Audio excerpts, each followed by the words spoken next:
Welcome to the Hawks Nest weekly roundup show where we attempt to make sure that we're capturing all of the news that might be out and about that slips through the cracks on a weekly basis. Also current ongoing news, a little bit of a review back at the prior game as tough as that might be this week coming off the loss, and then also maybe a little bit of just a slight eye there towards this upcoming matchup against the New York Giants. I really do appreciate you watching. My name, of course, is Brandon Kane here at the Hawks Nest. Thank you to everybody that has recently subbed up and for all you guys have done helping out the channel here, heading over the Bleacher Report from this past week. I really appreciate all of that support. You guys are really always kind in that way and very helpful in that way as well. Let's dive right on into it. We've got a lot to cover here off of the top of the show today. And I know what is percolating at the most right now, and Seahawks fandom is going to go ahead and be the injury situation as it currently stands. We felt the weight and brunt of the injury situation this last week by how the Seahawks struggled to get through that game of the Lions, especially on the defensive side of the ball. We're all very hopeful these guys can return and return reasonably soon. You do wonder about how Seahawks are going to play this with this upcoming game coming up and how conservative or how aggressive they're going to be in dealing with this, but as it stands right now, they did more of a walkthrough today. I think that they're having a little bit of a different type of, I think Wednesdays are typically walkthroughs, but you're having to kind of move this around a little bit because of the shortened week, I think, from their perspective.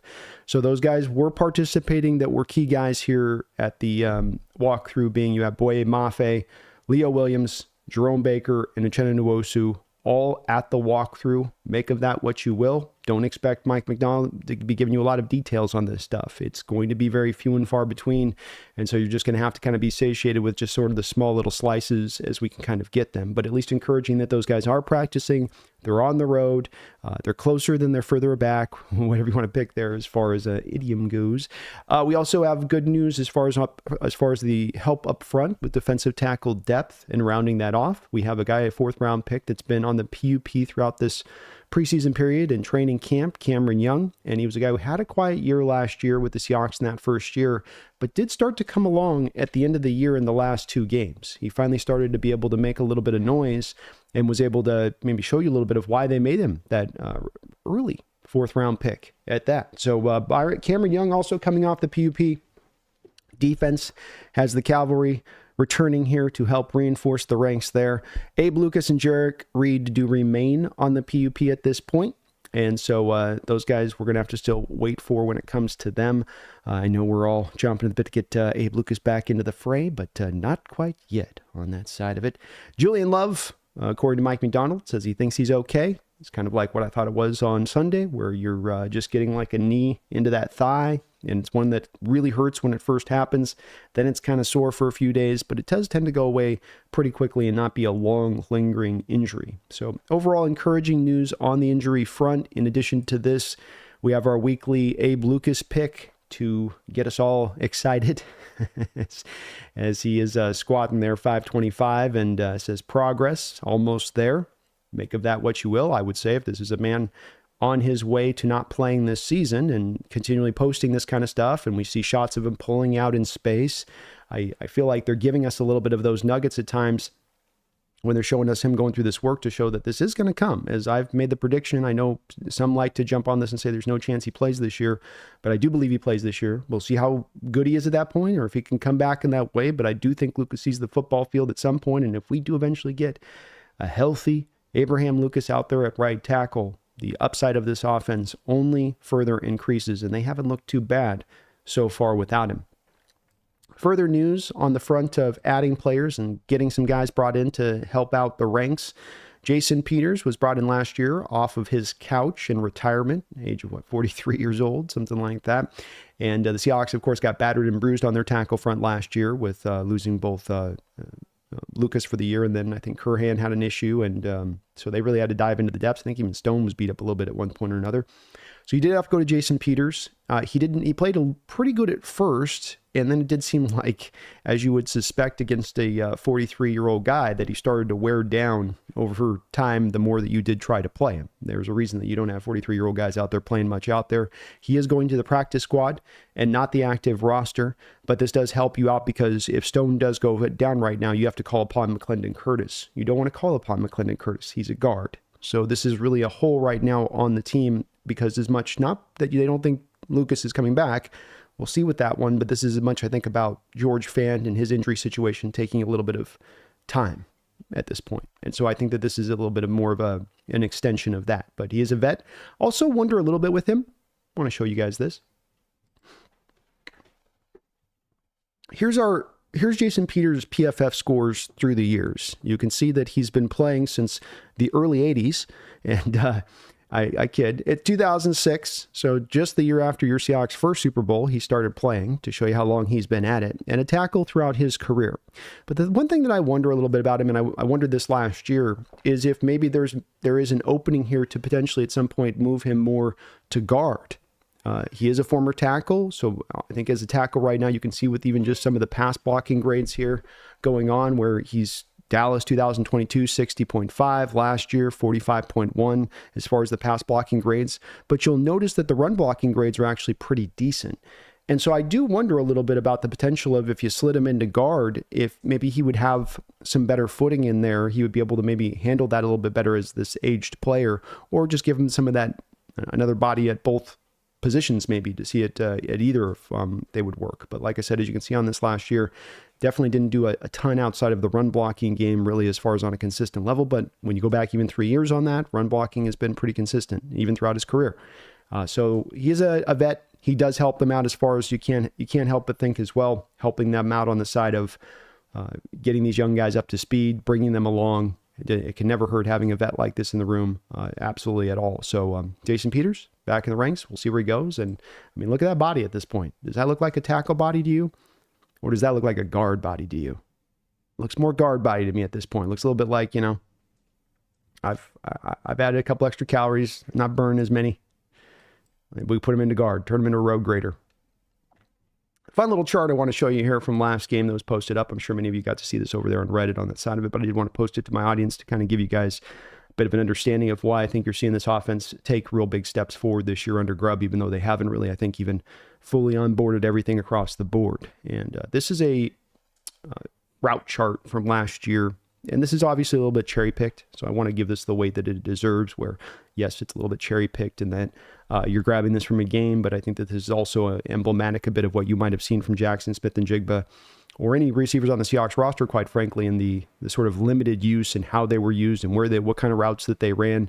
Here you have his 3 targets, and you can see the kind of routes that they had him run on those 3 targets. There's not a lot of diversification there. Obviously, not a lot of targeting Jackson as a former first-round pick in this game. This is against San Francisco 49ers, of course. That one-handed catch he made last year is the one you see there in the white on his 41 yards receiving on 3 targets. And then we go to a year like this year in a game with New England, where you had, of course, him setting basically career high in catches. So this is going to look a lot better, but you can see a lot more of a difference in the way that the routes are being run for Jackson, and run all over the place, and how he's being targeted. And it's sort of like watching a child's finger painting and then going, and this is Monet. Child's finger painting. Now we've got Monet. And then we go over here just to kind of back this up further for you guys, by the way. Here you have DJ Moore with the Bears the year before the Rams. And now we've got DJ Moore after Waldron arrives. Before, after. Before, after. So, just a little thing. A little food for thought thing there. Just wanted you guys to see that. I thought that was an interesting little deal on that side of it. And shows you a little bit of what he's bringing, which is a big boy offense that can hit you in all spots of the field. I talked about it when he came in with Grubb, that he's not a guy that's limited to this or that, or that his playbook has got very much just rigid stuff in how it's set up. It's more about widening everything out and attacking everywhere on the football field and using your players in a variety of ways. And again, obviously, it's a bit of one game versus the other. You can kind of cherry pick those a little bit, but I think you can go through Jackson Smith's targets throughout all of last year and find a similar route tree on the back of it, and it'll look nothing like the one that he ran this year and how he was going about it. Geno Smith is a guy we're going to be covering a little bit today on some of our segment section as my underrated hero of the week, because I think that he is being hyped and talked a good amount about. We got to really give him some love here in this one, because he kept the ship on the waters going forward there on a day where it could have collapsed really quickly and really easily. And Geno is off to the best start of his career. Who could have ever predicted that? And he is having a marvelous start. The touchdowns are maybe not there quite yet. Yes, the interceptions are up maybe a little bit. I think that those are a little bit fluky on that side of it, and I don't think that you're going to see those continue. But he is on pace right now to throw for 5,000 yards in his projection with 72% completion percentage. He is leading the NFL in yards thrown, but very few quarterbacks in NFL history have hit 5,000 yards in a season. I don't know that he's going to when it's all said and done on it. I would probably doubt. I'm guessing more of the run game will come a little bit more to the forefront. You're not going to have to throw quite as much maybe on that side of it. But keep in mind, he's doing this kind of projected play, dealing with almost a league worst pass protecting unit. Come back to that. Though that does not go together. That is not peanut butter and jelly. That is not, but if this, then that. Any of you guys that had logic back in college, they run you, if this, but that, how you logically go through things to draw conclusions. You would not say a man's dealing with 31st pass protection, and yet he's leading the NFL in passing yardage and playing proficiently at the position at that. But he is doing so. And it is no small thing after 4 weeks in the NFL season, almost a quarter of the way through, you got him on this pace. And as I said, for the start of the season, Geno is indeed going to have the best is going to have the best year of his career here. And I'm definitely going to celebrate that because he deserves it. He's put in the work. He's earned this chance. And you can only wonder what it's going to look like if he eventually does get that pass protection from back end to even just middle of the road. Middle of the road. We'll see. Maybe at some point. I don't know. It's hard to say. All right, let's get over to some of our segments here and dive on into this stuff. We look here through our PFF grades of the week, a little bit of a come on man session, core pumpkins picks. Going to be looking at underrated hero of the week, but let's start off with the PFF grades this last week. Let's see how our boys did. It's going to be a nightmare on the defensive side of the ball, no doubt about it.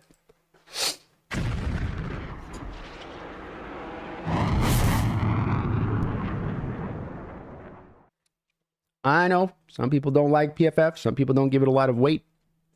I think it's a tool to be used, a tool to be considered, not to be overmeasured, not to be, unless you have nothing else to go upon, you can lean on it, I guess, solely. But as much as you can fight against leaning on it necessarily solely is the only thing that matters or whatnot on that. We've got the PFF grades here. I'll make this a little bigger so you guys can see because, come on. Can't see that. We got Kenneth Walker leading the way here. I don't think that there's any surprise on that side of it. 90 grade, that is elite.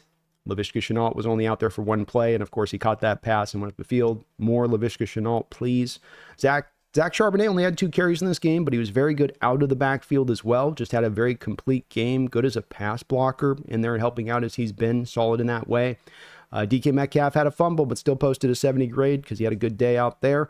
Laken Tomlinson had his best game of the year so far. Actually, a fairly complete game for him. 65 grade pass block, 66.8 grade pass run block. So a very consistent effort from him. Jake Bobo played a nice little game, had a couple of catches. One play where you'll see here in a second, I'm going to show you where he falls down, gets up, and snags the ball as soon as he gets up. Geno throws it right on him. Pretty fun little play. AJ Barner is starting to get a lot of your guys' attention, and you're seeing, I think, a little bit of what I said at the draft, which is that this guy is the best blocker coming out of the draft from the tight end position, and he has actual upside as a pass catcher as well. I'm not calling him George Kittle or Kelsey reborn, but he's got some upside to him on that side of his game. Tyler Lockett, Jackson Smith and Jigba, kind of a middle of the road kind of days for them. Geno Smith, I don't know how you get down to the 63 grade other than I can say this, because I know some people have lamented this when they saw this grade a little bit with him. And I think what it comes down to is that PFF at times will reward the sample size. You got 6, you got 7, 8 snaps. Just look at Laviska Shenault up there with his 1 snap. It will reward you a little bit for those sample size of snaps, but when you get to 56 attempts from the quarterback position, there's enough of those other attempts that sort of, destabilize that. They're going to knock him for the interception at the end too, which is, he's just got to throw it up and make a play there, basically. I don't think you can really ding him much on that one of it. But Geno comes out of this not as well graded as you might have thought, considering how well he did play. This is the reason I do him as a bit of an underrated hero of the week, because people might go to that PFF score and draw some conclusions that aren't correct. And Vung512, thank you for subscribing. Appreciate you for that, Vung. Connor Williams actually at 62 overall grade, 67, struggled a little bit as a run blocker, but this is actually him steadily over the last couple weeks. If you watch the PFF stuff with Connor, has gotten little by little, bit by bit better. He's not taking huge steps forward, but incrementally for a guy that is bouncing back off of injury. Christian Haynes got 36 snaps in this game. People were calling and wanting to see him out there and get some run out there. He gave you a 61.8 grade, good as a pass blocker, struggles as a run blocker. That's kind of what we sort of expected with him if he was put there out on the field. Bradford didn't do anything to hold on to his job and how he played on the other side of it.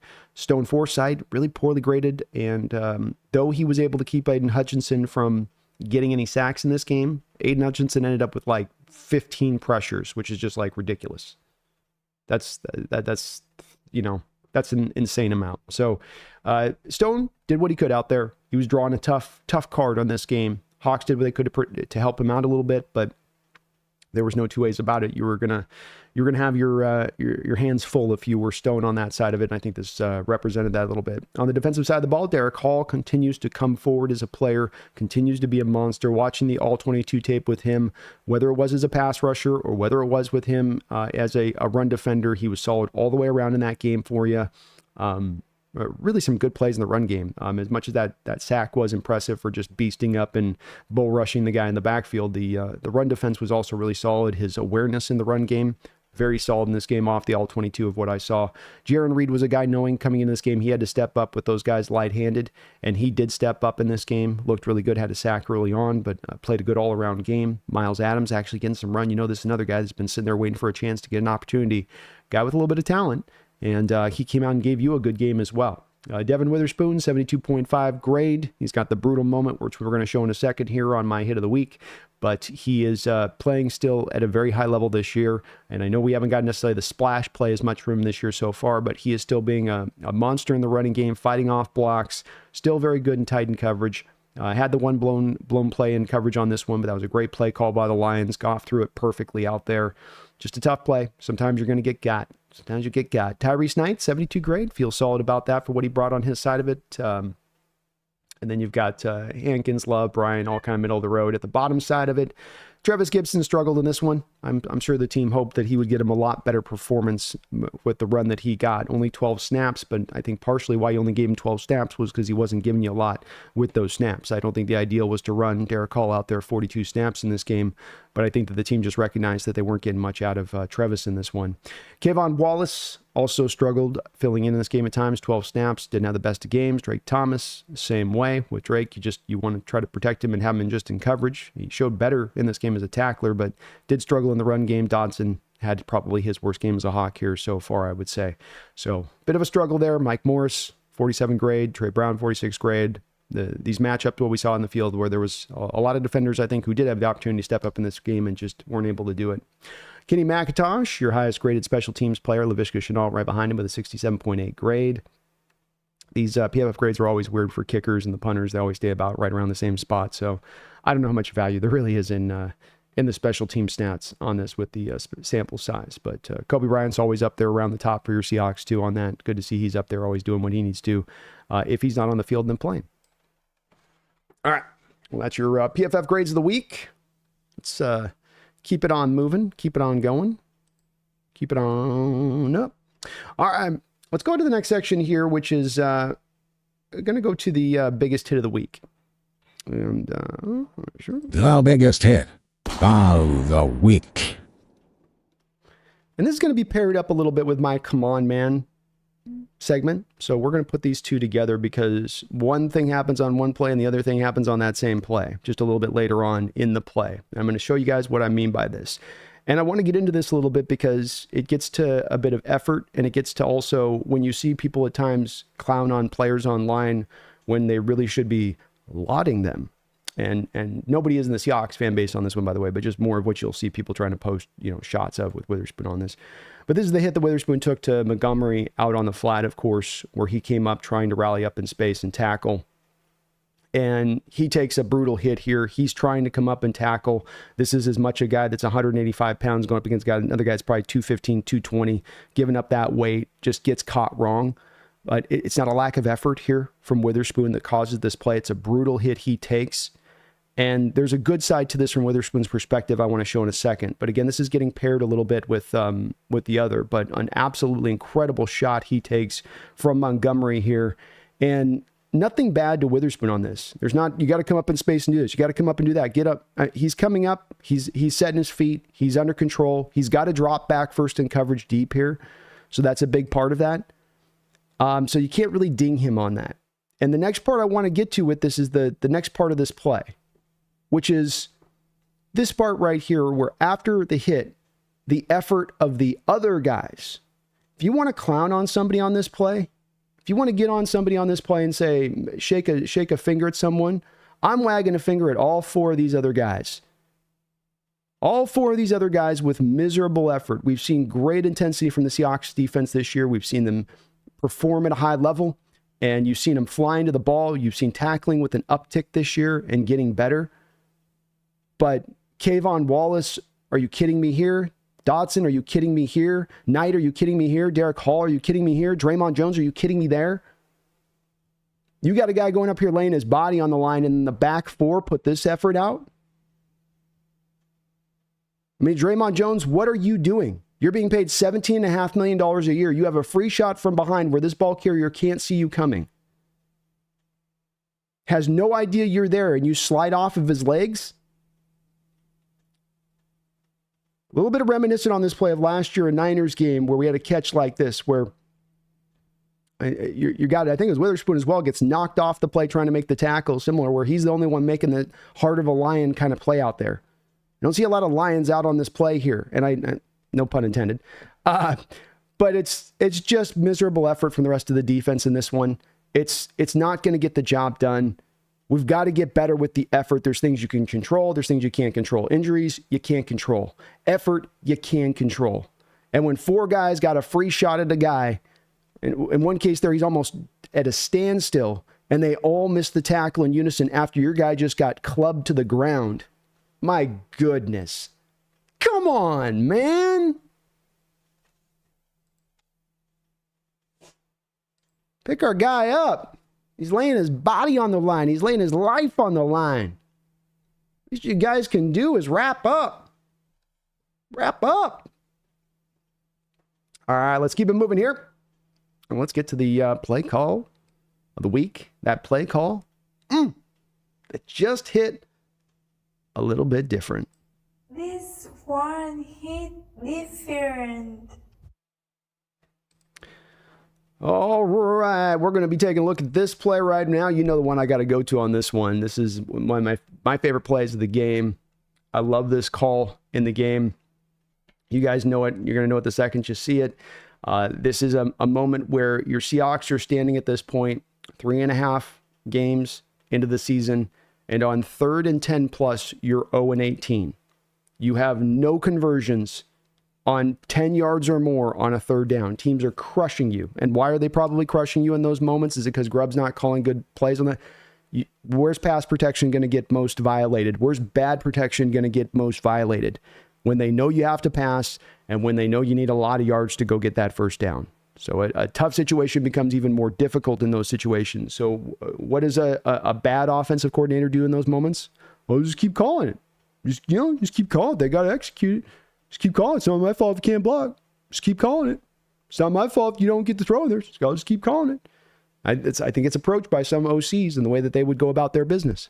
But in Grubb, you have a guy that's thinking about this a little bit more creatively. How can I help my guys? How can I manufacture things? This is what I've talked about with this coaching staff, is they're thinking about ways to, how can I help my guy, rather than throwing him out there and saying, it's on you, get it done.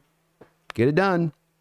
How can I get him things built in to help him out? And that's just what this play call is. This is, of course, the hook and ladder play that you get going here to Jackson Smith, who then throws the ball over to Zach Charbonnet to go get you the first down on a 3rd and 16. This wasn't a merely 3rd and 10. This is a 3rd and 16 play.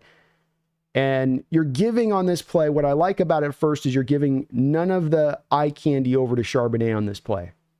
And what I mean by that is you've got trips to the far side of the field. The Lions have got a 5-man look here. So from their standpoint, the Lions defense is probably thinking, well, Charbonnet is going to more likely than not stay in to block and help out, because he's helped out a lot in this game at times. So what the Seahawks then do here is they bring those two guys underneath and DK and Tyler Lockett to lay down those blocks and set the stage for this to look like what it is, which is essentially just a short drag route, get as many yards as we can. Let's try to flip the field position. This is how teams do this often, a lot. But you sneak Charbonnet through the back, never chip. Perfect timing on their part. I mean, just absolutely wonderfully executed. Good job here by Jackson Smith and Jigba of making sure he's throwing the ball back.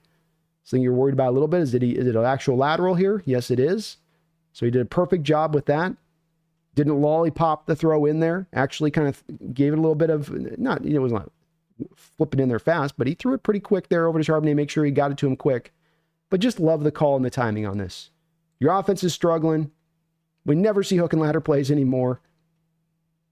Reportedly, they had this thing worked in a couple of weeks ago and started bringing it in, and Grubb was kind of sitting in his back pocket, probably for just this reason, as he was probably recognizing even at that time that the team was struggling with getting these 3rd and 10s. And what can I do about that? Great play call here. Just huge.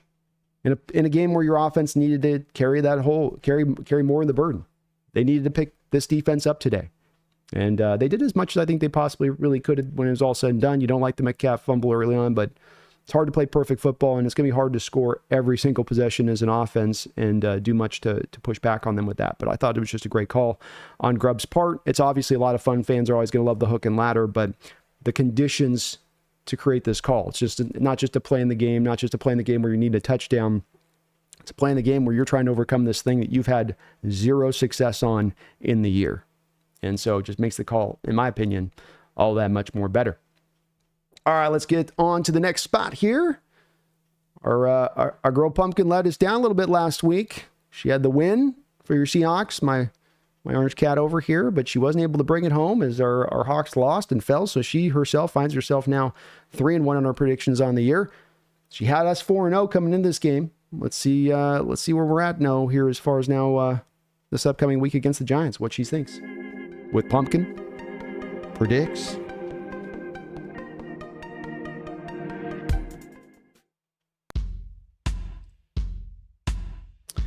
All right, Seahawks at home, Giants on the road. She starts out checking back with me. She almost gets sidetracked to head to the rest of the kitchen. She's back on point. She starts out to the Seahawks side of things here. She's on the Seahawks side of things, but then she works her way back over to the Giants. God, you got one job, Pumpkin. One job. I don't know if it's true or not. I don't know how it'll play out, but it shows you guys I ain't cooking the results. That's what I'm saying, you know.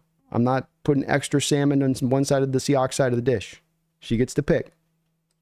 We're trying to use the power of the animal psyche. She failed this last week. Let's see if, hopefully she fails this again this week with her predictions on that one. So, fortunately, we take the L. Right, Pumpkin standpoint of things. Don't like to see that, but what are you going to do? That's just the way it is. Cats are hard to predict, man. That's why they say it's like herding cats, as they like to say on that side of it. All right, let's keep it going. And I want to touch upon my underrated hero of the week. Our guy that got no love from the PFF folks. Got nothing from them as far as, hey, what a great game. Here's a 90 grade, 63 grade. He's being talked about pretty well by, I think, the Seahawks fan base. He's maybe starting to maybe get a little bit of love from a national perspective of things. It does get hard when he's leading the NFL in passing yardage through 4 weeks. It does get hard when he's on pace to throw for 5,000 yards, not to fully start to recognize what he's doing. Again, understanding he's not doing it while everything's being made easy in front of him. He doesn't have the simple button that he's getting to hit prior to every snap and gets to roll off the back of that. It's hard time and time again, and I think you're going to get to see that in some of these cut-ups. I've grabbed 10 of his throws that I really liked from this game that I wanted to show you guys, all for a little bit of different reasons and why I want to show you them a bit. But I want to give you a couple of these throws in the game just to show you some of how precise, under control he is, how much he was operating within this pocket, even within pressure in his face, and finding a way to deliver the ball on time, accurately, with some velocity. So let's get through a couple of these. First throw out the gate, right at the start of the game in this was the back shoulder throw here to DK Metcalf. You tell me how you can get better placement on that ball. You tell me how that's not just absolutely the perfect undefendable spot where he put this ball for the cornerback there in Carlton Davis. People talk about DK maximizing his size advantage on the outside, using his height to the utmost.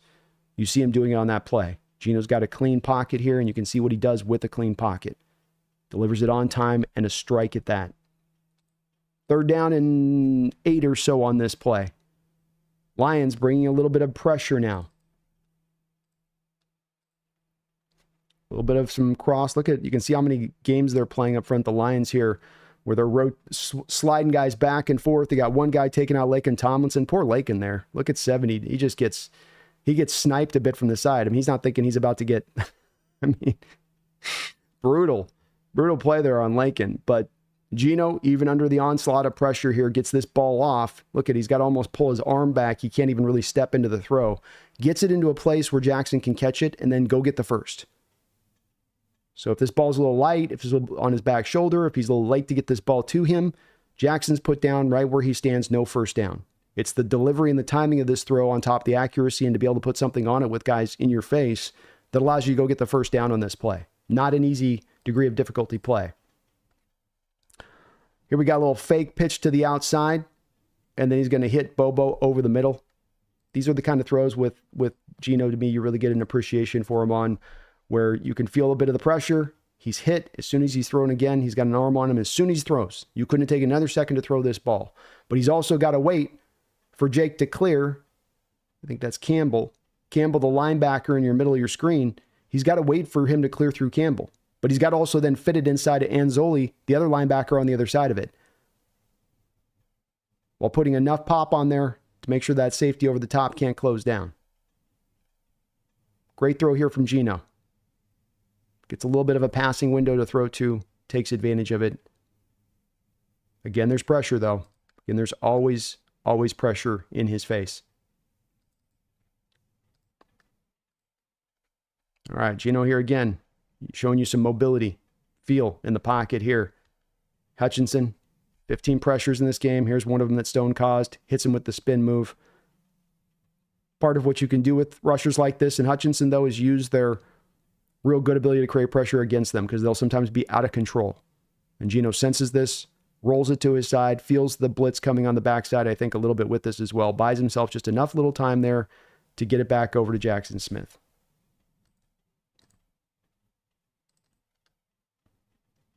Here's our 9 route or fade route out of the slot here to DK Metcalf. I love this play call from Grubb. You put DK into the slot. Look at how uncomfortable an outside corner is in the slot. Watch the footwork, top of your screen with DK there. Not top of your screen, but just above the top receiver on the screen there to DK. The footwork with the stab to the inside. I've pointed to DK's really improved with time with his releases and his route running. And here it's a little bit of what you get to see with his release, where he sets this outside corner up to the inside, gets him stumbling just a little bit, gets his hips just turned a little bit just towards that side enough to create that space. He's got then the speed to then take the top off before the safety can arrive there. Because there's a lot of times where receivers aren't going to be fast enough to then create the separation after that release, which is what DK does because the safety is going to be driving over to you quick.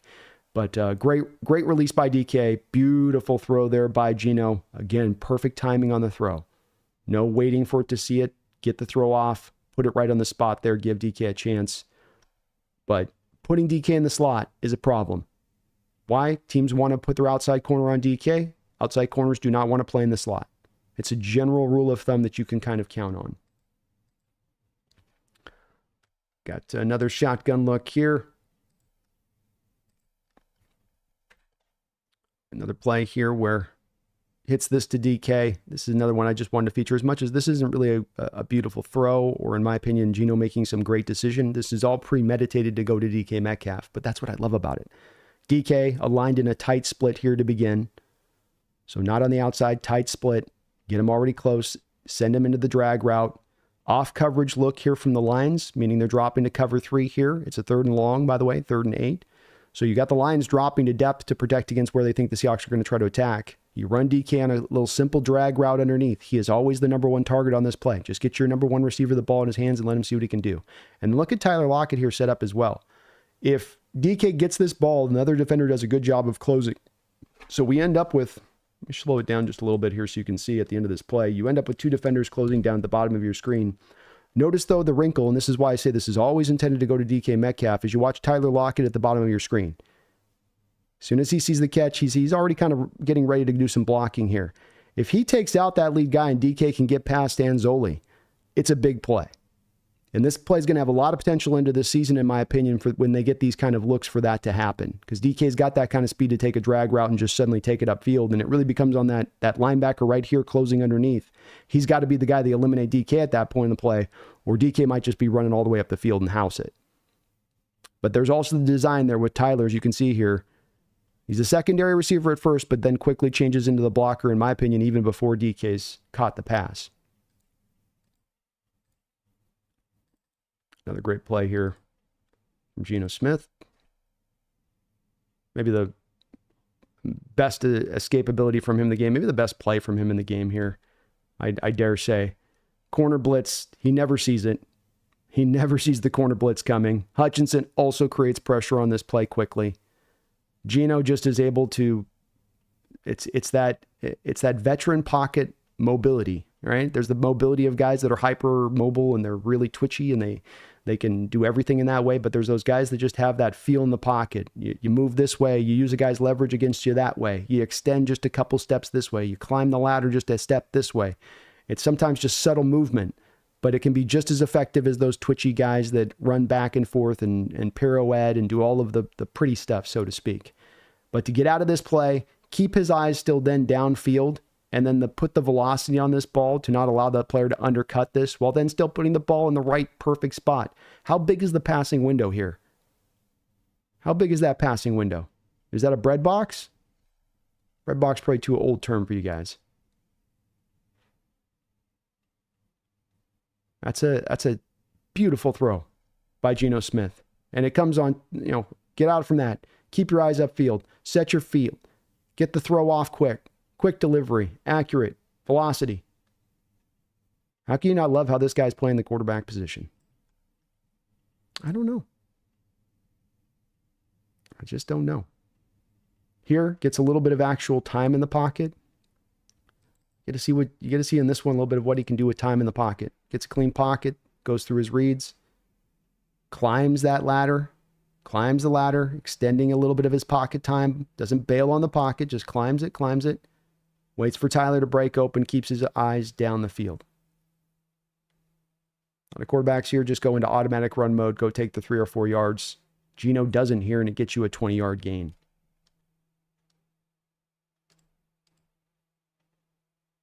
This play I just like because it's funny.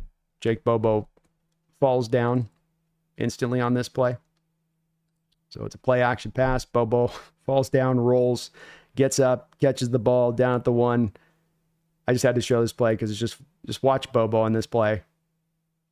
He gets tripped by Hutchinson, Hutchinson's so wild with it. Like Hutchinson's just flying all over the place. And he gets tripped by Hutchinson on this play. Rolls out. It sort of helps him. It kind of creates almost a little hole for him then when he rolls off of, when he gets up to go into his route. And Geno recognizes it, but smart of Geno there not to bail out on Bobo and go, hey, he's still in play here. And meanwhile, on this throw, by the way, you've got Hutchinson right in your face. So still not an easy throw. He's still got to get this over the top of Hutchinson. And this is with defenders all around Bobo. There's not a lot of space here with this ball. Well placed. It's not a brilliant throw, just a good throw with pressure again in his face. It's again just to show on these throws, there's always pressure there. There's always pressure right there, right next to him. Even on a play like this where you're rolling out and thinking you can get the defense to buy a little bit more into the run game. I don't think Hutchinson was the least bit concerned about the running game on that one. Final throw here, kind of the end of the game. You're just trying to get it up the field. Lions playing a little bit softer coverage. But nice throw by Geno nonetheless. You're trying to preserve the clock here. He gets almost a 17, 18-yard gain there. Gets it right up the football field. Smartly thrown, smartly played. 400-yard day from Geno Smith. Also had a couple of penalties that were called. You could throw that on top of that if you want. Got a little bit done with his legs here and there as well. In addition to that, he is playing phenomenal football. He's playing like a top-end quarterback in this sport. We're in an era right now, and we'll see if it continues up here with this season, where scoring is down. Defenses are depressing offenses across the board.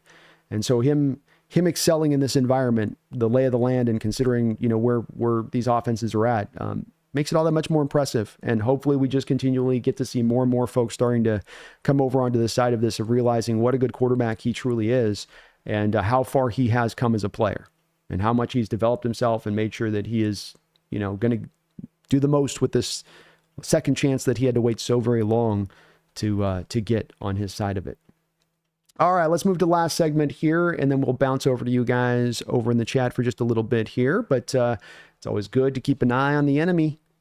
We got to keep an eye on what's going on. If we're going to go take a Super Bowl, you got to first take your division. So got to keep on tracking what's going on with the NFC West. Tough week this week for your guys out in the NFC West all the way around. We took an L. Cardinals took an L. And the Rams took an L to the Chicago Bears on the road. 10 a.m. games. They're tough, man. 10 a.m. games are rough, aren't they? And this one was a rough one. The Rams come in again shorthanded. They just don't have enough guys, really. They're in a bit of the shape we're in that sense, where you just lose too many injuries. You're a far cry from what you were on paper coming into the season. And it's just too much on Stafford to try to get the job done when he doesn't have really the supporting cast in place to go get it done right now, especially as far as his receiving core. You watch him play, and Atwell and Whittington are not enough. Demarcus Robinson is not enough. He is a quarterback that can elevate his receivers, and he's still a very good quarterback at that. But you could just watch in that game that it wasn't enough there, to quite get it done. Tre'Davious White's not been the great addition. They thought that he was going to be the offseason at cornerback. He looks a bit spent. And so the Rams right now are scuttling 1-3 to start out this year. They've got the Packers coming into their house this week. They go 1-4. This season starts to look like it's again drifting. They thought they kind of recaptured it with that Niner win a couple weeks ago, but it starts to again drift now to being a season that might come off the rails for them if they can't get healthier really fast. They're due to get these guys coming back and returning to the ranks, but how long can they hold the line? They're going to start out 1-5, 1-6 until they start to get those guys back, and then can they make that ground back up? We'll just have to see. It also doesn't feel like they're quite running the ball as consistently as they thought they were going to run it. When they came into this year with the investment that they put into that offensive line, it still does feel a little bit like they're trying to find their way with that just a little bit. The Cardinals got the doors beat off of them in this game. No two ways about that. Jaden Daniels is having just an insane start to his career. 26 of 30 in this game. Is 80% completion percentage on the year. It's almost like the game seems easy to him. He's not playing it like a Lamar Jackson type that a lot of people thought, well, you're getting Lamar Jackson out in Washington. And indeed, he can run the ball like Jackson. He's got that mobility stuff that he can bring, but he is really a lot more as a passer than Lamar Jackson is. And you feel that in his game. He is having an insane start to his career here to begin things off for the Commanders, starting out 3-1. And the Cardinals were just going to have to basically score with them step for step, but like our game where they were going to have to score every time, and Kyler Murray was not up to it. And Kyler, again, shows himself, in my opinion, to be kind of what he is. He's not a bad quarterback, but people like to try to vault him into a top 10 state of things, and I'm always a little bit hesitant to put him in that stage of things. Maybe top 15. I don't know if I can go top 10, and certainly think Geno's a lot better, where that sometimes has been a bit of a point of contention from some nationally at times and some debates I've had. But Kyler wasn't able to get it done with that. They had a running game, but they had to go away from the running game because they got down in this game into the third quarter by a couple touchdowns. Even if your running game's working well at that point, you kind of got to lean away from it because you can't wind down the clock, especially as your defense is getting no stops on the other side. And the Cardinals' defense right now is in miserable shape. They're hoping they get Robinson back, their first-round pick, and maybe he can help out their ability to stop the run a little bit. But there's not really anything good to draw away from in this game from the Cardinals. And they do look like they're on kind of track here to me for another year where it's maybe 5 wins at the best, maybe 6 wins, maybe a marginal improvement over what they did last year. The Niners, not much to unpack in this one. Blew the doors up off the Patriots. Not really. I mean, it was a little close early on, but by the third quarter, they just ran away with it. They got the Kittle back. He had a touchdown catch in triple coverage. Deebo Samuel took the top of the defense back. Give Purdy back those playmakers on that side, and that offense really does elevate. Jordan Mason, 24 carries, 123 yards. He has been a savior for them because Christian McCaffrey, it's now being reported, has Achilles problems in both legs. They're really going to have to lean on Jordan because it might be Christian McCaffrey not playing at all this season, And Mason's held the line for them. He's been a guy that's been very capable in what he's brought to play for them, and was so again in this game, helping them out. Purdy continues to play his best football in his career, and that's saying something in my opinion. He continues to improve and get better as a player. Juwan Jennings has really come on for them as a wide receiver, and kind of showed too for a lot of Niner fans, quite frankly. They're kind of, and I would be too if I was a Niner fan, where you took Pearsall with that first round pick, and you're looking in retrospect saying, man, you had Juwan Jennings on the roster, you reward him with a contract extension. Why wouldn't you have just run with him and gotten yourself another offensive lineman to help you out in that first round instead? And I think, as they say, that is a very, very good question. But that is the tracking of the NFC West. Luckily speaking, only the Niners did win, and I think we all kind of expected that was going to happen, considering who they were playing up against this last week with New England coming into town. So we'll see how it goes here going forward, but feeling good about where we stand as it is. Though the Niners aren't going maybe anywhere anytime soon, that the Rams do look like they are a little bit weakened here this year from where people thought they were on paper coming into the year. And as I said earlier on the Cardinals, we knew the defense was going to be good. It's maybe even been worse than people thought. And I think the offense is not quite as much of the well-oiled machine that people thought it was going to be coming into the season. I appreciate you guys watching today. If you could for me, hit that like button and maybe subscribe on up like Vung512 has done. I really appreciate him doing that. And hitting that like button does help this channel out tremendously. It does help me show up on that algorithm. Tells YouTube to post me out there in those places. So I do appreciate you guys doing that. I know I'd ask it often, but that's the reason why, is because it does bring about the nice results on that side of it.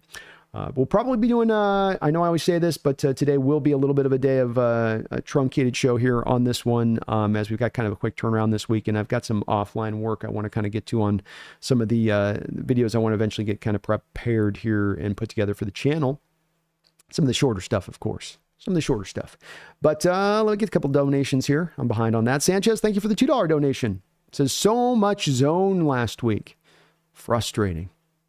Really was. It really was. I hope we do not come down at the end of the year and we come to find Devin Witherspoon and Tariq Woolen ended up, not only playing a majority of their time in zone, but a high majority of their time in zone.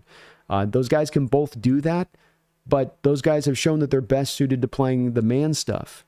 And head scratcher of a decision at times. Mike McDonald said, we did what we do. We didn't change anything in our game plan with the personnel we had out there, Sanchez.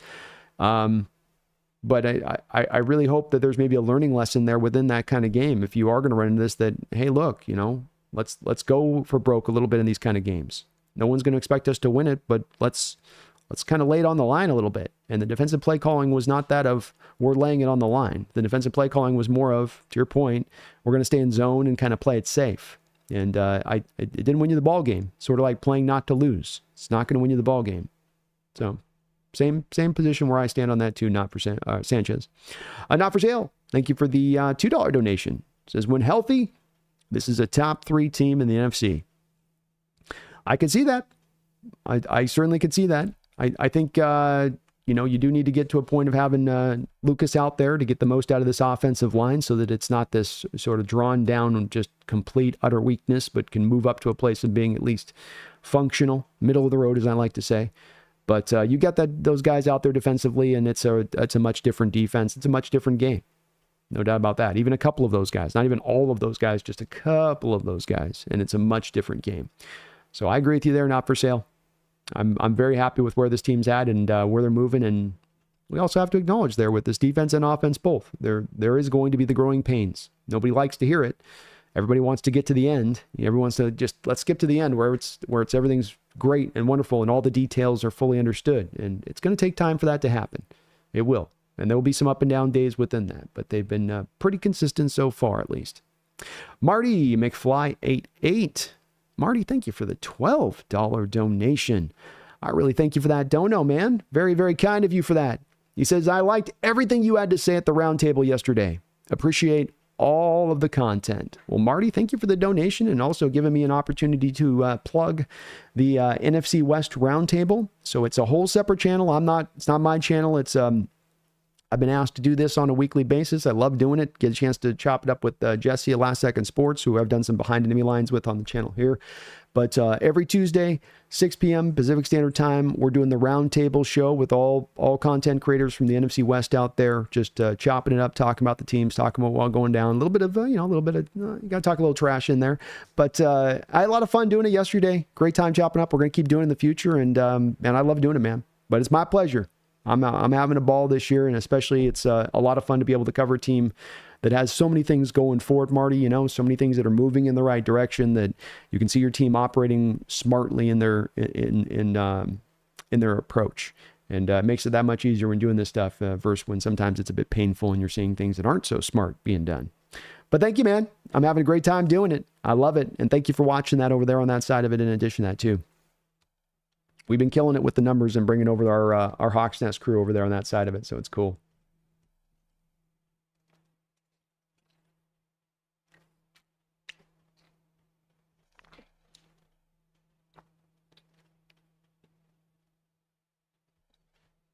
Herbicide says, should we try to keep Connor?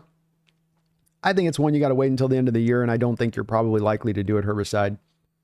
The two things that are really going to prevent getting... Well, number one, we got to acknowledge right off the gate that, if we ball out this year, if a lot of people do really good, you ain't going to be able to keep everybody. You're not set up from a cap situation to afford everybody after this year.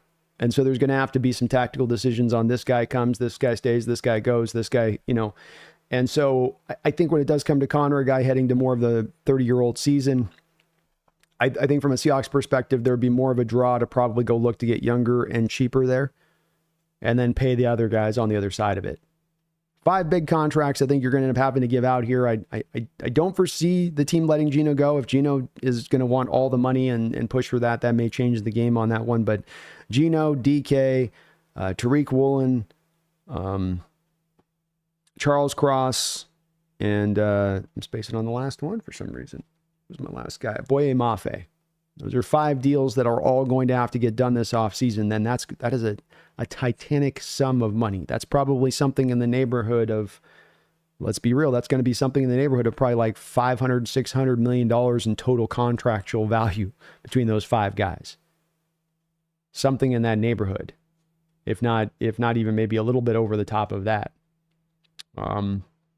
So to get those deals done, you're not going to be able to sign everybody around it.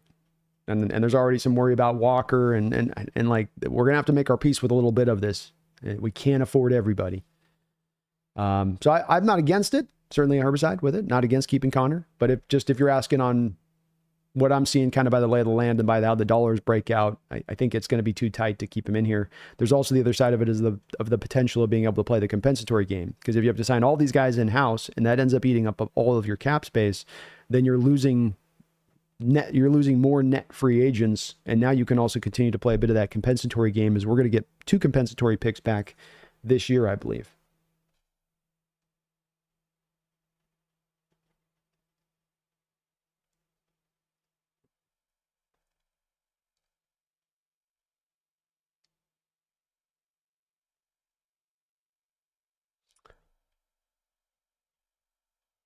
Greg Kemp says DK's releases are the best part of his game and so underrated.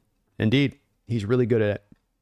He's got, for a big man to have that kind of footwork, because it's hard for them to get going lateral side like that quick. And you can see it throws corners off. Phoebe says, can Sam Howell develop fast enough to keep our window alive? We're not like the Niners where there are players who are getting old and it's too late. Quarterback's better, and it's too late. Quarterback is better, harder to play with the more confusing concepts. Potentially with Hal, you can get him competition. If Geno's going to be too expensive, you can bring in other competition around that too. So it doesn't just have to be sort of Hal or nothing. You're only spending $1 million on him, so there's room to add around him there. Feed me if you need to bring another guy in. Cameron says that block and blitz on LT was brutal. I hope they're taking notes on that because it was beautifully executed by the Lions. Boy, was it ever. Yeah. Lions had some nice blitzes in this game. They're kind of, I don't give them a lot of credit on that, but I was kind of impressed the timing and how they were able to hide it when they did it. Grant Billups says, you guys have to realize you can't continue doing a quarterback carousel because you don't want him making what the market says. Only way around it is extend or restructure early before top talent gets deals. Well, I mean, I don't know how much there's been a quarterback carousel here. We've had 2 quarterbacks since starting for us since 2012. So Geno's been starting the past 3 years. I mean, he's not new on the spot. It's been pretty much Geno and Russell Wilson. Grant, this is a spot that's a hotly debated item, and it's a hotly debated item on my channel. It's a hotly debated item nationally. I think it's definitely going to be something that's at the forefront of discussion here. And I'm certainly a guy that can be talked into spending the money with it on this one, but I also need to be a bit talked into it a little bit on going high-end, high market wise, because most of these deals, Grant, that get handed out to these quarterbacks, 2 things happen by and large. First thing that happens is, Grant, everybody says you got to pay him. Well, you got the guy, now you got to pay him. Nobody ever says, well, let's think about the dollars. Well, let's think about whether this is really worthwhile. Well, how's this going to cost us on hurting the rest of our team if we pay him at this mark? It becomes a thing that just sort of is this no-brainer, you just got to pay him thing. And then what we see there in tandem with it is that a lot of these teams end up then coming back and going, oh, we probably shouldn't have paid him. We probably should have given that more thought. And I am not against re-signing Geno. I'm not. But I do get a little bit worried when we're talking about $55 million for Geno at his age. And then what that does to the rest of your cap and what that does to the rest of your ability to build a team. Now, Geno could maybe, slide the dollars around in a way that makes it really manageable for the team. And I'm fully in favor of that.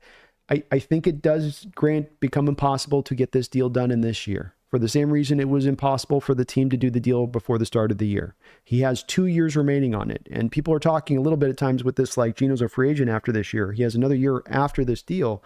He just signed his contract extension, Grant. It's not like this was 4 years ago and he's like long overdue to be paid. He just basically signed this thing. So there's still bonus money that the team is eating on the books. And this is the part that makes me very hesitant on this. We got to pay players early to save money. You're not saving money if you're going to pay player early, give him way more new bonus money, and then you're still paying on the old bonus money of the prior deal. There's 2 years left on the bonus money this year and next year on Geno's bonus money from the previous deal that he just signed. If you sign him here to this deal, you got to pay all that money, all the new bonus money, and all the new money that comes on the books. It to me is not. I understand why John has the standing of saying we don't do renegotiations with 2 years left. It's for this reason, because you put yourself in a real perilous situation cap wise, and I'm not sure at this point where it stands how much of a discount Geno would even be willing to give us, if he was willing to give us a discount. But it's a very complicated situation. And it would be made even a little bit more easier if, you weren't looking at your cap situation for 2025 being that you are in a negative state right now as it stands. There's flexibility and you can create some money here and there, but it is not also that you're sitting on 80 million of space and we can be like Oprah and everybody gets a contract. You get a contract, you get a contract, you get a contract. We're going to have to make tactical decisions on somebody not going. And if you end up spending 55 million on your starting quarterback, somebody's going to have to go out and leave that you're not going to want to have to let go. Just like the Niners next year, when they sign Purdy to that $55 million deal, you're going to feel instantaneously that talent start to be pulled away from him. And there's no two ways around it. And that's the part where I get nervous of. And I, again, Grant, don't have a absolute opinion on this is the only way to do it. But just that I'm hesitant if we ever get into sort of an automatic mode on this decision of, well, that's just what you got to go do in this.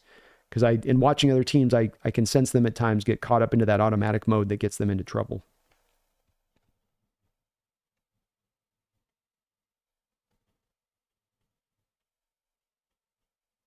Femi says Wallen and Spoon are going to want to be top paid corner. Is there going to be egos flaring there? I don't think so. I don't think we've got any feel for that being the case. Or beside, is this Uchenna's last contract year? Yes. Yeah.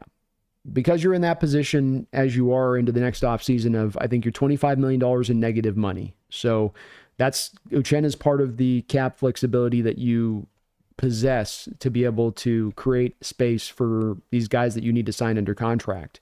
And so you're not only needing to clear off that $25 million of negative money, but you're needing to create $7 million of a reserve fund for next season. You need the another $5-6 million, well, $7 million for your draft picks.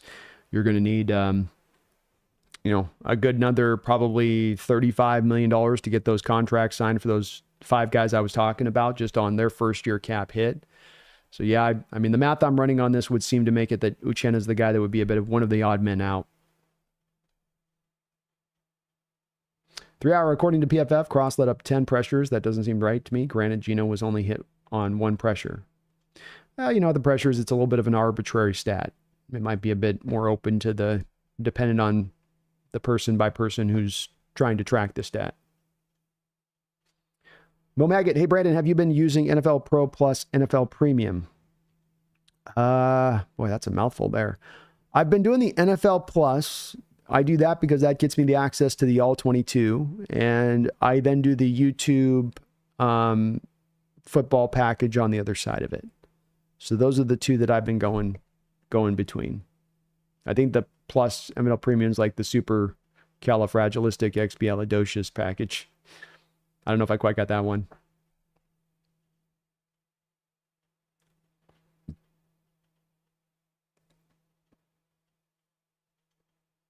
Thomas says, remember, is that Lockett and more than likely Seattle won't sign.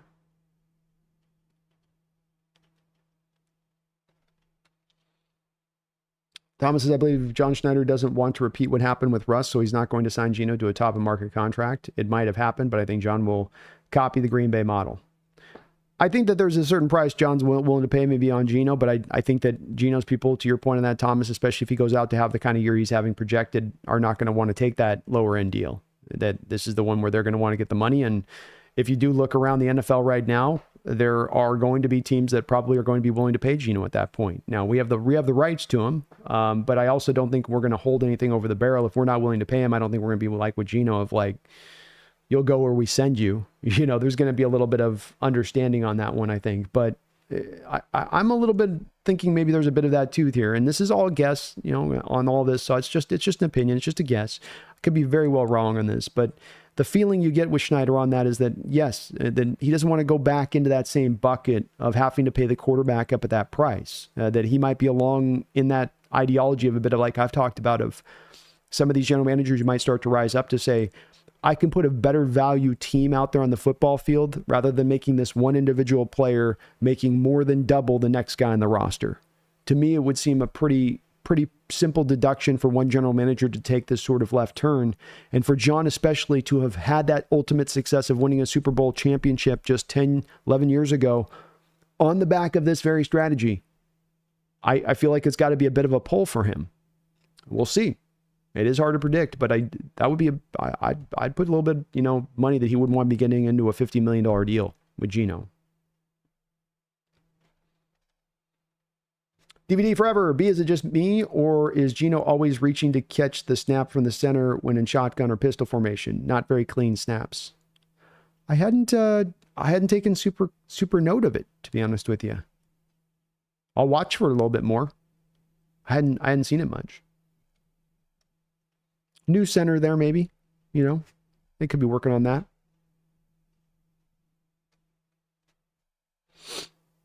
Marty McFly, thank you for another $12 donation, Marty. Very kind of you, man. I really appreciate that dono. And he asked a good question. Thanks for the double donation, dude. Says, why wouldn't we want to keep Walker? So it's not a case of not wanting to keep Walker. I would love to keep Walker. There is maybe a potential here where John can work out some kind of acrobatics when it comes to this stuff. And I've gotten pushback from some on this. I want to make this just really clear with this, guys. It's, this is only simply my opinion on this. I'm not saying that I'm the ultimate word on this, or that, I know exactly the way that this is going to play out. I don't. It's still a little bit of ways out. It's contracts. It's complicated. There's ways you can bury money if the team wants to have the intention of doing so. But if we're going to look at where the situation is at, if you run the numbers on this, you're $25 million in negative money right now. You've got 5 guys that are going to make top-end market-setting deals, right? Charles Cross is going to be around $24 million a year. DK Metcalf's going to be about $32.5 million per year. And we're talking about Geno flirting up around maybe $50 million a year. Boye Mafe is going to be making probably about $26, $27 million a season. Those are huge contracts. Those are major deals. Tariq Woolen, here's $26 million to you. Is there now more extra space to go give Kenneth Walker $13 million a year, $14 million a year? Maybe there is. But when I look at that and I think about those numbers and I think about the $25 million of negative space you're sitting on right now, you're sitting right now with no cap space for 2025. You owe $25 million. So when I run that in my head on that, Marty, you know, it's like it certainly is not I'm not applying a scientific model to it. And if you guys want, we can go down the road of I'll write out the contracts, I'll write out the numbers for you guys, I'll show you the bonus money, I'll show you how the bonus money stacks up individually. If you guys want, we can get deep into the weeds on this, on cost and yearly cap hit and first year cap hit. I'm totally down to do it. I really am. But my look on this one on the outside is I love Walker. It's not about not liking Walker or not liking Geno, but the NFL sucks in this way. It's not baseball. It's not just you can pay everybody. It's finite. We ran into this with the Legion of Boom era where, you know, second you start to have to pay Russ. Here goes Chris Clemens, buy Red Bryant. Guys start to have to move on, right? You have to now make some tough decisions at that point. You can no longer have the highest paid offensive line in the sport. And that's something that I think is going to happen here a little bit with our situation, is that we have to build in a little bit of that push-pull here where we're not going to be able to keep everybody on it. We can keep most everybody. We can keep almost everybody. But I think somebody's going to have to, at the end of the day, draw the short end of the straw. And when it does come to the running back position, Marty, you know, I think John's one that I'm not sure that he wants to necessarily pay running backs. I don't think that if we talk about his Green Bay background, there's a rich history of Green Bay, for instance, paying running backs necessarily. He's also, I think, been dinged by paying running backs, where when you look at the recent history of the Seahawks paying running backs, when you go from the final contract you gave to Marshawn Lynch, to the deal you gave Chris Carson, to the Eddie Lacy deal, which was a short deal, but you still didn't get out on the good end of it. I don't know if he looks at those deals as success stories that should inform him to continue to do that stuff as we go into the future. Or if he might not be a general manager who leans into it saying, I'll commit to drafting the running back high, but I'm not going to then pay that running back. And I think that this still does kind of continue to be a bit of, you know, league-wide when we see it. Some guys got paid a little bit this offseason at the running back position to a degree. Some of that was built upon the fact that the running backs took deals that were, you know, market okay. You know, nobody was breaking the bank really. But you know, McCaffrey at the Niners right now. How did the Niners feel, Marty, about, you know, signing McCaffrey with that deal? And I know McCaffrey's older and he's got more carries, but it's not like Walker hasn't had some injuries he's also dealt with here through his time in Seattle.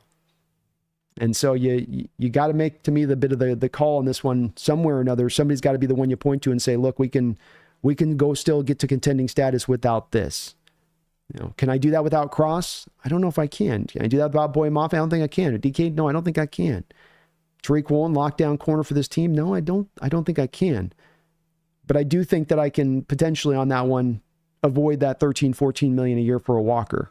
But I certainly wouldn't mind keeping him. I certainly love the talent. He is, I think, a top 5 talent at the position right now in the sport. I do. But they're in a pickle right now. If the cap was in a lot better shape, if we had like $30 million even, Marty, instead of negative 25, I'd be right there saying we can find a way with all these guys. But I think with the negative 25, you're going to be spinning a little bit. You're going to move on to Chenna. You're probably going to move on to Noah Fant. You're going to move on probably a Tyler Lockett, create the space off that, sign the other guys to their side a little bit. It's going to be tough, man. It's going to be tough. But if you guys want, we can, I don't know if it'd be interesting to you guys, but we can definitely, you know, pencil a little bit out these numbers to kind of get a feel for it. The thing to consider is it's, you know, $40 to $50 million of probably bonus money for all these guys on every single deal, just about. It's a 4-year contract. So, you know, your minimum to all of these deals is going to be around that minimum first year hit, 11 to 12 million at least, if not much more with certain other guys like a DK, for instance, or a Geno, for instance. So it's like you're negative 25 and you're going 13. Well, how do you create all that space on that side of it? Great question though, Marty. And one that I know people are definitely a little bit in angst of the potential of losing Walker with that. Yalin, thank you for the $2 donation. He says, give NFL Premium a look, insane stats and analytics. I will take a look at it, man. I'll take a look and see what I got off of it. I might have it too. I don't know if maybe I'm thinking of the different one. They got all these little weird individual plus premium, extra plus premium advantage. Like, which one is it? But thank you for the suggestion, man. I love some of those advanced stats that they've got out there. So having some more access to that would be cool.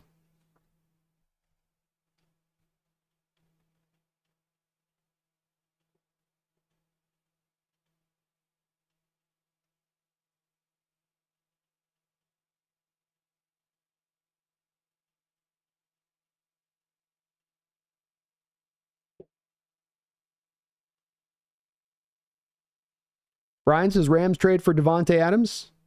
I wouldn't think so.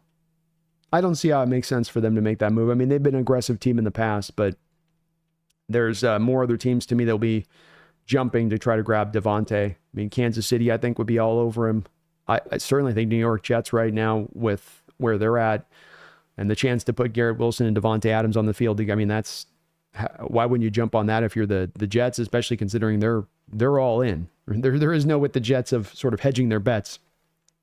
This is a ride or we get thrown off the ship here if this doesn't work with New York. Chris 509, how you doing, man?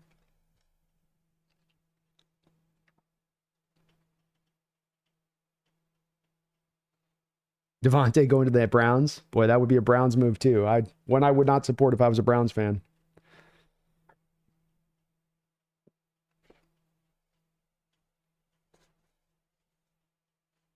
Yeah, Thomas, I think Adams goes to the Jets. Jets would be my betting favorite on that one. Thomas, I think the NFC West roundtable wants Geno to be benched because he gives Seattle the best chance to win. Dang. I'm shocked that came out of my mouth laughing out loud. Hey, you might be right, man. You might be right. I try to get down to the bottom of it with some of these guys that are anti-Geno and, you know, where are you really basing this on? Like, what do you want him to do? It's just hard to move them off their spot. Zombie, I found out today that Leonard Williams leads the NFL in pressures per pass rush. He's been a monster, Zombies. He's been a monster in multiple games, especially the Denver and the New England game. He was almost at times unblockable out there. Actually, NFL should have relegations like EPL so that teams like Cardinals can be relegated. I don't know what EPL means.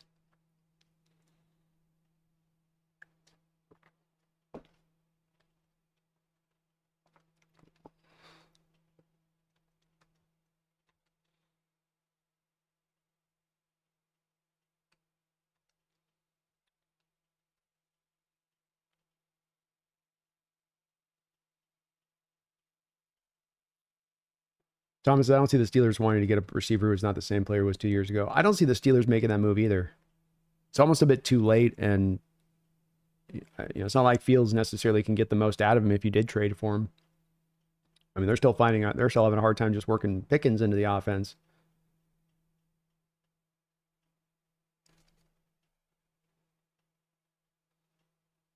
Ayuk made more sense to me for the Steelers. Younger player and his blocking ability he would have brought. That one kind of added up to me a little bit. Jamarcus, the offense needed that breakout game. We finally got it. Super confident going forward. It was clear that Grubb is understanding the circumstances he's dealing with and executing with it. Well said, Jamarcus. Agreed.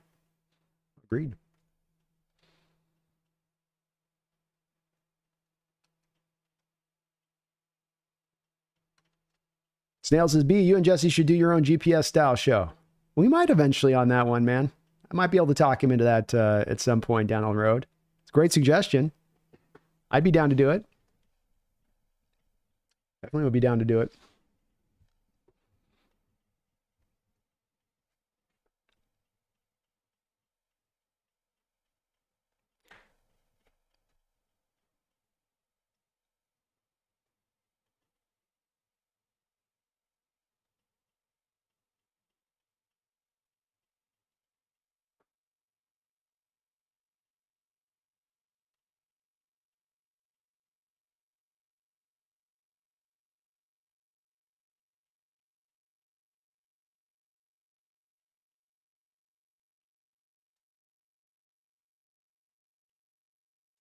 Top says, when does Seattle go through a quarterback carousel? I can go back 2005, Hasselbeck to 2010, Jackson till 2012, Russ till 2021, Geno. I see worse for the Lions, Browns, Broncos. Yeah, we've had a pretty consistent thread of QBs through.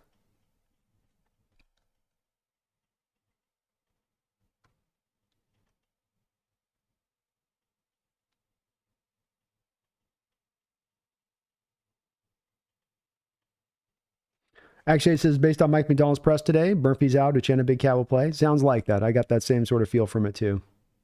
Trying to read between the lines, because, of course, McDonald's a little bit, he likes to play it a little bit close to the vest. Very close to the vest.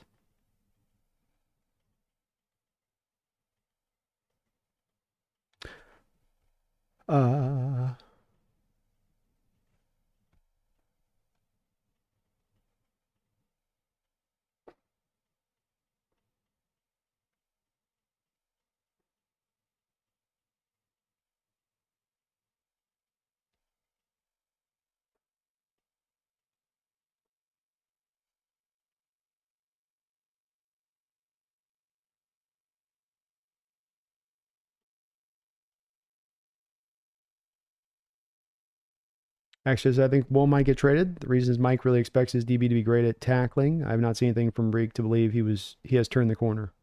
Certainly not necessarily yet. As of yet, I've seen that either. And that could be a distinguishing factor on this. And maybe that is the one that pushes that in that direction, Akshay. Certainly you're going to be able to get probably a pretty big haul if you did go that direction of it. You'd be able to get quite a bit back. That part does come hard to predict exactly the way the team wants to lean with that, because I think some of this is so much about background, work ethic, where they see the player going, some of the way how they're informed in that way.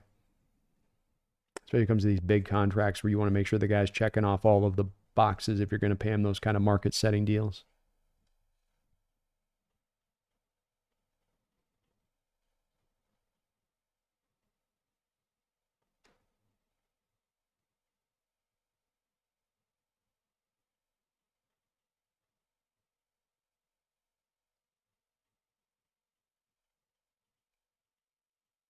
Tom says, I think Seattle needs to draft running backs in each draft or UDFA. I just think K9 is like Gurley. Eventually the K9s will be effective. That's the same with Charbonnet.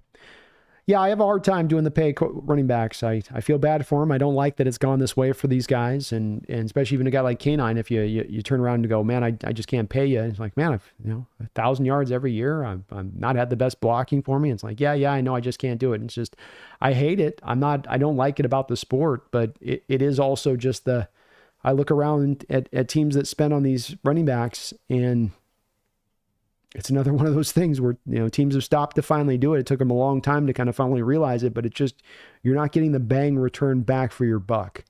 And I'm much more in favor of kind of just drafting high at the running back position, keeping it dynamic that way.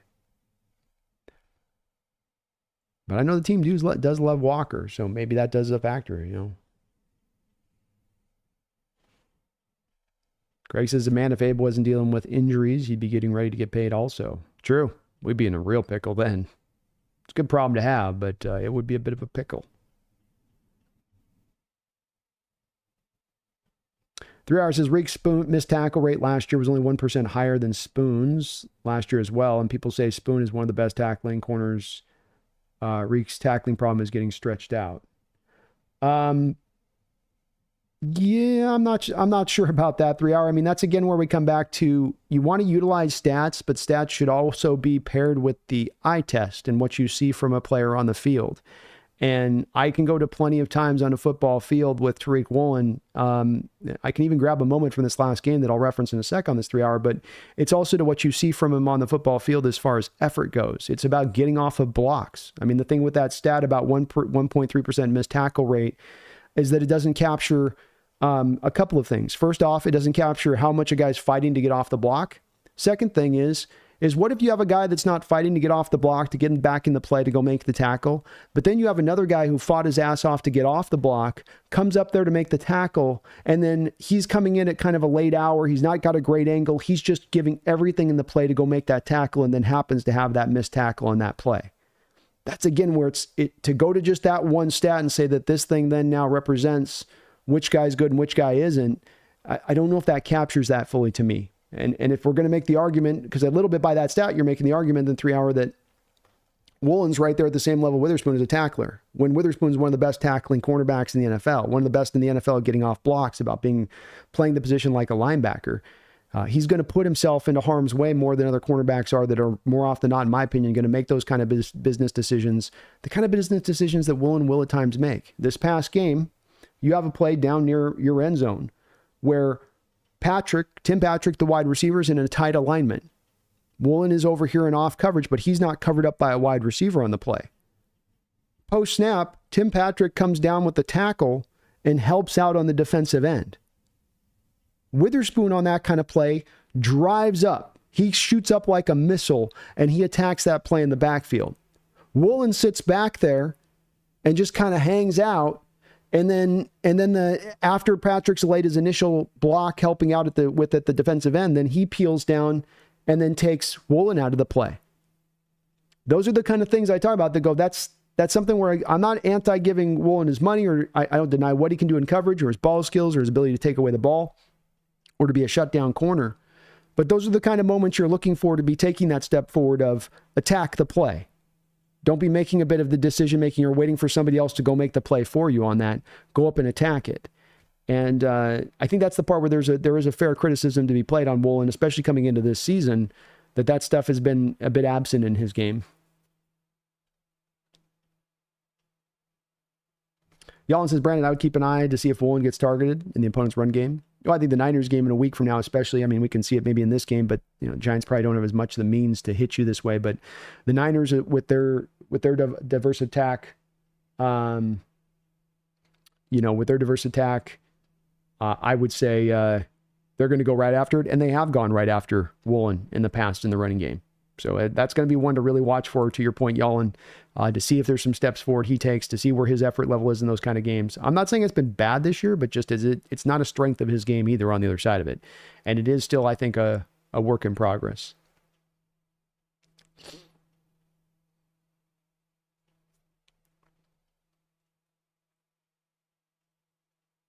And yeah, Yak, I wouldn't say there's any issue with Reek on tackling guys after they make the catch. The tackling is really more about in the running game.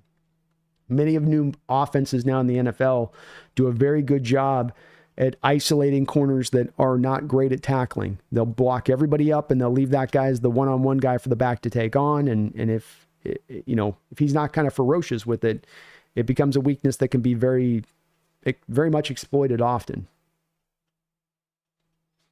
Thomas, is it weird I have more faith in Seahawks ownership over the Mariners ownership? Heck, I have more faith in the Sonics expansion leadership over the Mariners. Well, no, Mariners ownership deserves no confidence at all. That should be zero from any Seahawks Mariners fan perspective in regards to that. And Seahawks have great ownership.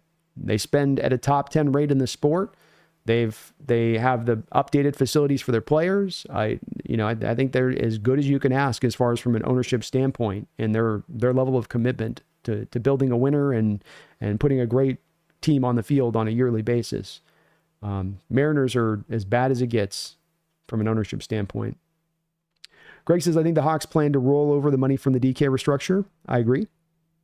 I would think that that's probably a bit of the way that they go about this.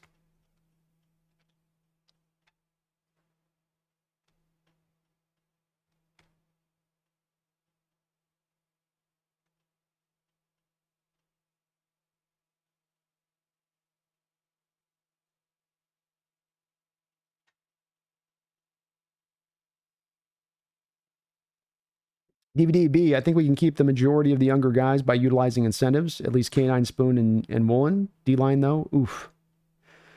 Yeah, it's going to be hard to get them accepting incentives, I would say. It's player by player. This is always a bit tough with that. But, I mean, if you look at the current contracts on the books we've got, I think only Geno Smith right now is the one that's got really, him and I think maybe Connor Williams are the only ones with really incentives in their deals, or major incentives in their deals.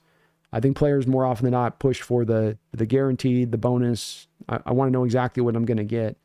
But they may be able, I'm open to having them find some creative solutions here. And you do have a lot of cap space moving into 2026 and 2027. So maybe there's going to be a way to bury some of the money in these deals into the future cap on this one. There could be some creative ways to do it.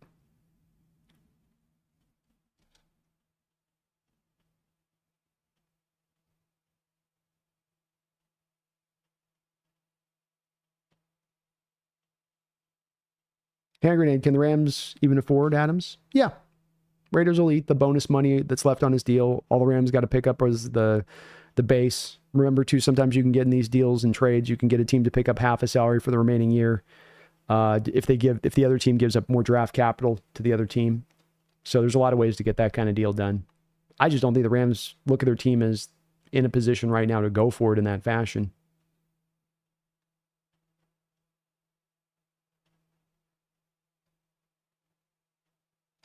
Sean Thompson, Brandon, do you have a P.O. box? I'd like to send you a retro jersey. What size do you wear? Hawks will be fine. Let's go, Sean. If you can, Sean, hit me up on either just DM me on Twitter. I'll give you a direct address over there. I don't have a P.O. box. I prefer not put my address right here right now, but let me, Sean, if you can, hit me up on Twitter or hit me up on heyhawksnest@gmail.com. heyhawksnest@gmail.com, and I'll just get you a quick address sent on over there to you on that side of it. That'd be awesome, man. I love it, brother. Hell yeah. Yeah, you just email me up or at just Twitter at me too. Even if you can't DM me, just at me at Twitter or DM me on Instagram. Either any of those three ways. But heyhawksnest@gmail.com. I'm always looking at my email and checking stuff on that side of it, Sean, for sure. Thank you, brother. It's awesome of you. And thank you for being a member of the channel, too, in addition to that. Y'all and Brandon, I know you've been busy, but have you looked into how Dan Quinn ran the Dallas Commanders defense and how it's evolved since the Legion of Boom? Also happy for him to turn around that team that was terrible.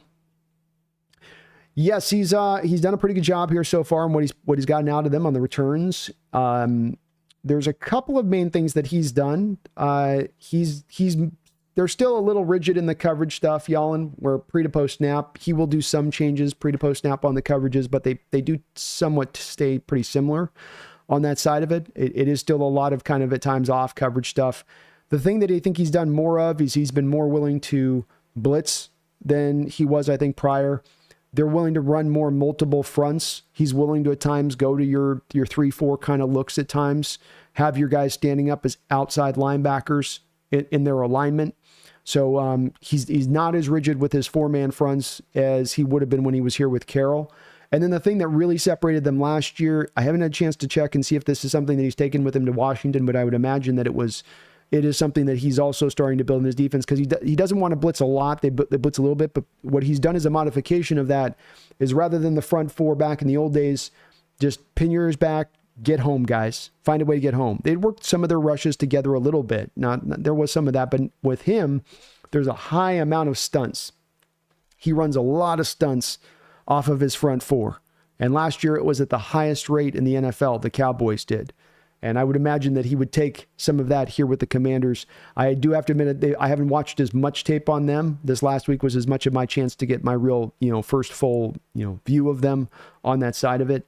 But those are the main places that he's adjusted the scheme a little bit. It still definitely has a lot of the hallmarks of Coach Carroll's system, but he has looked to update it. He has looked to modernize it.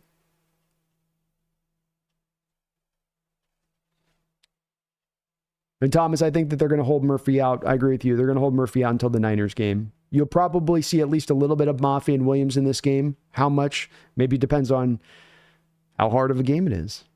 Potentially. Samuel B., can you do your one curse wheel, but every option just says Denver Broncos? Perna must pay. It's that or a voodoo doll at this point, Samuel. I probably should do the curse wheel because the voodoo doll would be a little bit of an evil way of going about it. But we have to answer back at this point. I think you bring up a good suggestion, though. I think a curse wheel and every option is Denver. Every option is Denver. I like it. I'll see if I can put some. I think I can scrap something together on that.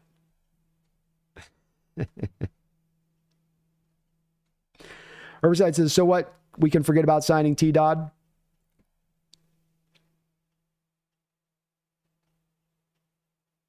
I think it's going to be hard. I think it's going to be really hard. It does depend a bit on the kind of contract maybe you can get with him, where does he take a little bit of a lower end deal? I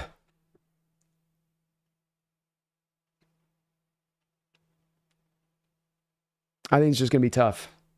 And I come back to it in that same way of, positions of value like edge, tackle, cornerback, receiver, quarterback, positions that have been devalued a little bit that you might not pay as much to. Linebacker, running back, that type of thing. But again, these are hard guesses on a herbicide. I don't want to sound like I don't want to be hard and fast. They can go still a variety of directions with it, but the sniff test would say that it would be tough. Thomas, I'd rather wait to end of the season forecast to be who will be the corner who's going forward. McDonald might have a different idea than us. That's that part of it. It is a tough guess on that side of it.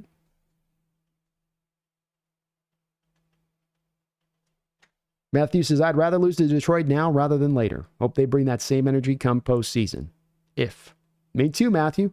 Well, let's see if we face them again down the line.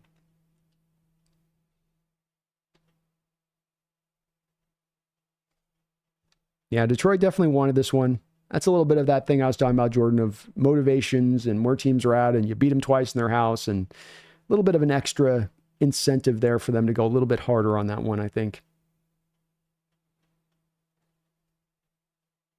Cameron says, Reek is way better than last year on tackling 100. Love it.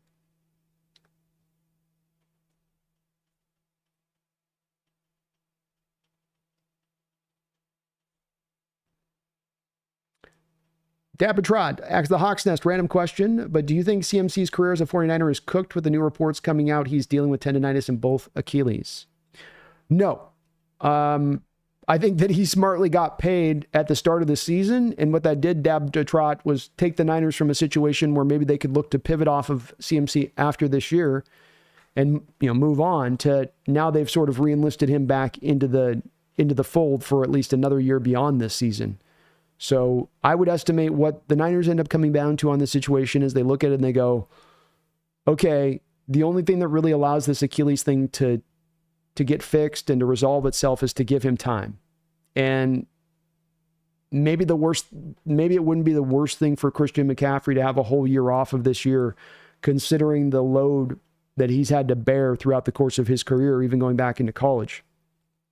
Hell, he's even a kick returner, I think, back in college. On top of being a running back. So I think he still does come back, but I would be very hesitant if I was the Niners at this point to run him out on the field this year. I know they're in their Super Bowl window and there's going to be a draw to do that, but his Achilles pops and his career is done.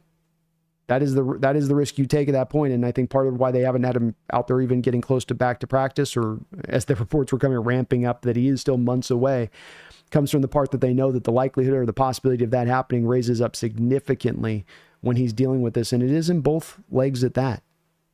But that they renegotiated the deal right before the start of the year, Dapatrod, and that's got the Niners a little bit stuck on this one. They're just a little stuck.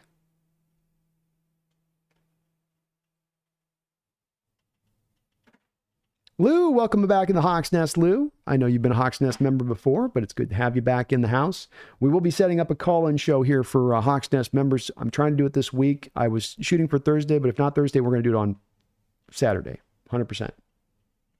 100%. Thank you, Lou. Appreciate you. DVDB or anyone, can anyone explain what happened to Thomas Rawls and why he didn't stay with us? I truly don't know the story behind it. I don't know. I've always been under the impression or gotten the impression that there's a little bit more at play behind the scenes than we know with Thomas. I don't know that that's for sure the case because it was kind of kept under wraps a little bit. But he came in 2015 and had a great season. 147 carries, 830 yards, 5.6 yard per carry average, 4 touchdowns. But the season did end with him having a pretty significant leg injury. And we have seen a few of these guys that this becomes the case. Jamal Adams, this was the case, right? DVD, where you suffer a lower leg injury. I think this was the case with Penny. You suffer that lower leg injury, and yes, you can come back, but there does come a point where maybe you just don't come back the same. And I mean, he went from averaging 5.6 yards per carry down to 3.2 yards per carry. I don't know if there was something off the field there, but I think that you could easily explain it as an on the field thing when just this is what happens to some guys if it's a worse enough injury, and some guys just don't fully bounce back. Thomas is in a mock. I drafted 3 offensive linemen, 2 guards, 1 offensive tackle, 2 linebackers, 1 running back, 1 quarterback, 1 wide receiver, 1 defensive tackle, 1 edge. Also traded back, drafted BPA with some need involved. I like it. It's a good mix. Probably about right around where we would expect it to be. Hand grenade, does Reek's talent of a man coverage negate his lack of willing to tackle B, if that makes sense? Yes. I mean, it's an issue. I as I was saying at the top, I still don't anticipate it being enough to, just make sure I'm clear on this with it too. I'm not saying not to sign Tariq Woolen. If he's going to be able to cover like he's covered this year, that's such an elite cover trait that it does overcome it a bit. And he's not completely an awful tackler, as was mentioned above. When it comes to tackling receivers, or if guys do catch the ball, he's going to bring them down immediately. He's a good tackler on that spot. It is then just specific to him and how he plays the run game. Teams can target you in that way. It is something that, would be something that you'd have to kind of work around a little bit. Maybe he can get better with time with it, but I don't think that it would be a wholly enough to negate him as a player to say you can't give him a contract, because it's like this gaping problem to his game that's just we can't overcome. Certainly you can overcome it. Somebody was referencing a little bit above that maybe with McDonald wanting his corners to be such good tacklers, maybe that's something that would prevent them in their situation of signing him, because he'd say, hey, I don't have that in him here. I love what he is as a cover guy, but he doesn't tackle well enough for me. And that might be another possibility that is part of this factor. But he is sensational as a cover man. He's one of the better cover corners in this league. He's got some of the better ball skills, I think, for a cornerback in this league. And it's enough to outweigh the other. Goros Kasi says, I think we had a good game on offense, but we also had 5 guys out on defense. Indeed, Gorgos. Heck, you were down 6 guys on defense. So about halfway into this game, you're down half of your defense, your starters. And not just that, you're down 5/7 Gorgos of your front 7. And I brought it up to the round table last night. I think all of them were in pretty much silent agreement, nodding their heads with me on this one, being that any NFL team in the NFL, defensively, if you lose 5/7 of your front 7 defensively, and you go up against any team in the NFL, Raiders, Panthers, Jaguars, you're down 5/7 of your front 7, you're probably not winning that game. Say nothing of going up against a team that's a true playoff contender, maybe a division title contender out there in the NFC North, and it becomes an even harder ground to cover at that point. I think that it's a valid explanation. Thomas says, how long did it take for Sherman to tackle? It took a bit, and he was a receiver. He locked it in pretty quickly, but it did. It's a process, and one we can give certainly him some time on. Josh Sass, how you doing? T-Man, why do you think we didn't run stack fronts much? I think that was the biggest question coming from me out of this game, T-Man, is why wouldn't you be more aggressive, being that you were light-handed? That you were dealing with from a point of you're going to try to trust those guys up front, 4 guys to go get home. They're not going to get home consistently. You're going to have to make something happen. I don't have a lot of reason on that. I really don't. I'm in the same place you are on that one, T-Man, where I kind of scratch my head and go, I come back to saying, you had house money to play with coming into this game. Nobody's really going to expect you to win this, being that you're down this many guys. We're hopeful, but we don't expect it. I was predicting a loss. But in that case, then what do you got to lose? Let it fly. Try some things out.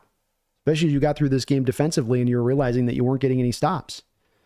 Let it flow, and that's supposed to be a bit of what this scheme allows you to do, is get much more creative than just, we're going to stand back and just align our stuff and just keep running our stuff, and you're sitting back in zone and you're trusting your front 4 and they're not getting home and your zone coverage is getting cut up. And do something. Stop just letting the same thing happen. Try something else. I would not have had a problem if we end up giving up 50 points in this game, but we did it trying different things across the board to be hyper aggressive to help this defense out at times. I hate just seeing something like that walking into it where you go, yeah, you're light, you're a little weakened here. And then that's indeed what gets attacked. It frustrated me a bit coming out of this game, T-Man. Thomas, I'd still re-sign Woolen. Yeah, he's a special enough talent, I'd still do it. And to the point above, tackling maybe does come along on that. Coachina, Jimmy, any good OTs available in free agency besides Peters? Nope. That's why you're going to Jason Peters here. Jimmy is specifically for the fact that there is nobody out there that's going to give you anything of any good value.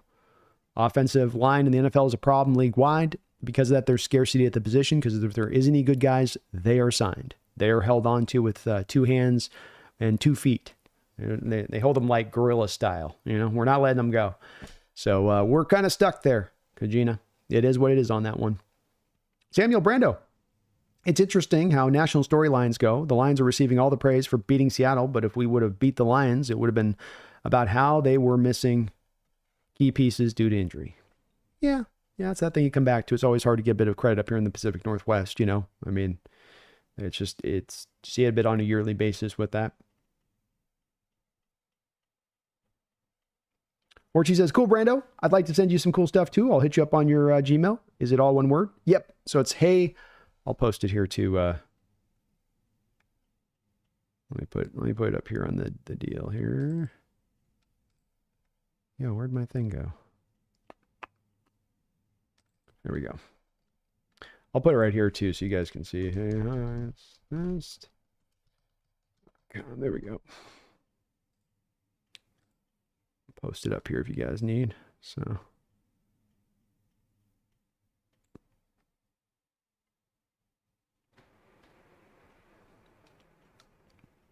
But thank you. Appreciate you sending, and I'll get you an address right off. Thank you for that, though. Always can use some more backdrop and stuff like that. So, Rednecker, if they don't call that BS call on Lockett, do you think we win that game? I think we tie it, Rednecker. I think that we do get it tied. It's hard to come confidently out of that to say that there's enough motivation there drawn at that point to be able to go win the game. I mean, it would really probably be a little bit like it had been in the prior couple of 2 matchups at that point, Rednecker, if you get that touchdown and tie it, where the prior 2 matchups, it was really kind of about who had the ball last. That was as much about who determined who won the game in both of those 2 matchups. I think the same thing would have been true here if you went down and scored, where it would have been who ends up with the ball if we go to OT, who ends up with the ball at the end of the game. That's probably who ends up winning that one, because we still really hadn't done anything defensively to adjust and find any stops for them if they got the ball back. I think they could have just as easily gone right back up the field on us. Kevin says, I definitely think if you go deep in the playoffs, you're going to pay for Geno. He has been an absolute game changer. I think it's a real possibility, Kevin. It really is. And part of this is just the tough prediction point with Schneider. Where does he stand on this? And he's given no real indication of what his intention is on this. We do know with the last Geno deal that he got that down at a very low mark. And he's kept Geno about the 17th highest paid quarterback through this last contract he gave him in the NFL both these past 2 years. But I wouldn't shock me in the least if they ended up signing him and potentially even sign him to that big market deal, the $50 million deal. Like you say, he has earned it. It's not like he hasn't earned the new contract if they pay him that. There are some quarterbacks out there you go, Tua, did he earn that? Lawrence, did he earn that? But in Geno's case, you absolutely would say, yeah, he has earned that. Hand Grenade B, drunk Red Zone stream Sunday after the Niners game? Maybe. I'd be down to do something like that. If you guys are feeling that, that's a long day of drinking. Early 10 a.m. drinking, too. I'd be probably down, man. I'll twist it over a little bit. Get my mother and brother over here to help bartend for me. Orion, I really like the way Christian Haynes looked, especially going up against someone as talented as Hutch. He kind of dirted Hutch up on one of those plays, and Haynes played pretty well. He did. Played pretty well out there on it. Marty McFly, man, thank you for the triple donation, $12 donation, man. I salute you, Marty. I really do. And I thank you guys, all of you. Lou becoming a member, y'all and your donation. You guys, you are what lets me do this. I just always like to make sure I mention this every stream on this, is that I'm in a place, even on the growth, as great as we've gotten on growth, I'm still at a place when I talk to other content creators out there behind enemy lines and I'm talking to them.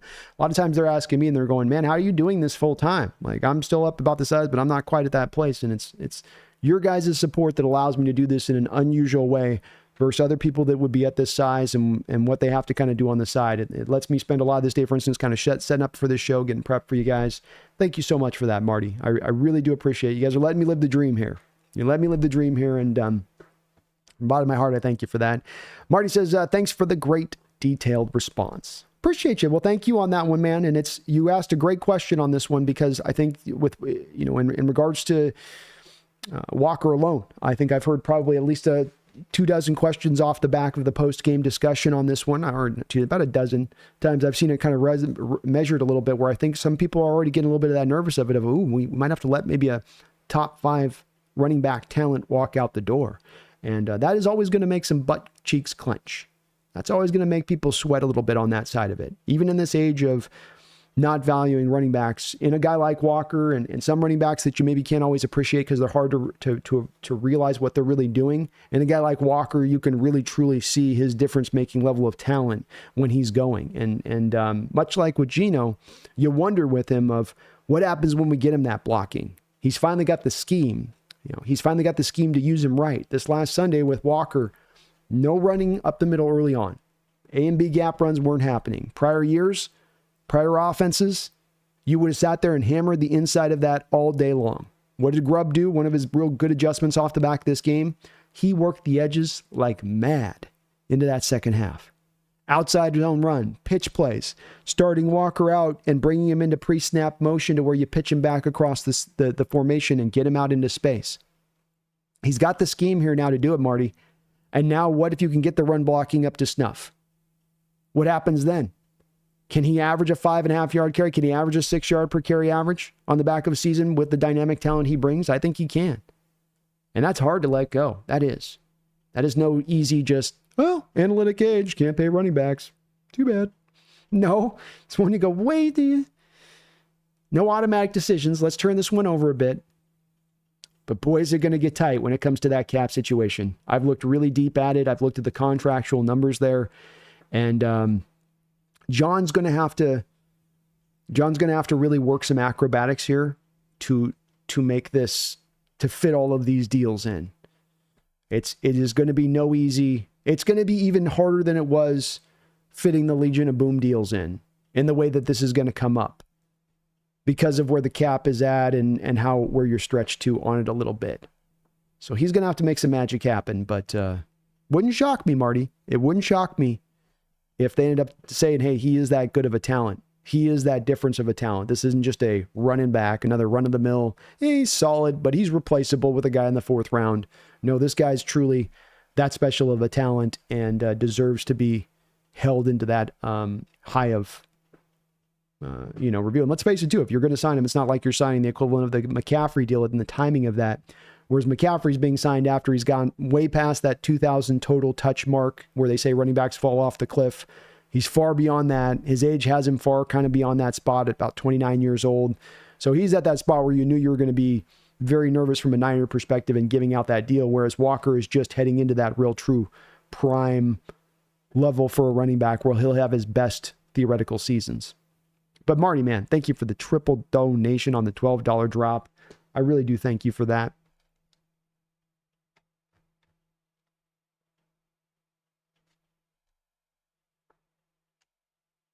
And Thomas, maybe we'll get Detroit next year. Hopefully we don't have to go in for a 4th straight year. That'd be brutal. Grandizer, hi Brandon, hope all is well. Did you have any luck with your Giants content creator getting back to you? I wrote you the latest, the Hawks Nest community section, maybe to reach out to online Big Blue Sports. Tim is a good content creator. So I've had a horrible time on this one, Grandizer, and I'll try to reach out to maybe Big Blue Sports. My guy just completely went silent on me. So he said, we're going to do this next Tuesday. We got this all set up. And then he just kind of bailed out on me and then never got a response back. The giant content community is the worst. And this is saying something because it is really hard with these guys. Like, they do not respond. These guys, I don't know what it is. It's like, do you guys want to grow? Do you want your channel to get bigger? Because like a lot of these folks are just completely non-responsive. I know they're busy, but a lot of them I reached out to in the off season. And with the Giants specifically, Grandizer, I reached out to like 6 content creators, and I think I reached out to that one as well. Because I looked at every giant content creator I could, and I was like emailing all of them. No responses back. So I'll try it with that one, but they've been the most disappointing one because this was even going back to last year when we played the Giants. I reached out to all of them. No response back then. And I talked to Jesse over Last Second Sports. Like, even he was having a hard time last year finding one for him to get done. So they're just kind of a fan base that I think is in a little bit of miserable shape. They don't feel good about their franchise. This kind of then I think funnels down to their content creators being a little bit, I don't know, it feels half in, half out to me a bit, just my opinion. But frustrating. It's hard to pin some of these guys down, and I don't understand because all of them coming over and doing an appearance for an hour here is going to benefit them back to their side of it. You know, you're going to get a tangible effect from it. Not to mention, like, really all of them should be cross-streaming back to their channel. But people are, I do find, everyone's got their own little way and method of doing this thing. I'll try though. I'll take a look at Big Blue Sports. I felt like I emailed them this off-season, Grandizer.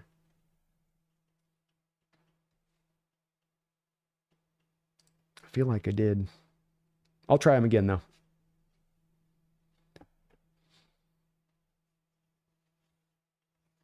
Matthew says, Geno played confident. Wouldn't you say wasn't the typical deer in the headlights that popular opinion makes him out to be? Hope to see more. Yeah, but I think that's also where the popular opinion's been wrong for the past few years.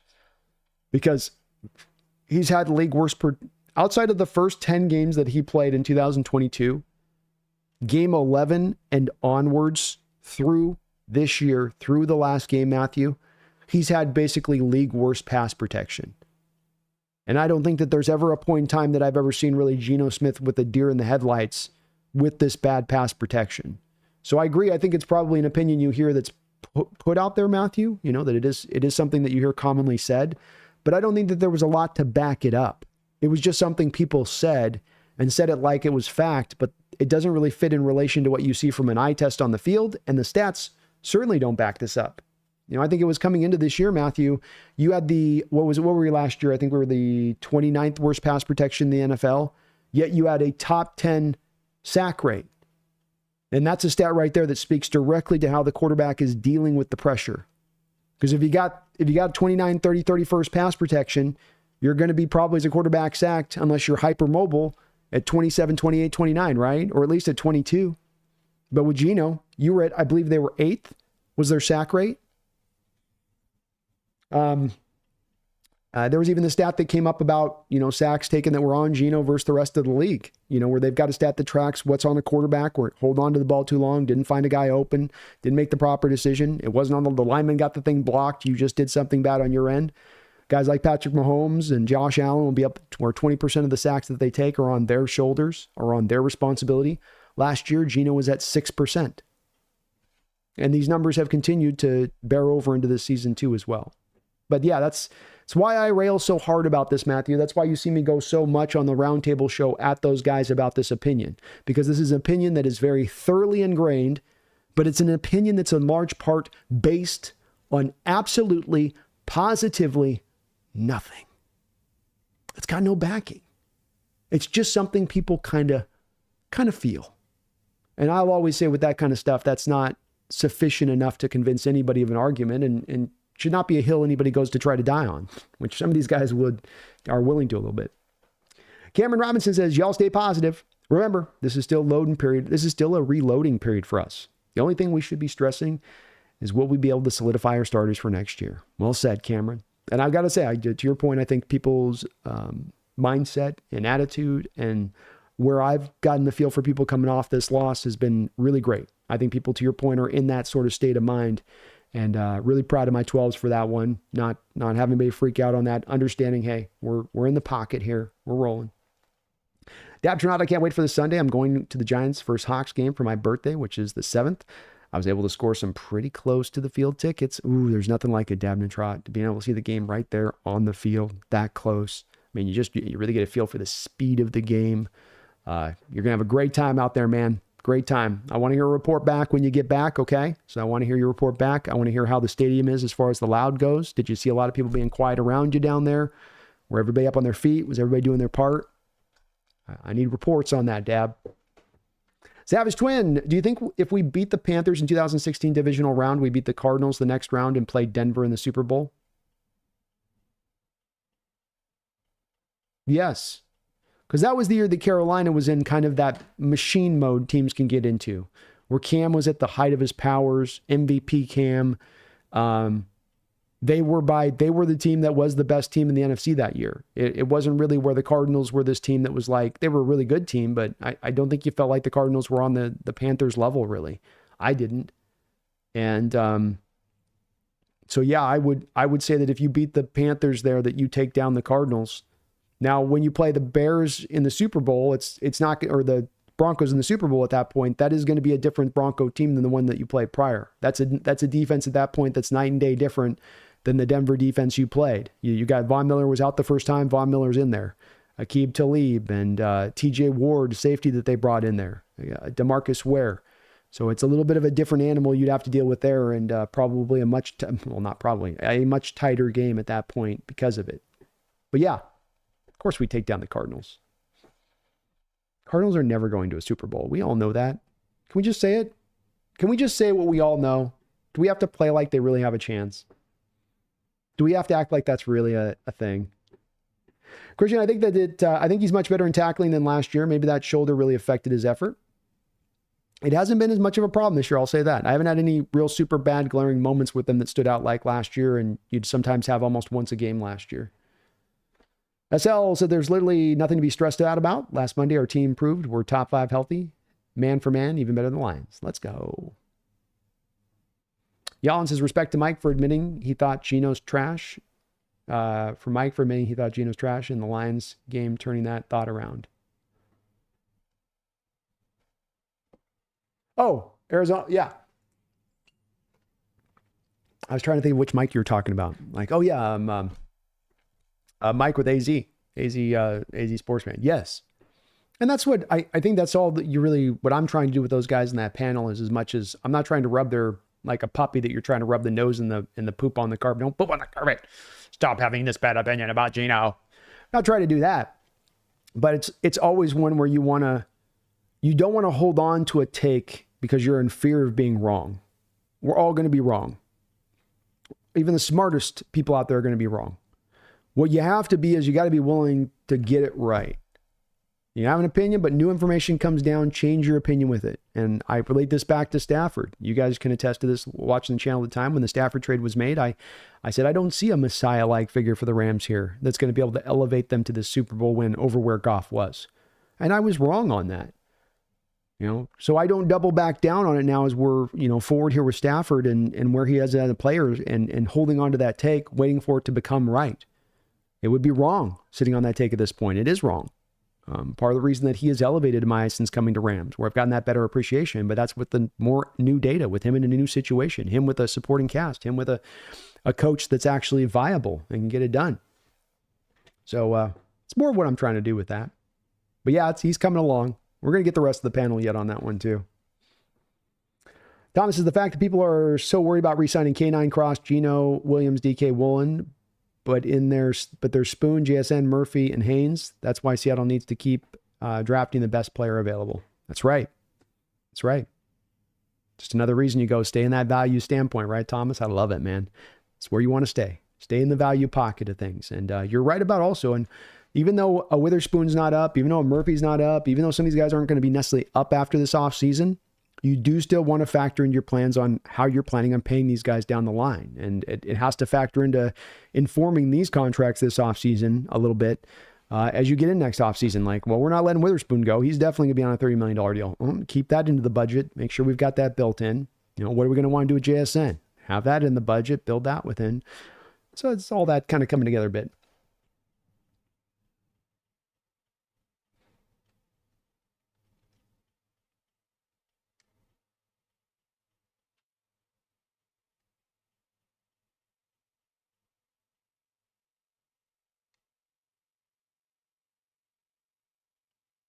What's up, Proper? Stimpy, hello. Is he in the house? Matthew says after 10 a.m., after brunch. Hey, maybe I'll just get some mimosas going, Matthew. It's societally acceptable if it's a mimosa, right? Like if I pop the top on a beer at 10 a.m., it's like, y'all are going to be looking at me. But if it's a mimosa and it's in a fancy glass, then I get a pass. Isn't that how that works?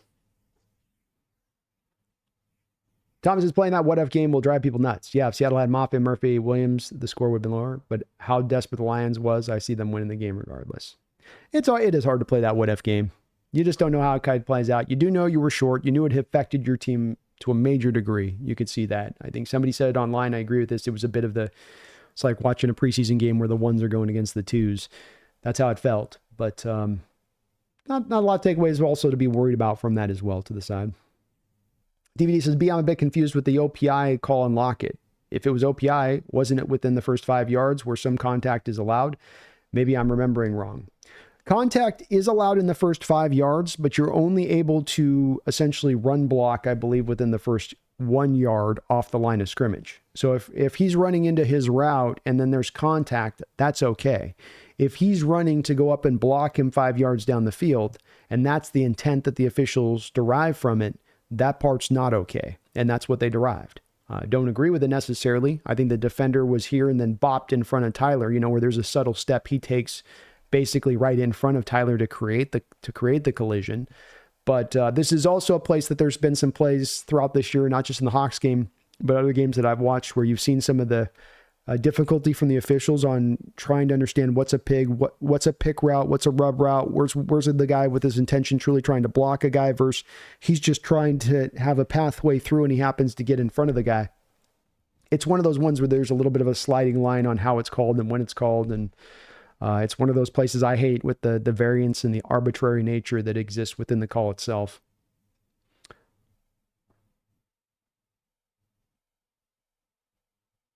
Thomas says, I don't understand what Grubb was thinking when it comes to Haynes. He totally threw Hutchinson to the ground on K9 scoring touchdown.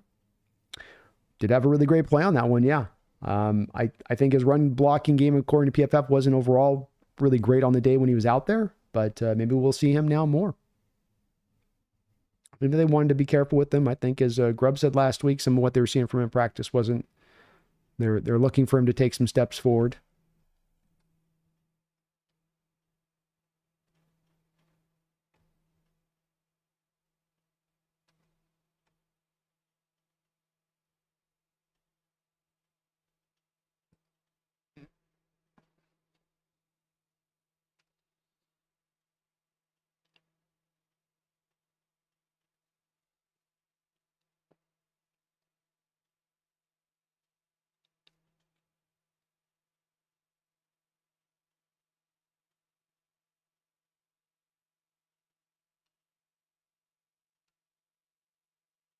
The camera says 136 watching, 34 like. Come on, people. Your fingers are cramping. Use your elbow and hit that like button and subscribe. Thank you for mentioning that, man. I really do appreciate it. Please do, yes. Hit that like button if you get a chance here, folks.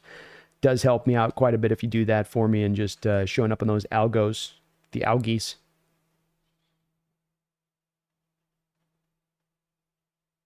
Thank you for reminding me on that, Cameron. Marty, man, you're so kind. Coming in with another $12 donation. Thank you so much, Marty. I really appreciate it, brother. We need more money. Dutch Vanderland. Laughing out loud. For real, though. I've never seen a play like that where when Walker did some insane supernatural acrobatics to get that first down. Don't remember the time, but everyone knows. I've never seen it. And you get through, you've seen so many things on a football field. You see it twice. I've seen that happen once before. I've never seen a player get flipped over, land on their feet, get flipped back over, land on their feet, and then he still went and got the first down. I mean, that's the underrated part about this is it's one thing to kind of keep your feet, and that would make the play cool in itself. But that he went and got the first down on top of it, still kept his feet, and Anzoli's just like, you're still on your. He almost let him go just out of shock that he was still on his feet. I flipped you twice. I flipped you on your head twice. How are you still on your feet? It was kind of supernatural. It really was. And how about Anzoli? You got to give him credit too, because how about Anzoli after the first flip where you watch it in slow motion and you can feel Anzoli, Marty, he's tactically readjusting his hands and doing the same flip over on the side. Like, he didn't accidentally flip him the second time. He's beasting up and like, oh, I'll flip him again. And kept his feet. That was insane. That was insane. And Walker's done some pretty incredible things through the years. The one-handed catches and the reversing field. And I mean, he is running backs are fun anyway, usually, but he is as fun a variety of running back as you get to see, and all of the things that he can do, because he's so multidimensional as a running back. He's got a little bit of power. He's got the speed. He's got the burst. He's got the quickness. He's got the juke. He's got the jump cut move. He's got the dead leg. He's got a spin move from time to time he can call upon. He can bring it all into play. He's got a lot of tools in that kit, including, I guess, the ability to be flipped over and still land on his feet. But yeah, that was a hell of a play, man. That was a hell of a play by Walker, and as impressive a feat athletically as you'll see on a football game. You know, but got the first down too, Marty. It's land on his feet, but got the first two. That's tough. But thank you, Marty. I appreciate all of your donos, man. Very kind of you, brother. Very, very kind of you.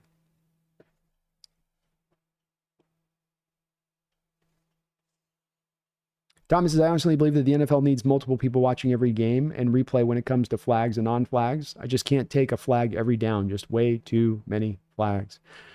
It's a problem league-wide. I've mentioned on this, Thomas, we try and talk about how the NFL can fix this, and, full-time refs. Sure, full-time refs. Taking out some of the arbitrary nature of the rules, I think. Streamlining some of the rule book could help here. I mean, my opinion on this comes down to this. If we're to the point, and it's not just our game on this, by the way, you're seeing in the crowd the league. If we're to the point where there's got to be 23, 24 flags called over the course of a football game, maybe we need to get it back to a place of forcing these NFL teams to not push the line as much. Maybe we need to get to more of a place of penalizing them much more when they go outside of the context of the rules, where they don't go, well, okay, look, I'm going to do this on 30 plays, but it's going to get called once, so I'll just do it on 30 plays because it'll only get called once. Maybe we need to snap these players back along the line of, no, the rules are that you play it this way, and you're not going to be purposefully pushing the line. It's one thing when something happens accidentally, but you would almost think when you get 23, 24 calls in the game, it's both teams going, let's push the line as far as we can take it. And it's not good for the game. It's horrible for the flow of the game. And I do think that the NFL needs to start to look at taking some steps to kind of fix this a bit, because this is becoming more and more of an issue. Where are we going to get to? 30, 35 flags a game eventually, where every play there's a flag? And it kind of feels like that in our games, and it does get old.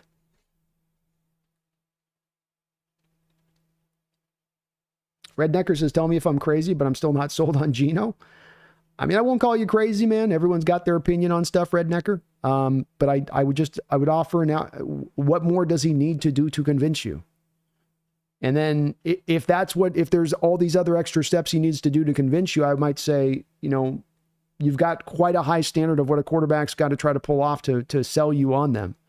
Because the guy's not just been great this year. He's leading the NFL in yardage. He's on pace to throw for 5,000 yards. He won Comeback Player of the Year award twice, or not twice, but 2 years ago. Yeah, I mean, he's played this Lions team 3 times over, Red Necker. 3 seasons over, he's played this Lions team, and in every single game, he has to carry the load offensively because his defense can't get one stop. And he's beaten him twice in that environment 3 times over.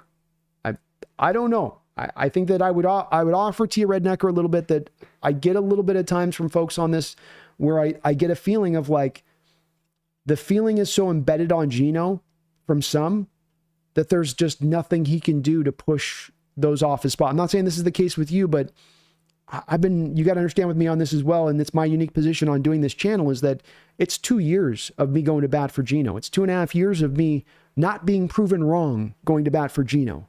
My take 2 years ago, my video I dropped before the start of the season, before Geno started one game for your Seahawks, and I put in the video on the top of my thumbnail, doubters beware. Doubters beware.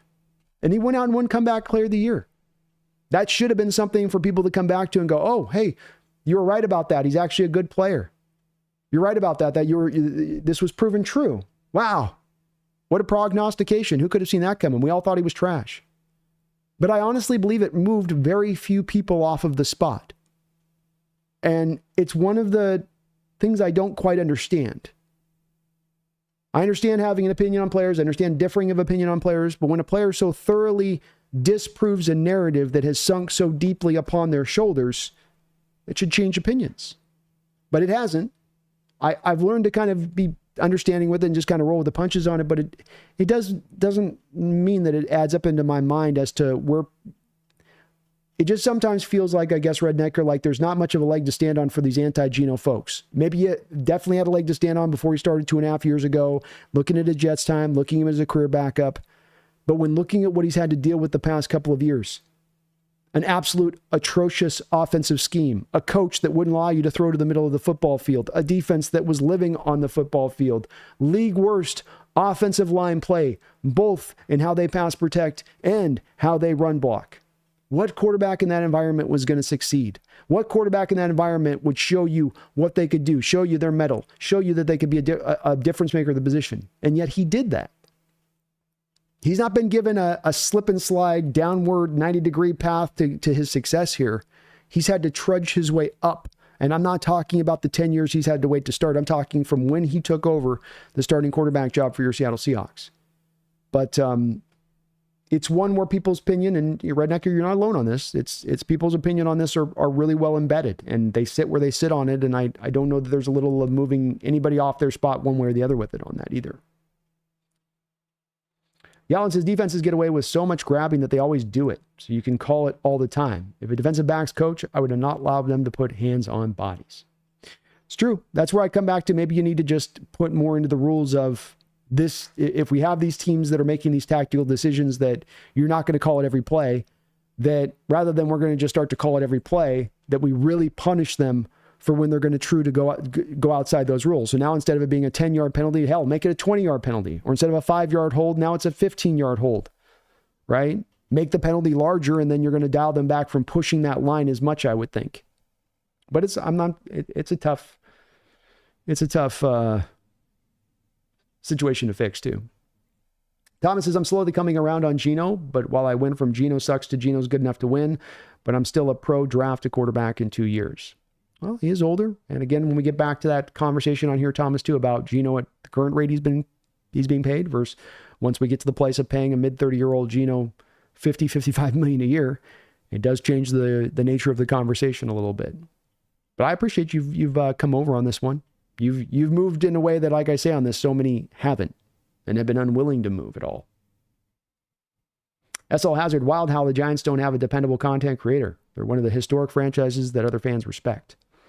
Yeah, it's caught me off guard too. But this is that second straight year. If you go back to the Giants game last year, we didn't have a behind enemy lines on that one either. And same reasoning. And I mean, they've been in kind of disrepair for a while, but at the same point in time, you guys have won 2 Super Bowls in the past 15 years. So I get that there's been some bad ball in there, but you gotten some championship trophies. I mean, that's something, right? But yeah, it's a bit odd on that one. And Jesse, I checked with him on this one. He's been dealing with the same thing when he's tried to reach out to those guys as well. So it's just the way it is, I guess. Marty says how Geno is doing this with like the 31st offensive line. Imagine an even top 10 offensive line. I'm sold. That's it, man. If he's doing this and he's performing this well, if he's leading the league in passing yardage, if he's performed this well this past couple of years with that offensive line in the shape it is, like you say, Marty, we could take out all the other stuff. The defense is going to improve. Hey, the offensive scheme is going to improve. You got your playmakers still around you. We could take all of that out and just come to that offensive line and go, what happens when that offensive line goes from 31st to just middle of the road? If Geno can play at this place with them at 31, how does he play when they're at 15? And I ask myself the same question, and it does get you daydreaming a little bit about the potentiality of this offense if they can just get that locked in. And there's reason to believe it can get locked in. The guards can settle in. Connor Williams can get his footing underneath him after that surgery, and he is steadily, I think, getting better and better. And then if Lucas can get back into the fold, that's where this can come together in that way. But I look at it in the same way, Marty. Same exact way. Chad says the Panthers beat us in that game for one reason, and that's because Maxwell was hurt and Thorold Simon had to play for him. Cam had a perfect passer rating at 158 to his side for the whole game. that was a big reason. You're down definitely your cornerbacks. That was hurting you in that game, Chad. Remember, there was another weird thing with that in that game too, which was that I believe that the field turf had gotten tore up where they had like high school championship games or something like that on the field turf throughout the week. And the Panthers were ready with the cleats. But if you remember in that game too, I think that the first couple quarters of that game, Seahawks players were like slipping and sliding on the field because the conditions were so bad and they had to change their cleats. And once we changed the cleats, we were able to be a little bit better on that one. But that was a game that did start out going sideways from the jump. We were almost able to mount an incredible comeback in that one. But yeah, you were definitely missing some corners. And that was about the spot where you're starting to have the Legion of Boom getting beat up a little bit too. You know, starting to feel a little bit of that. Sea Lord of Bravos, it was clear to me that Geno was a very good quarterback the moment he became our starter. No slowly coming around to Geno for me. I love it, man. Me neither, man. Me neither. And yeah, Chad, Daryl Simon also in the Super Bowl against the Patriots. That was also a big one there. Seattle not having Marcus Burley activated for that game was just brutal. You didn't have another slot corner to go to.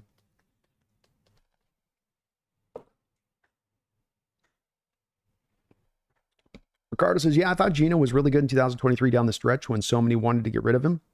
He got blamed for so many bad situations that he had nothing to do with. I agree.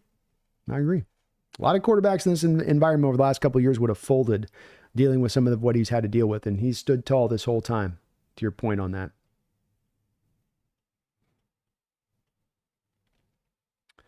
Christian, thank you for the $5 donation. I really appreciate that, Christian. Very kind of you. He says, love B&B. You guys always have honest analysis. Stop listening to 710 and Fox 13 when they were too timid to criticize the team's problems last year. Well, thank you for that, Christian. I think that the local media and I think some of the the media connection between team and different outlet has been one that has opened up, I think, an opening for guys like me and Brendan to be able to come on here and fill a role that is needed from this. Where the media at times I think got lost in this here in Seattle at times, and I know that they want their access. I understand access is everything. Access means this. Access means that. Access is all this. But access can also take you from being honest. And when you're doing this kind of thing, whether it's small-time guys doing this on YouTube or people doing it on the radio, if people don't believe you're being honest, you're going to lose them. You're going to start to lose them. And that game, I mean, I saw it with Salk recently on that whole, you guys saw the whole criticism he got, where you can literally watch a guy in real time sitting there. He's as he's saying it, if you watch Salk, as he's literally saying it, he's wringing his hands. Literally wringing his hands as he says it. And he's saying, well, that's just baseball what happened to the Mariners this year. That's just baseball. And why? I want my access to the coach. Want my access to the team. Want our behind the scenes access. Need to get our access. Got to have our access. What happens to the truth, Mike? What happens to the truth? What happens to being honest with your people that are kind enough to listen to you? That doesn't matter as much as the access. I want my access. And you know what? You saw the same thing, Christian, last year with the local Seattle reporters, in regards to the Carroll situation. In other cities, you would have had reporters writing articles about, hey, is the end come here with Carroll? Hey, this isn't working with Carroll anymore. Hey, maybe it's the time to start to have some tough conversations about Coach Carroll. But if I'm to remember this correctly, I don't think any of the major publications had one guy willing to step forward in that way. And it is a place I will always be hard on the local Seattle media in this way. You didn't start to become a journalist so you could just have access.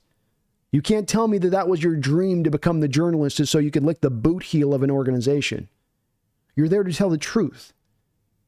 And a lot of times, speak truth to power is what journalism is supposed to be, not lick the boot of power. And I would offer that a lot of the times over the past couple of years, why I would get so much pushback about the fact that maybe we have reached the end of the road of Carroll. Maybe the time is going to get to this spot here where it's not working anymore. That there have been a lot more open ears if we didn't have a journalism crew that in tandem, in chorus, was doing nothing but licking the boot heel of the organization because they wanted their consistent access. I've applied for media credentials with the Seahawks multiple times. Haven't gotten it. Why do you guys think that is? How do you guys think that is?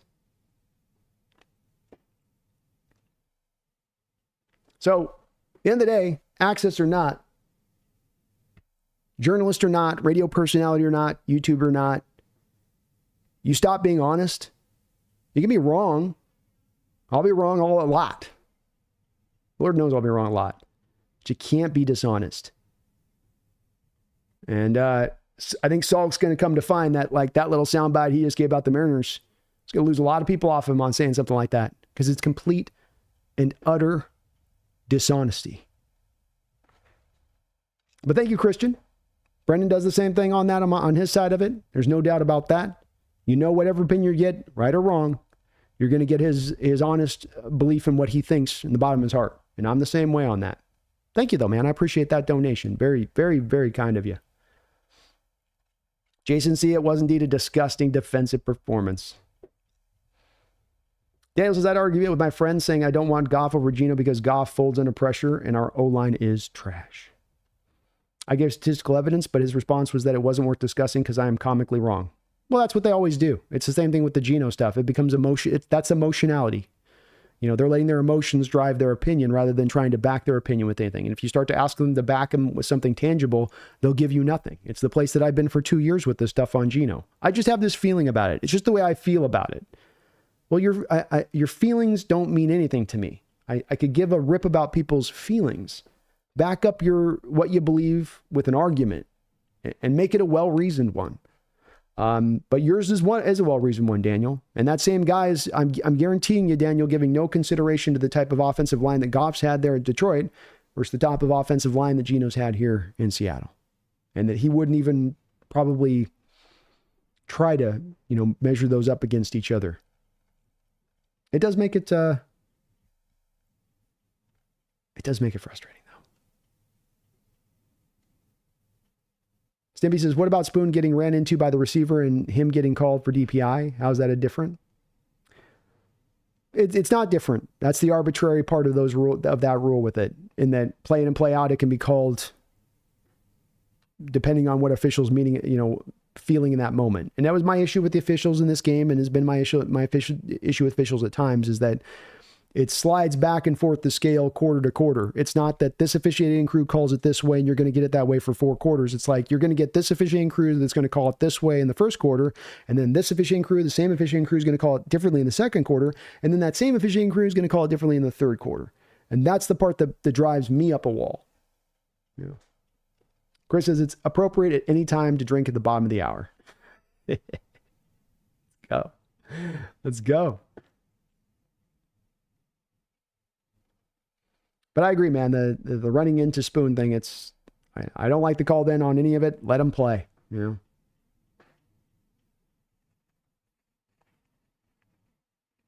the NFL does have the worst refs in professional sports, Ricardo. NFL's also added to this to making it a bigger problem by adding more rules every year. They add more arbitrary rules, and you just end up with this stack of rules where just everything is an infraction at that point. C-Lord says, I'm watching the stream. I'm 30 minutes behind, so if my posts here seem off topic, that's why. Oh, no worries, man. We can flow and bounce, Johnny Pedroza, Jason Peters is too old. Need DJ Fluker, Phil Haynes, and Dwayne Brown back. I guess they like themselves some Peters, man. I would have thought those guys would have been potentials, Johnny, but they didn't go for him. DVD Forever says, B, correction. If you watch it again, it's K9 somersaulting himself, not the defender, flipping him a second time. Oh, okay. Well, I thought the defender changed his hands on it, but I'll take your word for it on that. Amazing play by Kenneth Walker.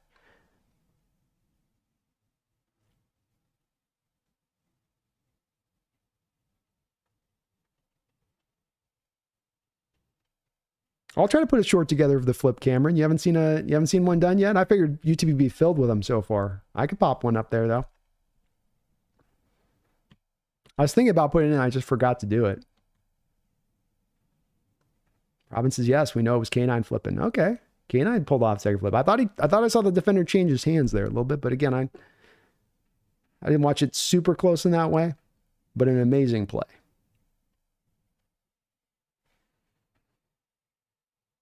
Christian says the illegal formations on the OT is getting ridiculous. I don't think offense gets an advantage on it. Are you talking about the getting the head above the centers?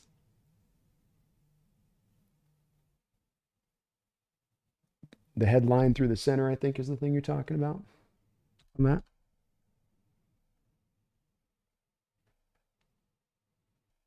Haven't seen it. It was that first game of the season. They called it like 5 times in that Ronnie Staley. I haven't seen it called a whole lot. But again, another new penalty added in. Always more penalties, you know, rather than pulling back. It's like they never take any off the books.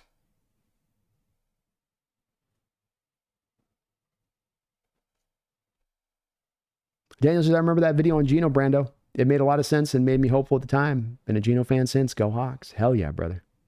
Hell yeah. Matthew says, Geno convinced me. Just ordered my jersey the other day. Number 7. Go Hawks. Let's go. I'd love to see that.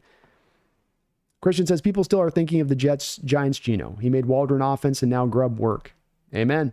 And I agree. I think a lot of this comes from the place, Christian, I've chalked it up to being that we have so much data and information we're taking into in the modern age, and we want to come to opinions quick. People want to categorize fast, because when you can categorize, we can put in a box. You put the box over here. You know what is in the box. You got it. You don't have to think about it anymore. When you have something ongoing where your opinion's not yet settled, you have to keep thinking about it. You got to kind of keep considering it a little bit. And that is a bit of the case here, I think, you know, with Geno Smith. I think it's just that old time stuff still wading in over the top.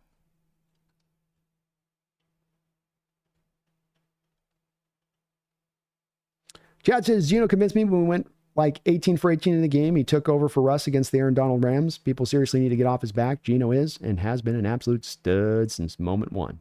Let's go. Yeah, that 90-yard drive coming into the game for Russell. Didn't practice the whole week. You know, Russell got the number 1 snaps. Now they're just making it go. Great point. Carter's high on Geno. Let's go. Sea Lord says, just makes me a bit sad. He's about to turn 34, but with his fitness regime plus his relatively low mileage, he should have at least 3 more very good years before the inevitable drop-off starts. He should, yeah. I definitely get a couple more years out, and it doesn't have maybe as much tread taken off of his tires because of that. Stimpy, thank you for the $5 donation. I appreciate you for that. Stimpy was talking to a Lions fan saying how I feel great even after an L. He got so annoyed I wasn't sad. Called me emotional, and then blocked me. Jeez. Well, went to 11, did he, initially? Yeah, those losses the past 2 years really seem to have set that fan base, the Lions fan base, off in a way. I don't know. They lost. I guess just losing to us in that way just really got them off feeling upset and angry, because you could definitely get a sense from them on winning this. I mean, I just saw like a music video came out today where the guy was like rapping with like production value on beating the Seahawks, and I'm just like, all right, you guys, you understand we're 4 weeks into the regular season here. But do you go crazy if that's how you're feeling with it. But yeah, I mean, and then they don't want to hear it. You know, well, we got injuries too. All you got to do is any Lions fan or any person that wants to rub your face in this, if you're a Seahawks fan, all you have to do is this. What NFL team in this sport loses 5/7 of their starting front 7 and then goes out there and beats any NFL team in this sport that next week? What's one NFL team that's going to go pull that off? So Niners, no Bosa, no Leonard Floyd, none of your interior defense, all backups across the line, no Fred Warner. How you going to factor that point? Oh, well, they probably lose. Okay, so you understand why we feel okay about it. It's not us making excuses. It's, as I say, difference between excuse and explanation. An excuse is paper thin and there's nothing behind it. An explanation is tangible, and you can backtrack it into reality of what we were dealing with. And it's unusual that a team would lose 5/7 of their front 7, but it's not because they're blasted by injury. It's because of the fact that you're playing 3 games in 11 days. And yeah, they don't want to hear that part of it, but it's the reality of it. But this was their Super Bowl, it seems like, a little bit, Stimpy. That's the feeling I'm almost kind of getting. Wouldn't be almost shocked if we see the Lions have a bit of a letdown this next week because they got so hyped up for this one. You know, they have so much riding on this one, I guess. Randall McDaniel, thank you for the $2 donation. I appreciate you, Randall. It's good to see you in the house too, brother. Says, facts don't care about your feelings. They don't. And I will always push back on feelings. I'm not a fan of feelings. I'm not a fan of emotionality. I'm not a fan of, I just sort of feel this way. Back up what you feel. You can feel a way, but back it up with something now. Don't just come back at me and go, well, you're silly for thinking that. No, you got to back up what you think. No, you're silly for thinking that. No, you got to back up what you're saying. What you're saying runs counter to a lot of data and information I can provide you. You've got nothing tangible to provide your backing other than I just emotionally feel this way. And that's something I've run into in a lot of debates and discussions and items of topics that come up on the channel at times, where people want to lean back into feelings and don't really want to, you know, validate their feelings or explain themselves on it. I just want to tell you what it is, and that's what it is. No, back it up for me. Give me something to understand where your standpoint is on it. Marty McFly with another 12er, man. That's like your 5th drop today on the $12 Drono drop. I really appreciate you for that. Very much so, man. Really, really thank you.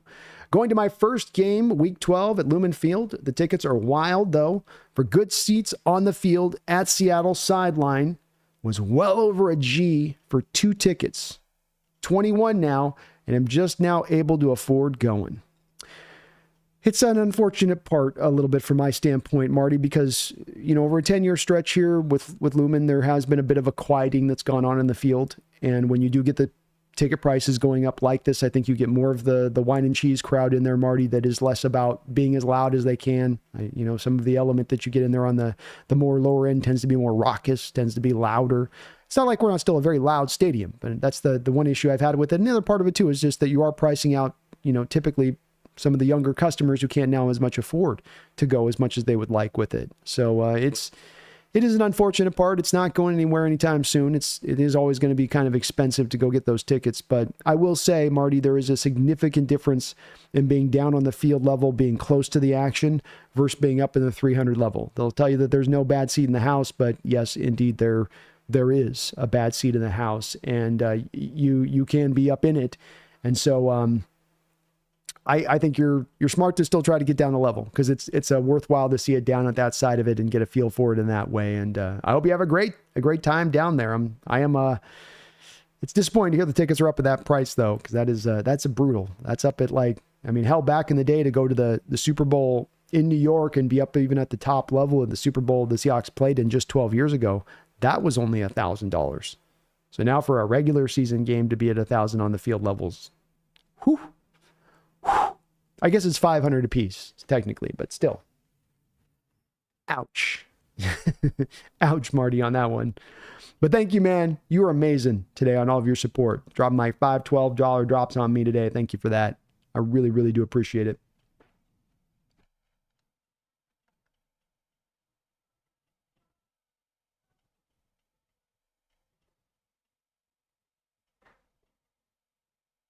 SL Hazard said 31st ranked offensive line. What quarterback in the league would be able to make chicken salad out of chicken S like Geno right now?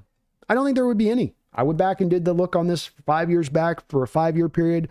Offensive lines ranked by PFF from 27 to 32. How many quarterbacks were able to have great years with their lines in that shape?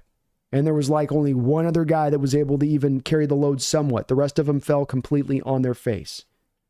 And that's why that almost alone should be why he is getting a lot more love than he's getting, Geno, both nationally and from a local level, is that this is not just something that's somewhat hard to overcome. This is something that causes 99% of quarterbacks to fail. And yet he's succeeding. Not only is he just sort of keeping his head above water, he's succeeding. He's excelling. I am Tiger says, facts, bro. Geno's been him. He has. And yeah, Therrell didn't play well in either of those games. Therrell didn't play well for us really ever at all. He's really an upside guy we took out of LSU that never got close to that upside.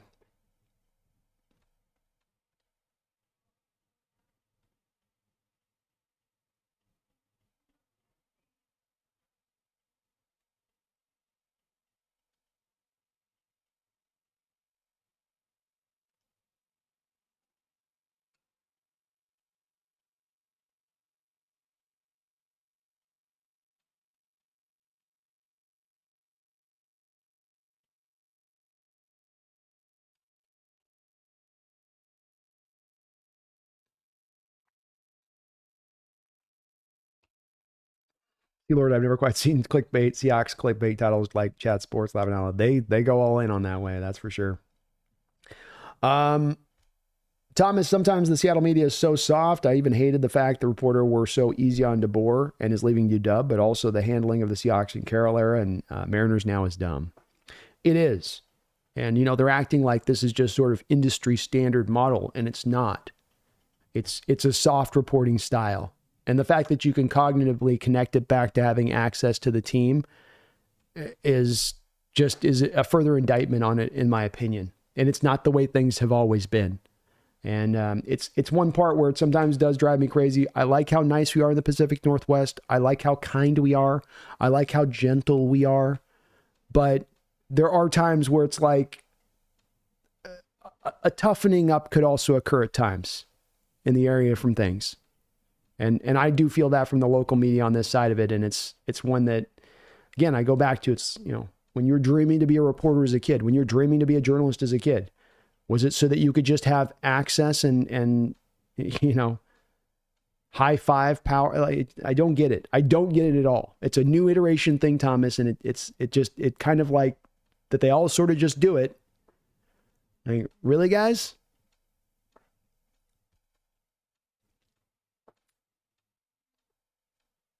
DeMarcus says, I always appreciate Brandon for the same reason. During the Pete Carroll era, it's a coordinator problem. B made me realize I was wrong, and Pete definitely needed to go. Yeah. And I could have been wrong on it, but at least it was a truthful spot where I was coming from with, and I truly believed it. And I tried to do the homework to get to that point of here's why I believe it's this way, because we had gone DeMarcus through so many of those coordinators, and yet the reality had not changed, and yet the same problem still remained from prior coordinators. And that's really pushed it back into that coach part of it. SL Hazard, I feel like a cult member pushing pro Geno propaganda. Only safe bastion Geno haters have is saying he can't win a Super Bowl. Okay, by that logic, no quarterback besides Mahomes can win a Super Bowl right now.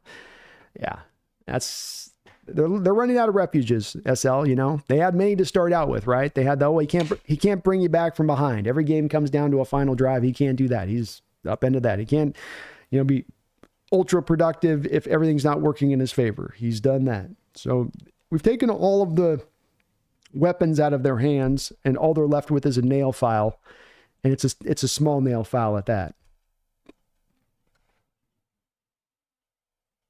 Nick says, I back Geno up every day with my friends, and they just sit there and make fun of me for saying he's a good quarterback, but I'll keep backing him up. Go Hawks. I'll keep doing the same, guys. I'll keep doing it on that round table. I'll keep doing it, period, until people recognize.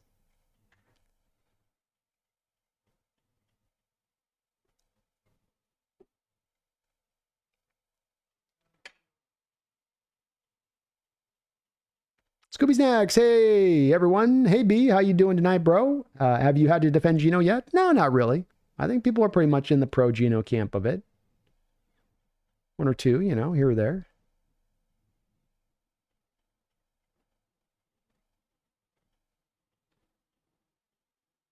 And I agree, Thomas. I think all the folks online I would point to all the folks online that do this YouTube stuff across the Seahawks landscape on this are all very good about the honesty factor, and I don't think they're in that BS game or just trying to wave the pom-poms. DVD, but come on, B. Many are waiting for the K9 somersault, laughing out loud. Oh, well, I don't have it on like hand. I gotta go get it ripped off, but I'll put it up. I'll get a short put up. I'll see if I can find some music and put something behind it. Sometimes on the shorts, you can use some kind of cool music too. So maybe I can find something that works on that. See, Lord of Brava says, I don't know if it's been talked about yet, but anyone see that Jason Puckett was about to name a segment of his YouTube show, The Hawks Nest? I did. And, Puckett's trying to get in this from the radio side of it. And, he's, I think, running into what a lot of people run into when they initially do this, which is that it's very hard to get people to sub up to your channel. It's very hard to get that growth goes. So, he's being smart with it. He's trying to take advantage of the algorithm with it. I pop up on the algorithm a lot. So if people are watching my videos, then, he's able to, kind of piggyback on the back of it that way with the titling. So I don't hate the game, man. Can't hate the game. Hate the game, don't hate the player on it. I get what he's doing. So you got to do it. So it did make me laugh though, see Lord. It did make me laugh. He even put the Hawksness in the quotations like you said. But I don't have a monopoly on it. Anybody can use it. B, did you hear Carlton Davis after the game saying the refs were on one side of this game and the PIs were bad calls? I think it's funny when the tape is him hugging him. Yeah, the same thing was with Terry and Arnold in that game. Phoebe, there was one point in Terry and Arnold in the game where he's trying to tell the official to look up at the big screen, and he hugged the guy down the field. It was egregious pass interference, egregious holding. And he's looking up like, huh? And corners always do that, but look, if you're going to be egregious about it, then don't be pointing up at the Jumbotron. And in Carlton Davis's case, he had a couple of egregious ones too. He had one that was an egregious one, the no call in the end zone on DK where he's laying on top of his back, didn't get called. So I thought he was being silly with that. But corners are always that way. Corners will go out there and they'll basically molest a guy in the football field and never look back for the ball. And the ball lands incomplete and they turn back around and they go like this. They do that move, right? Like, give me a break. You try to act like they're all tough with it. It's like, you didn't do anything. You just got away with one there.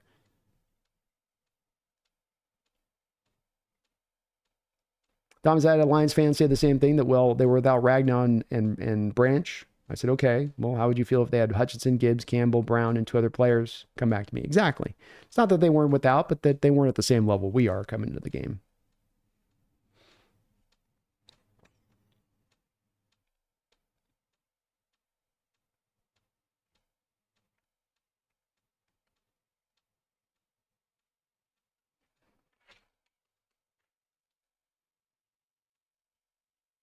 Sorry, one quick text here I got to make on this.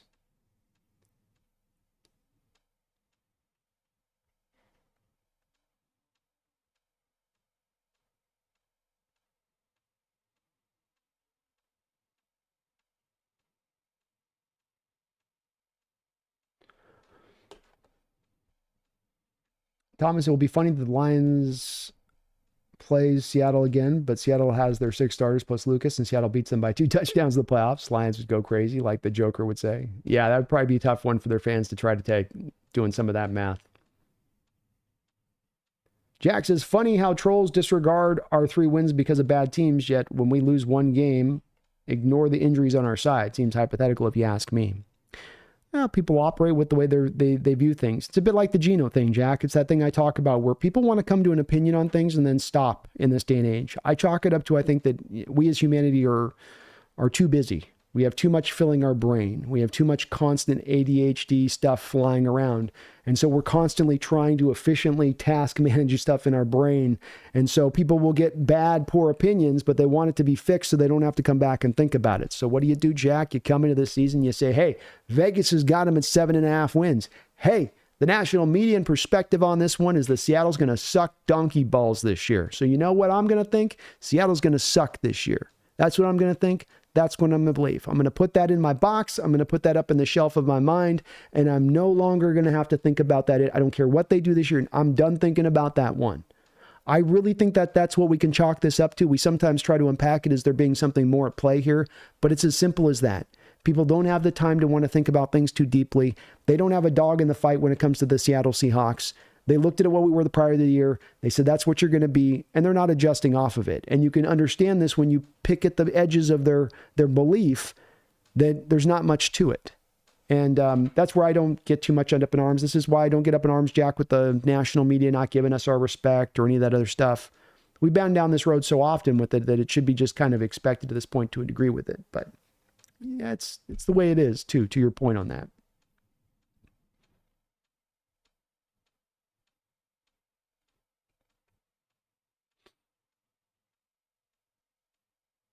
Christian says, was able to watch 4 games in our Super Bowl year. Prices went nuts and have only been there 2 times since. Definitely is very expensive to go see a game down there now. Yeah, it's pricey. Pricey. SL Hazard, congratulations on finally getting a W after 15 years by beating our backups and practice squad members. We're trying to beat the team. You gambled the NFC Championship game. You gave away the NFC Championship game away too. That's right, SL. That's right. They're raising their Super Bowl trophy this week, I guess. Jordan, thank you for the $5 donation. I appreciate you for that, Jordan, as well as being a member of the channel. Thank you for all that support. I'm under the impression that people that don't like Geno don't actually watch him play. I'm under much of the same impression with that, Jordan. What I tend to find with people on Geno is, again, that opinion that was sort of set with him 10 years ago, that I saw what he was as a Jet. I didn't like what I saw as a Jet. That's who he is forever. Done. And then what you do see them now is they look back at him rather than going and looking at the tape and watching how he plays, they then just go to his stats. So they go to like a stat from last year where he goes down from 4,000 yards to 3,700 yards, and they say, oh, look, he had a down year last year because it was down from where it was the prior year. It is where they'll go, and that's where that box stat staring thing that goes on is at play here, and they're not looking at it. Yes, and this is also why, Jordan, they don't have anything tangible to build their argument on when they are anti-Geno. When they say, I don't think Geno's that good. When they say, hey, I thought coming into this year, Geno was eventually going to be benched for Sam Howell. They don't have anything to really back it up. Come back to, again, feelings. I feel this way on something. And if anybody ever, on any argument is ever coming to feelings on it, you sort of just got to toss that thing out the window with them. There's no really further discussion to really be had on it at that point because they're not really willing to argue with you at the same level you're trying to argue. You know, you've got to bring all of this to play to back up what you're saying, and they don't have to bring up, they don't have to back up anything. They can just sort of say magnanimously, it's this way or it's that way. Thank you, though. I appreciate you for that, Jordan. Chris says, Geno plays like he's got eyes in the back of his head. Pocket presence is amazing. Yes, it is.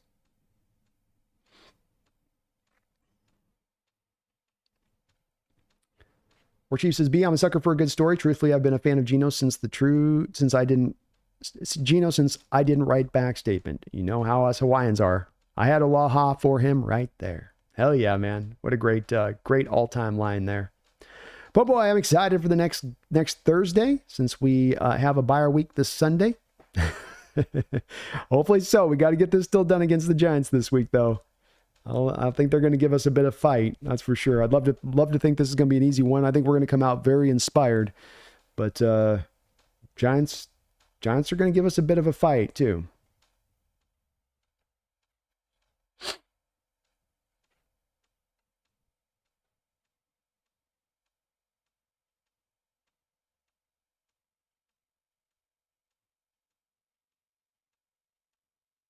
Scooby says, if Geno had a top 10 defensive line, I think you meant offensive line. Where do you think this team would be right now? I think you're putting up probably 33, 34 points a game. I don't know if that means you're undefeated, considering how down the defense was coming into this game, but it would mean that you were a team that would go on, I think, for a season to win 12 games. 12, 13 games. Yeah, you did mean offensive line. Okay. I thought that's what you were meaning. I'm good at speaking shorthand. And we do have a lot of just inner discussion going on in the chat. Just want to make sure with this, guys, if you're as we're really growing this year, right? We're getting a lot of people in the chat this year, so it's harder to like read every individual statement that's made in there.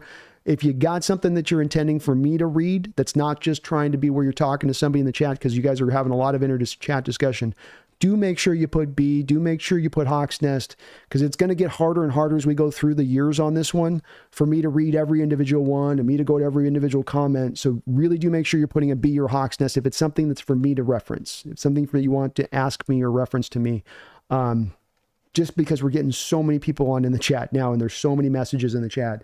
DVDB and everyone else need to also keep in mind that this is McDonald's first head coaching job. Brandon knows this, but we need the fact in the back of our minds when it comes to some choices on D plays. McDonald's still learning. Yeah. So it's going to be a patient year for me, DVD. And I walked into it, whether we were going to have a 3-1 start or not, saying, hey, we're going to have to be patient with this. We got to let this set. This may not happen for us instantaneously. And I agree. We've got to allow that to build in. We do. Stimpy B, how many quarterbacks are not just performing better right now, but genuinely better than Geno? I mean, he can make any NFL throw, insanely accurate, processing and pocket presence is elite, so he's confident, etc. There's no quarterback playing better than him right now. Are there quarterbacks maybe playing right around the same level? Maybe there's some guys we could point to around the league that are around, about the same level-ish, but there's nobody that's surpassing him, to your point on that. And again, too, any of the quarterbacks that I would point to that are playing at even at his level, I guarantee you are going to have, at the very least, much better pass protection. Nobody's overcoming what he's overcoming from a poor pass protection standpoint. Sammy says, B, might just be the crazy biased fan in me, but he's also doing it all behind the offense. Nope, you're in the same place I am. Offensive line is what makes this even more impressive. It's not being done with him being able to go downhill running fast. It's him running uphill, climbing up the hill, and yet still succeeding. Randall McDaniel, thank you for the $5 donation. I appreciate you for that, Randall. Hypothetically, if we'd moved Russ for Geno straight up, we'd have still... Hypothetically, if we'd move... Boy, I'm having a hard time on reading tonight. Hypothetically, if we'd moved Russ for Geno straight up, we'd still have fleeced the trade.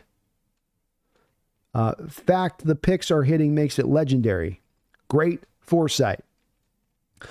Definitely we upgraded the position moving on from Russ to Geno. Russ would not be able to perform at the level that Geno's performed at the past couple of years, and just making that transition has been huge alone. You're right, Randall. The fact you got the assets on top of it, like you say, legendary, allows you to set the stage for this team to make this run like they're maybe on the precipice of making, because you have injected this much talent in so almost artificially. You almost got an extra whole 2 years of picks on the front of your draft because of it. But fantastic decision-making by the team. It's not only the Russ trade, like you said to your point, it's also the choosing to hitch the wagons to Geno at that time as well. It's the 1-2 punch of that. When the Dallas Cowboys executed the Herschel Walker trade, they weren't sitting on a Herschel Walker-like running back talent. Emmitt Smith wasn't already in the house there. And that's a little bit to your point of what you almost had there with the Seahawks on that transition.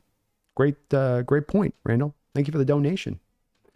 Hand Grenade says, well, it's been one game and people are bringing out their pitchforks and calling for Mike's head. Not in my chat, Hand Grenade. Everybody's been level-headed in my chat. And if it's online everywhere else, maybe they're doing it, but not here. It's not happening, that's for sure. Jack, the Geno stuff makes me realize what I'm talking about. Sorry.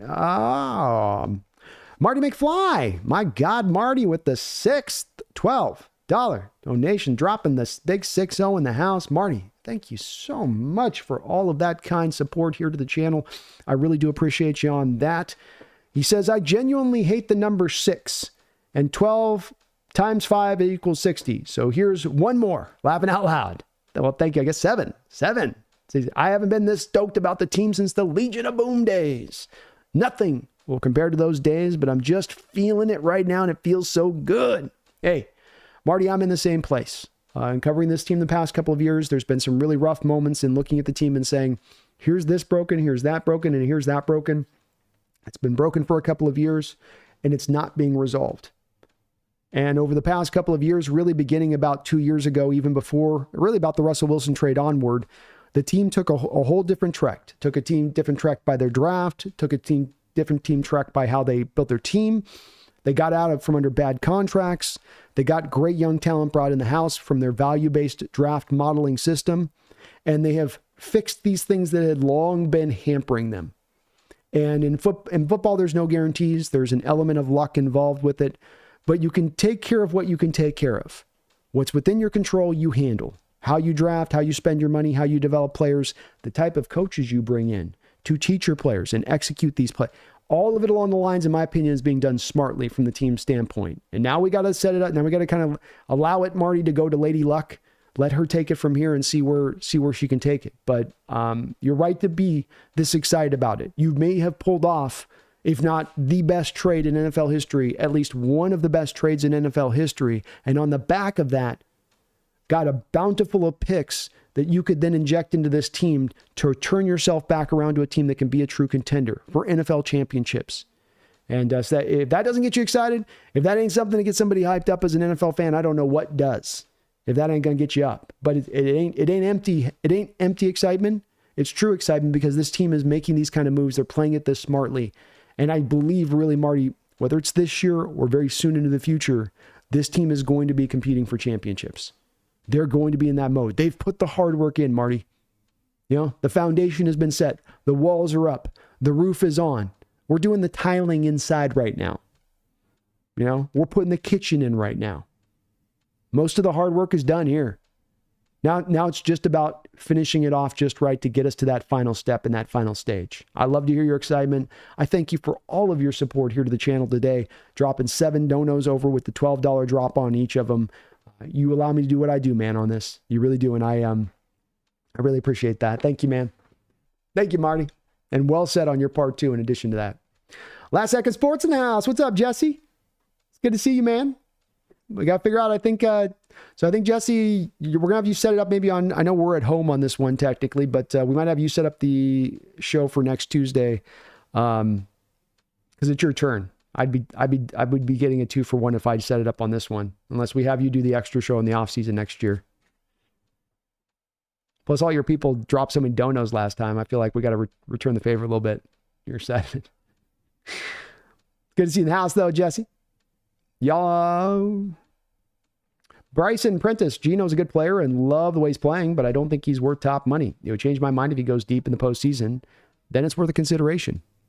Definitely changes the nature of the conversation here a little bit with Geno. To your point on that, Bryson, when we talk about if he's wanting to try to be paid $55 million, it's a different territory from where we are right now. Past two seasons, Geno's been paid about the 17th highest rate in the NFL the past 2 years. You talk about getting paid $55 million, you're now talking about taking him up into about top 7, top 6 your state, and it's a different territory, different place to be. And you got a lot more of things to consider at that point. It's not as much of a no-brainer at that point, to your point on that. The Real Cheese, thank you for the $10 donation, Real Cheese. I do appreciate you for that. And thank you for your support as a member of the channel as well. You guys are unbelievable as always on all of your donations. I can barely keep up with all these donations. There's so many in this chat all the time. I remember in the preseason, Geno was taking over. They were panning the broadcast and showing fans. Saw a sign saying to trade for Garoppolo. I knew people didn't know what a good quarterback is anymore. QB is the position that is the most misunderstood. It is the most misanalyzed position in the entire sport by far. People can see what makes a great receiver for the most part. People can see what makes a great corner or a great offensive lineman. I think when it comes to quarterback, people think of it in a way of not what it really is. They don't really take, I see this time and time again where you feel no sense that people are taking into account any way at all the supporting cast when it comes to a quarterback. And they will only really take into account once there's been maybe some failure. So they'll come back to a guy like Bryce Young and they'll go, well, I mean, you didn't get him this and you didn't get him that. And that's why this is failing out. And you know, this is why this is all coming down like this. And yeah, now you guys come in and talk about the supporting cast. It's those same people, though, that'll be on the forefront telling you that the Panthers have to take Bryce Young, that he's Patrick Mahomes minus 3 inches. So what if you don't have the supporting cast? You can't pass on a difference-making level of talent like this. The quarterback position is not understood right now at all in this league and in this sport. We can all look at a Patrick Mahomes and we can see what a difference maker he is, how great he truly is. But I see it across the sport in other places. We've got Jesse in the house. You can see it in the opinions that'll happen out there with a guy like Brock Purdy that'll still remain, which I still think Purdy's got some limitations, but he also has grown in his game and deserves his share of flowers for how he's played. And played at times even this year, not having the full allotment of his many playmakers out there, having to get by with the least. But yeah, there was people pushing for the Jimmy Garoppolo one. You guys remember at that time, Real Cheese, I had the show where I had Jimmy Garoppolo no. It was Jimmy Garoppolo no, I think was the title I had on my my live stream show on that one. And this is why I've been fighting the battle for Geno for the last couple of years. It's because that he has played that well. He's earned the right to get this kind of support. And it's not easy to find this good of quarterback play. You're not just going to go flip and look for just anybody down the road or just be committed to drafting a quarterback in the draft. And that's going to get you that guy. Go ask Jesse there with Last Second and Trey Lance on that part of it. So once you have a guy, you want to keep him. It is going to make it complicated moving into next offseason when we talk about having to sign him to potentially a new contract. But that's another discussion for another time. And Geno is the man, and he's playing the position as well as anybody in the sport right now. But thank you, Real Cheese. I appreciate that donation and your support as well to the channel.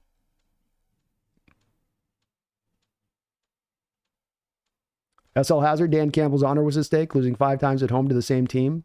5th time with a rookie head coach. A real MFR coach like Dan Campbell would have committed seppuku. Harry Carey style. Might have. I definitely think the Lions wanted this game, to your point, big time. They did not want to come out of this with an L. Swedish Shinobi, it's great to see you in the house, man. Go Hawks. I hope you're having a good one. Appreciate you checking out the channel tonight.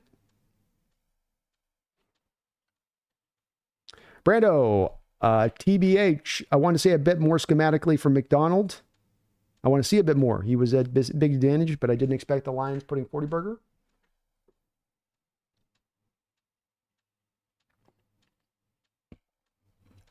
Yep, I feel the same way. I don't know why they played it so safe in this game. I don't know why you didn't see any of the stack boxes. Not much to really say upon it, to be honest with you, Daniel. It just kind of is what it is. You didn't run it. I don't know why you didn't run it. I'd like to in the future to see them do more to manufacture if the front seven can't get it done on their own.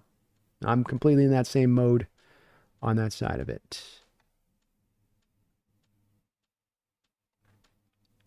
Marty McFly, man, very kind. You guys are amazing, as always, on just the support. I can't believe it here.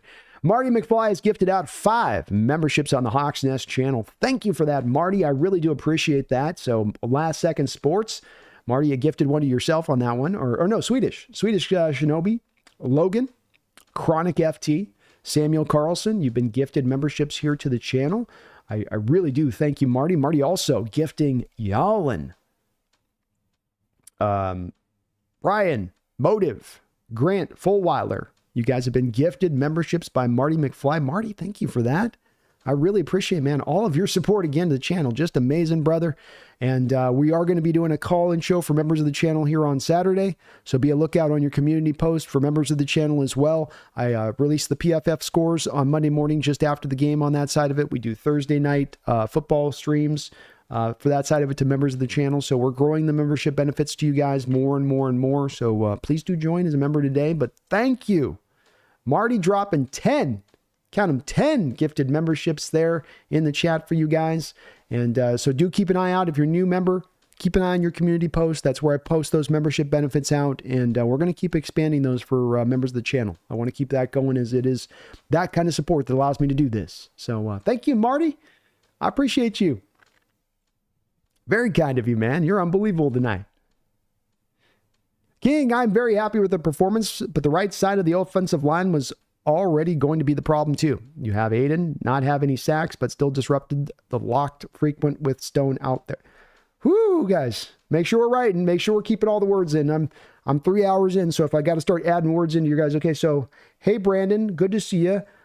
We did look good, or at least decent enough as a playoff team, and that is very optimistic. I'm very happy with the performance, but the right side of the offensive line was already going to be a problem too. You have Aiden not have any sacks, but still disrupted the locked frequent with Stone out there. Sorry, King, I'm not sure what you were trying to say on that. Sometimes I know when you guys are typing on your phones and stuff, it's easy for things to get left out word-wise, but sometimes there's like 2 or 3 words that'll get left out that don't let me know. Offensive line's a complete worry right now. You got worst pass protection in the sport. It's something that can sink this team at the end of the day if this thing doesn't improve on that side of it, to your point.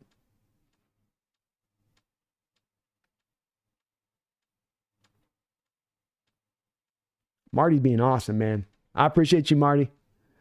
You're getting some love in the chat.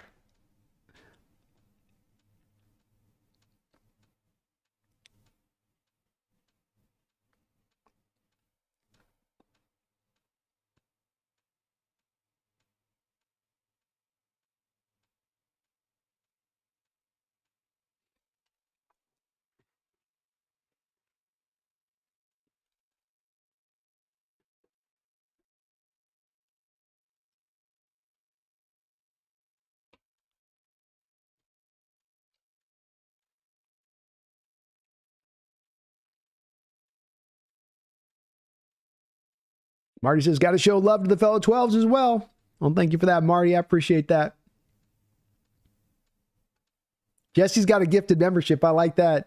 That's even better, Marty. You forced a 49er fan to be a member of the channel. I mean, that might have been ultimately the greatest part of your gifted membership, is you're forcing a Niner fan. You're forcing a Niner content creator to be a member of my channel. That's going to have a big smile on my face. Better be there for the member stuff, Jesse. We better see you in there. You randomly gifted. It's weird. It doesn't let you gift a Marty to the specific people, which is kind of the odd part. Like, you can't pick who you want to give it to. It just sort of goes, who's ever in the chat, Whoever subscribed in the chat, we'll give it to this guy. We have a couple of people who have been like looking for years to get a gifted membership. They can't ever get on the good side of it.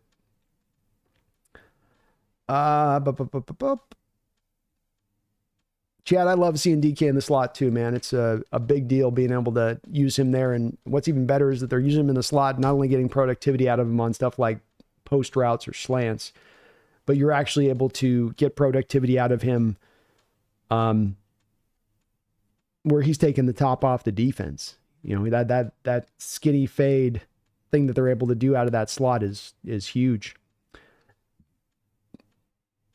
B, how's my fantasy doing? Get an update. It's been better.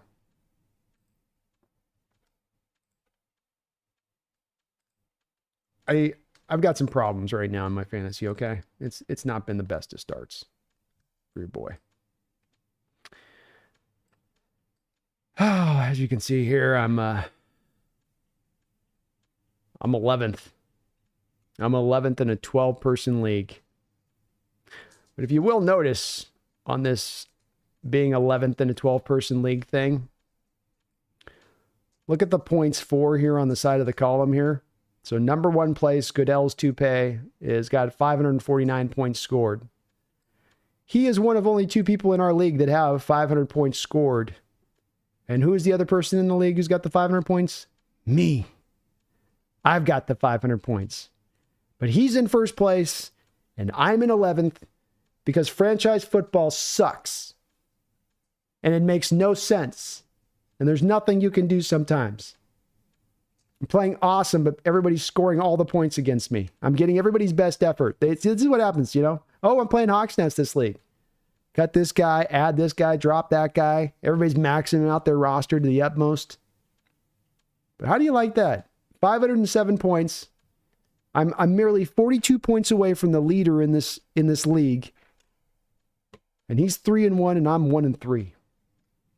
Sometimes there's just no justice in this world, you know? There's no superheroes in fantasy. There's no Captain America to come in and make sure it's done right. Yalin says, Marty respects the time and community. His donation carries the time where someone else will pay it in the future. Ooh, wonderfully said. Wonderfully said, Yalin. And I agree. I concur. I second that. So, Brian, I'm taking in the shorts in my fantasy, but it's not right. And, you know, why does everyone got to give me their A effort every week? You know, I'd like some weaklings to go through. C. Lord says, I just raised a glass in whiskey toast to Marty's generosity. Well, thank you, C. Lord. And I do the same, man. Thank you so much, Marty. You are amazing, brother. Nelson Gamage, you have no expectation on Cam Young? No, I like Cam Young, Nelson. He had a very quiet first year. He is a high fourth-round pick. He's a nose tackle. We need some help in there at the nose right now, especially with guys that are probably going to carry a lot of snaps early in this season, like Jaron Reed and Hankins, that are a little bit older players. You had to elevate that one guy to this game because you didn't have enough nose tackles as it was. So Cam's going to be a player in this mix, and he did come on a little stronger at the end of the year. I think the last two games, that Cardinal game, the final game of the season last year, I think that was his best game of the year. So, Nelson, I think there's some hope there for Cam. Christian, thank you for the $2 donation. Very nice of you, Christian. Geno's better than Trevor, Tua, and Love. Pay him. I definitely think he's better than Trevor and Tua, and maybe potentially better than Love. I think he definitely could play better off script and do a lot of things Tua Love can't quite yet do in his game. Love's a lot more of a on-script kind of quarterback at this point. When he goes off script, it's not as good. He's earned his deal, Christian. You know, he's got 2 years left on his deal, but he will have earned the right to be paid after this season to get an increase. And whether it's us or it's somebody else, he's going to make his money and he's going to get paid. But to your point and to your donation note, I would agree with you. I would agree with you. King's House says, I blame autocorrect, Brandon, in my defense. It happens, man. And look, it's sometimes tough. You're looking on the phone, the little typing, and I'm a horrible texter, so I'm not one to talk. I can barely text. King says, I'm happy McDonald says it's on me on the podcast he was on recently. He took accountability, which is amazing to hear personally, and said players don't mean to play bad. It's on us. I like to hear it too. I think accountability has been something that's been a bit missing here in recent years. And part of the reason why things were never really fixed, why issues continue to perpetuate. Pumpkin's getting ready for me to wrap this thing up here. Part of why that would perpetuate is the fact that you weren't dealing with the accountability aspect of it. We heard it with the Russ stuff and the Legion of Boom stuff go back and forth, right? Why, Coach Carroll, are you holding us to an accountability line that you're not holding Russ to the accountability line? Why is what's good for the goose is not good for the gander? And then as we went on in time and we went on through the years, we also got to see in that you were feeling much of the same way, both offensive and defensively, like, are you really fixing this? Are you really taking on accountability? Are you really coming back to it from a Carroll perspective and fixing what you need to fix in your own game? And Carroll told you that he had to do it 2 years ago and he didn't do it. He gave you a little bit of lip service on that. And it is a breath of fresh air to see this from McDonald. He's done it multiple times over already, a willingness to take that accountability. You even hear this from teams like Niner fans when talking about Shanahan. One of the biggest problems Niner fans have with Shanahan right now is a lack of willingness to take on any sort of accountability when things don't go right. He glosses over it. He makes excuses. And so those things that are the problems in the Shanahan game as a coach don't appear to be fixed or corrected. And I understand that frustration with it. Marty doing it again? Marty going to do it again? All right, Marty, let's go. Let's go, Marty. He's gifted membership out to Aaron, Nova Jax, Eric Barrera, MW, and Mesley. You've been gifted a membership here to the Hawks Nest by our guy, Marty McFly. So kind, dropping tons of donos today, dropping 15, count them, 15 gifted memberships from our guy, Marty. Thank you for that. All of you new members, do keep an eye on your community posts. We got a lot of great membership benefits coming down the line to you guys on that side. We'll be doing a call-in show on Saturday if you want to talk to me and chop it up a little bit on that side of it. So thank you, Marty. Really appreciate you, man. You're awesome, brother. In every way. SL says there's a lot of GMs who don't give an F about media narratives and will gladly snipe Geno away from us if he's disgruntled. Agreed. Especially because I think you've had teams that have they've built themselves up to believe that they're ready to go, but then that they have not as good a quarterback play holding them back a little bit. And so they'll be more into that, I'm not going to call it desperate state, but more of the active sort of state. So let's go through a couple of these teams, like Carolina Panthers. Do they look at it as a team that, hey, we bring a Geno in, that'll be enough to get us over with Dave Canales having the connection to Geno? I think there's something to be said for that being a kind of a possible sort of situation. Does a team like a New York Giants, if they don't want to go back to the well and draft a quarterback, if they don't want to hit the reset button on that, would they go to a Geno off of a Daniel Jones? A Raiders team, if they can't find their quarterback in the draft, would they go to a guy like Geno instead and pay him on that? I think there will definitely be teams there that will be willing to pay him if we're not willing to pay him. I think you're right on that. Taste Bud says, what do we know about Love's injury? Nothing serious, Taste Buds. It sounds like it's what I thought it was initially, which is just if you ever were on a basketball court and you're trying to drive and somebody comes up to D you up, sometimes their knee can hit you in the side of your thigh. And then you get that little bit of that dead leg thing going on. And then you got still a little bit of a knot in your leg there for a bit. It'll last a couple days, but usually it will, you can run through it. You can work through it. So he should be okay.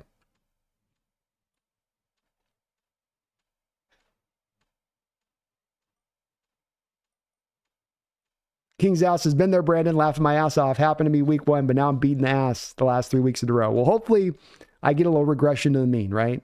I can't keep getting just rumple stomped every week on the points. Not everybody's going to throw 200 up on me every week, right? I eventually got to get on the other side of this. Boy, is it brutal, though. Scooby AB, if you were able to bring back one defensive rule that has been taken out of the game since the founding of the Seahawks, which rule would you bring back?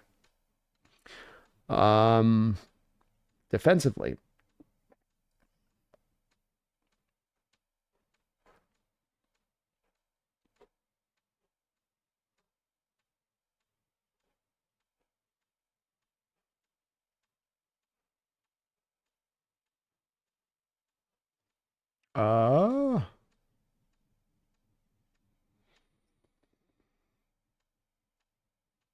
See, most of my issues are probably with the offensive rules, Scooby. So, I'll give you one, but I mean, I don't have as many issues with the defensive rules that are in the game right now. I think the one that if I've got to go to one, I'd probably be, I don't like the expectation that defenders have to not land on the quarterback when they tackle him. I think that that's ridiculous, where I got to bring you down and then I got to like slide my body off of you as I'm trying to take you to the ground. They want these quarterbacks to be set on a pillow when they're being sacked, and that's just kind of ridiculous sometimes. So I would probably get rid of that one.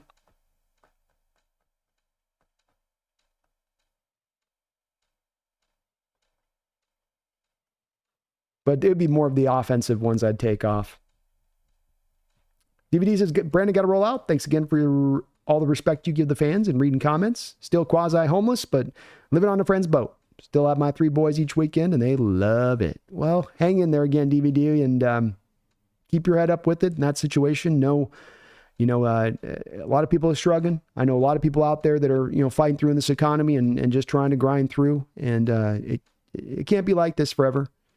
Things go up and down at times in this country in that way, it seems like. And we do get on to the good side of things, too, on the other side of it. So just keep fighting, keep hanging in there, and this thing will turn around to the other side of it.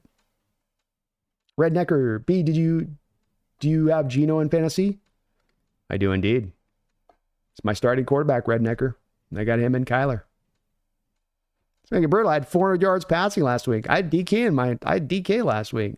I had Justin Jefferson. I had freaking Marvin Harrison Jr. as my 3 wide receivers. And they're putting work in.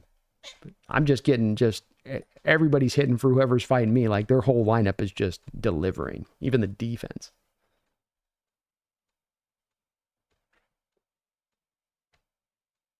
Marty says we'll be going to the 49ers game 4-1. I think so, the same thing. I think that if you had won this Lions game, there would have been maybe a real chance that you walk in this Giants game for a letdown where the team's not fully spirited into it, Marty.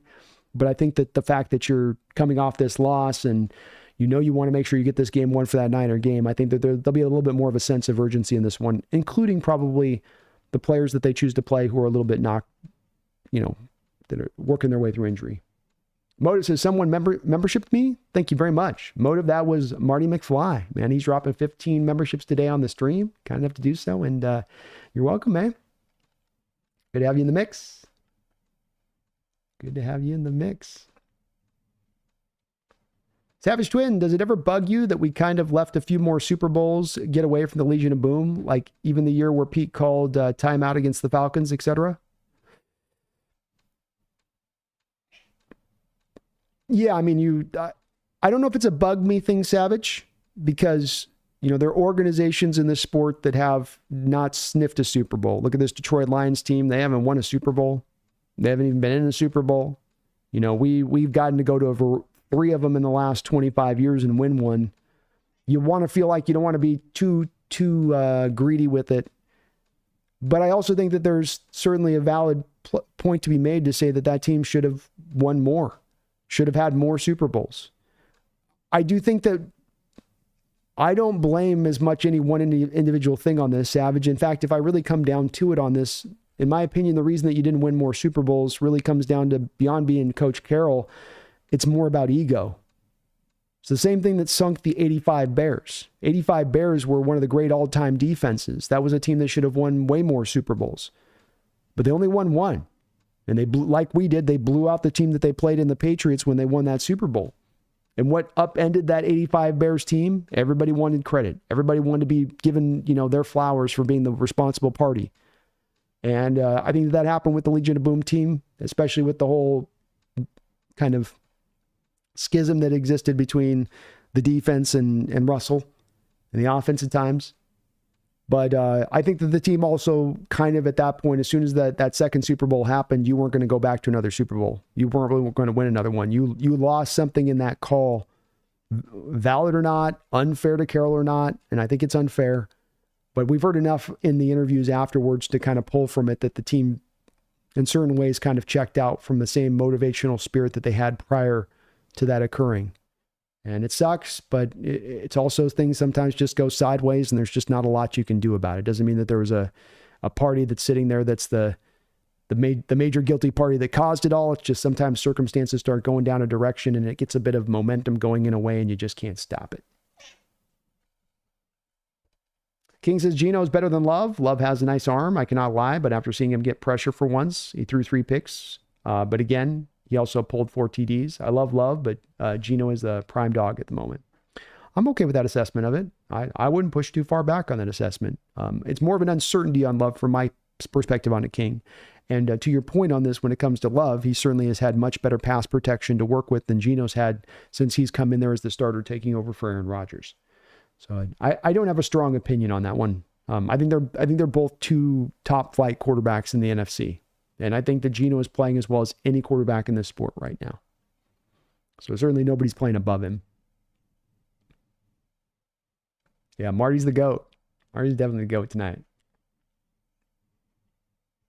Along with the Keek, what's up, 12s? Don't know about fans saying trade dynamic player like DK to get another one. No, I don't think we should trade DK. I haven't heard any of that, not at least on my check. They might be online saying it, King, but not here. Daniel Bailey, thank you for the $5 donation. Daniel, couldn't fit my previous comments in a super chat, but still want to support. I see some YouTubers miss super chats. You out here reading every message. You guys are just kind. You guys show up every time, and you're here every time I go live off season. I can count on my people showing up. You guys are always very kind and encouraging. You always are showing insane support to me as far as donations and what you guys do to show the love on that side of it.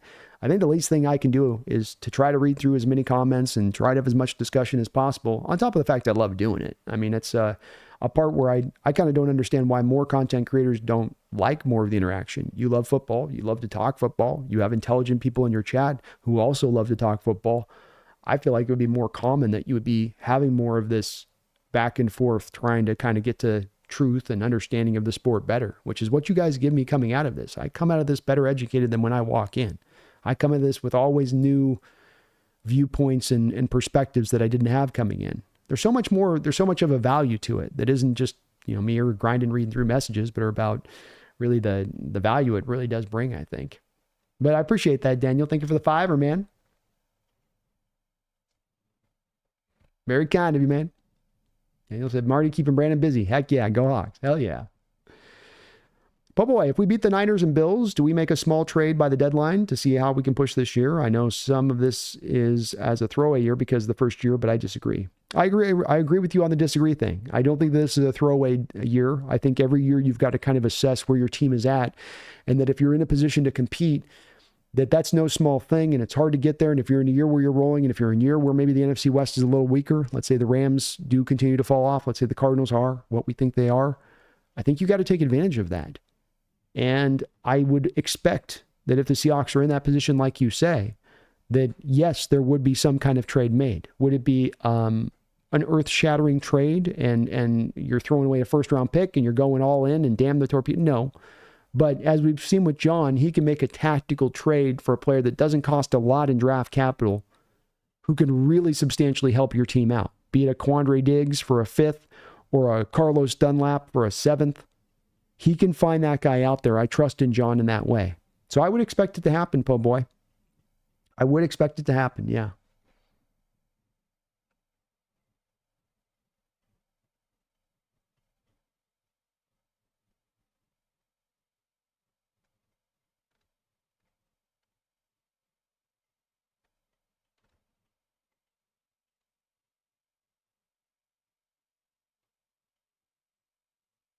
Steelers said the very concept of trading DK is nuts. Thus, I agree. Mike Salk's nutty. Mike Salk is nutty. Mike Salk looked at the Mariners season and he said, "That's just baseball." This guy that baseball is supposed to be that's supposed to be his expertise. That's supposed to be what he knows best. And he looks at this Mariner organization, this Mariner team, and he walked away from it saying, "That's just baseball. Haven't been in a World Series in 55 years. That's just baseball." Yeah.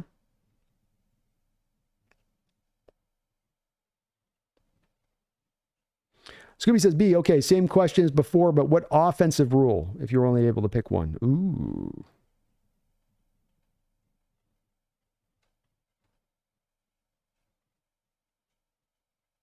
What offensive rule? Yeah, that's a good one, too. Which one would I want to go with, though?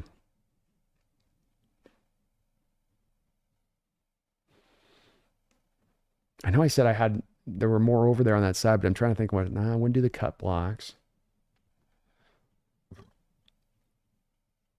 Because those weren't good for defensive players.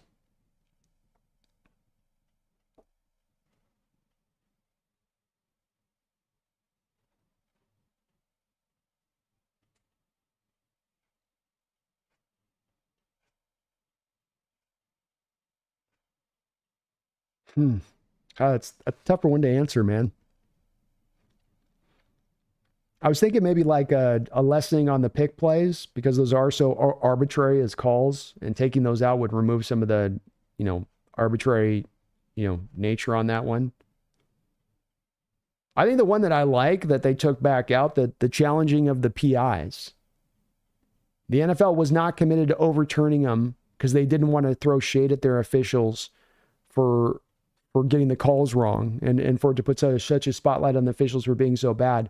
I liked being able to challenge PIs. I like to be able to challenge, kind of at least give a coach maybe even like once a game an opportunity to challenge like one call that's egregious. Johnson's ineligible receiver downfield stupid. Why does it matter if they can't catch passes? It's you can get so many blockers out in front on the play, but that's another one I'm not big on either, John. I don't have a lot of. That's another one where I'm kind of like, does that have to be that way? Chad says, y'all see Kittle catch? That's how you catch football. DK's there. We're going DK's down. Very good catch by Kittle. Marty, you still doing this up? Let's go, Marty. Marty rolling tough tonight, man. Marty coming in with another 5 gifted memberships. Let's go, Marty. Let's go. Young Bido Game. Sean, Christopher Crown, Donnie Che, Jeff Tuttles. You have been gifted a membership by our man of the moment, our MVP of the Hawks Nest tonight, our offensive player of the night and defensive player of the night, Marty McFly, 88. Dropping the gifted memberships. Thank you for that, Marty, man. I thank you never seems enough. When you put this much as far as donation support, you're gifting this many memberships out. When I say thank you, just doesn't always seem like quite enough on it. But it is, as I say, man, it's never lost on me in doing this that I'm getting the benefit and the honor of being able to do this at such a young place in this channel spot for still as small as we are in the grand scheme of things, to be able to do this. And the overflowing support that I get on this channel, on every single stream, on the memberships, Patreon, you guys showing up when I do the Bleacher Report, which helps me out over there to be able to continue to do those guest spots. It all comes together to be able to do this in a way that no one else will be able to really do at this size. And it's never lost on me, man. It really is never lost on me that I'm in a really unique position to be able to do this. And it's one of the reasons I do try as much as I can to work as hard as I can on this channel for you guys offline as well, and getting as much content as I get created for you guys, because I want to make sure I'm maximizing this to gift, essentially, Marty, that you guys are giving me on this side of it. So thank you, man. I really, really appreciate you for 20 gifted memberships, almost $100 in donations tonight for our guy, Marty. I really thank you for that, Marty.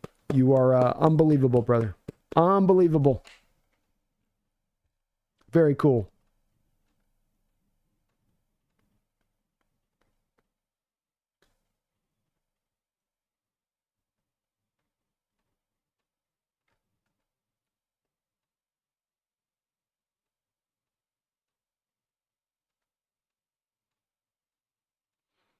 Chad, the 85 Bears D, although, yeah, egos were definitely high on that team. Man, those were fun days. They were fun days. It was great defense, too. It's a great documentary I watched of them a couple of years ago that really showed it off, where it's just, you've got Dick as ego. It was even the coaches there, Chad. It wasn't just the players. It wasn't just, hey, Refrigerator Perry's becoming a star. Refrigerator Perry? Just because he's 300 pounds? Where other guys are like, hey, why don't I get a commercial? I want my commercial. And you got even in the coaches where it's like, Dick is the star. Buddy Ryan's like, oh, it's my defense is making this really happen. I should be the star. I mean, literally when they're getting their Super Bowl trophy on the 85 Bears, the defensive players pick up Buddy Ryan and they're carrying Buddy Ryan off the field, while then the offensive players are picking up Mike Dick and carrying him off the field. You've got dual coaches being carried off the field on the same team, which probably was a bit of an indication that something was maybe not completely right there. Daniel says 15 memberships is awesome contribution to the 12s. Awesome generosity, Marty. He got us to 20. He's hit us to 20 today, man. Can't undersell it. He got up 20 gifted memberships.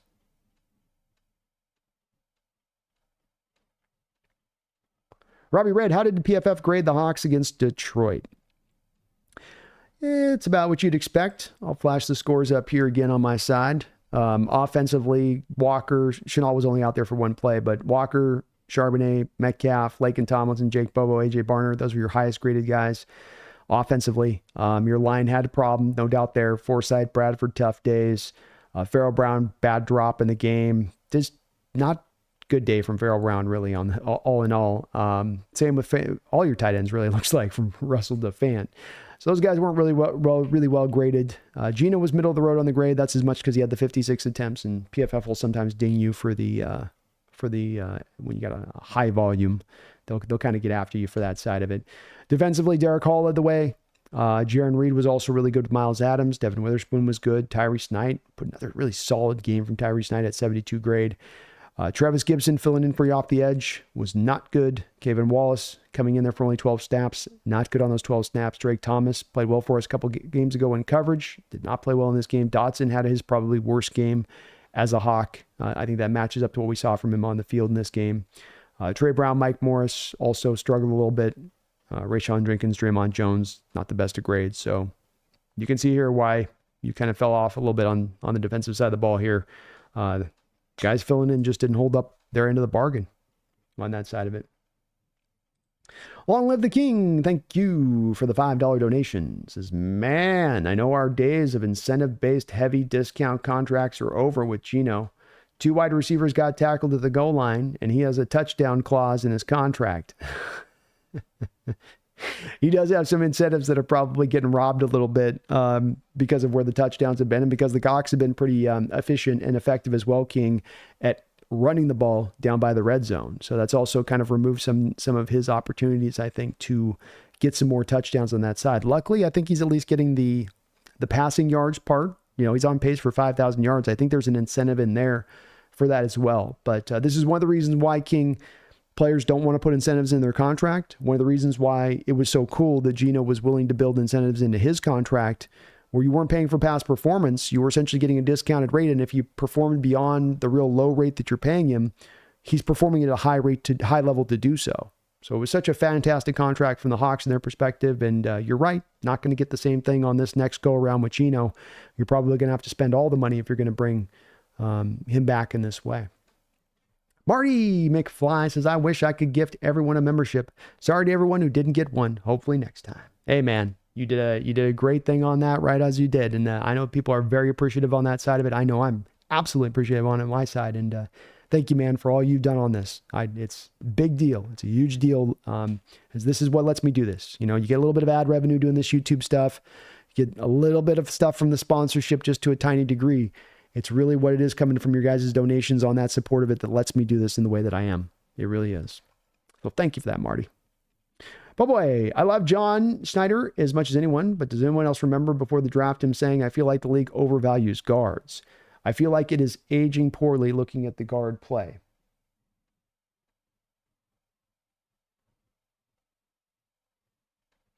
I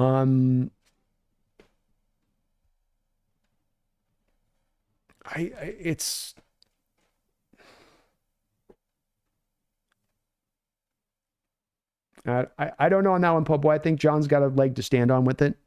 You know, when a guy like Robert Hunt, who is a functional, good guard in this league, he's not a star. He isn't a league best guard.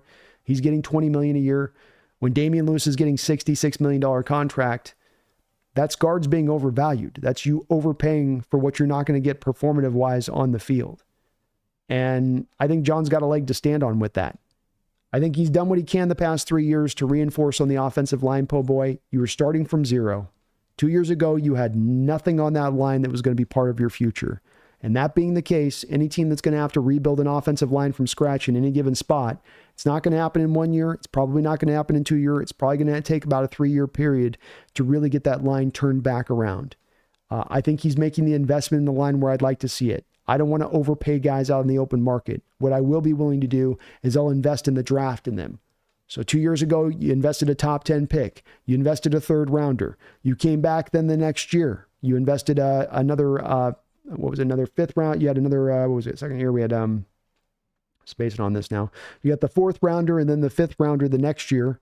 Then you come back around then the next year after that, this season, and you took a third rounder. You took we got a fifth rounder there, something with Satel Lamea, seventh rounder. So you're trying to hammer it where you can, which is in the draft. He's not overvaluing it there. He is finding the guys there. And when it does come to guards in the draft pool, boy, in doing the scouting every year on this, there's not a lot of great quality guards coming out in the draft. You're really dealing by a very small amount. And we do know he was trying to get one of those really good guards in this draft, being Cooper Beebe. The team was trying to trade back up into the second round, but they couldn't get a deal to get it done. Nobody wanted to move out of the second round at that point, according to John. So I think he's trying to deal with this. It's not an easy road to fix. And I don't want to overpay these guys in the open market because you might pay, but you're not going to get the performance for what you paid out for it. I know. I said I was going to do a short stream, and we keep going. You guys do that move too. I noticed as well. As soon as I get down to the lower side of the, my chat's very smart with this too. Where it's I get down to the side of my comment section where I'm almost down to the bottom, and then we get another $5 dono where you guys know that I have a sense of guilt. So that if you put a $5 donation, it's like, oh well, we got it for another 45. I can just drop that $5 in there. So it's I know. But yeah, we are going to. I do need to kind of put a button with this. I know with you guys, we could go 7, 8, 9 hours every night on this stuff, but I'm doing 9 streams a week now. And I've got to a degree here, save my voice just a little bit because it's really hard to keep up this level of thing. And you can see with my cat, she's freaking out. She's going, you're not hanging out at all right now. So I do have to kind of wrap down things a little on this. I know we really want to go all night with this, but guys, I just can't do these 6, 7 hour streams when we're doing 9 streams a week. It's just, my voice can't take it, quite frankly. I try, but it just starts to bear out. Marty coming back again. Let's go, Marty. Another 5 gifted memberships out by Marty, Mick, Little Sticks, Liam, Azaban, K-Jab. Thank you so much, Marty. You guys have been gifted a membership. We got 25 gifted memberships. Also $100 coming in from Marty today. My God, man. Thank you so very much. Very, very kind. Very kind of you.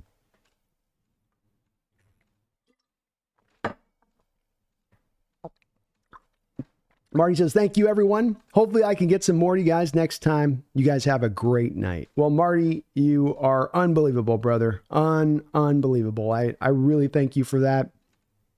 This is, like I said, man, it's what lets me do this. And thank you, brother. Thank you so very, very much, man. And very kind to you guys. Any new members of the chat, keep an eye on that community post. A lot of you have been gifted memberships tonight. We had 25 people gifted memberships tonight from Marty.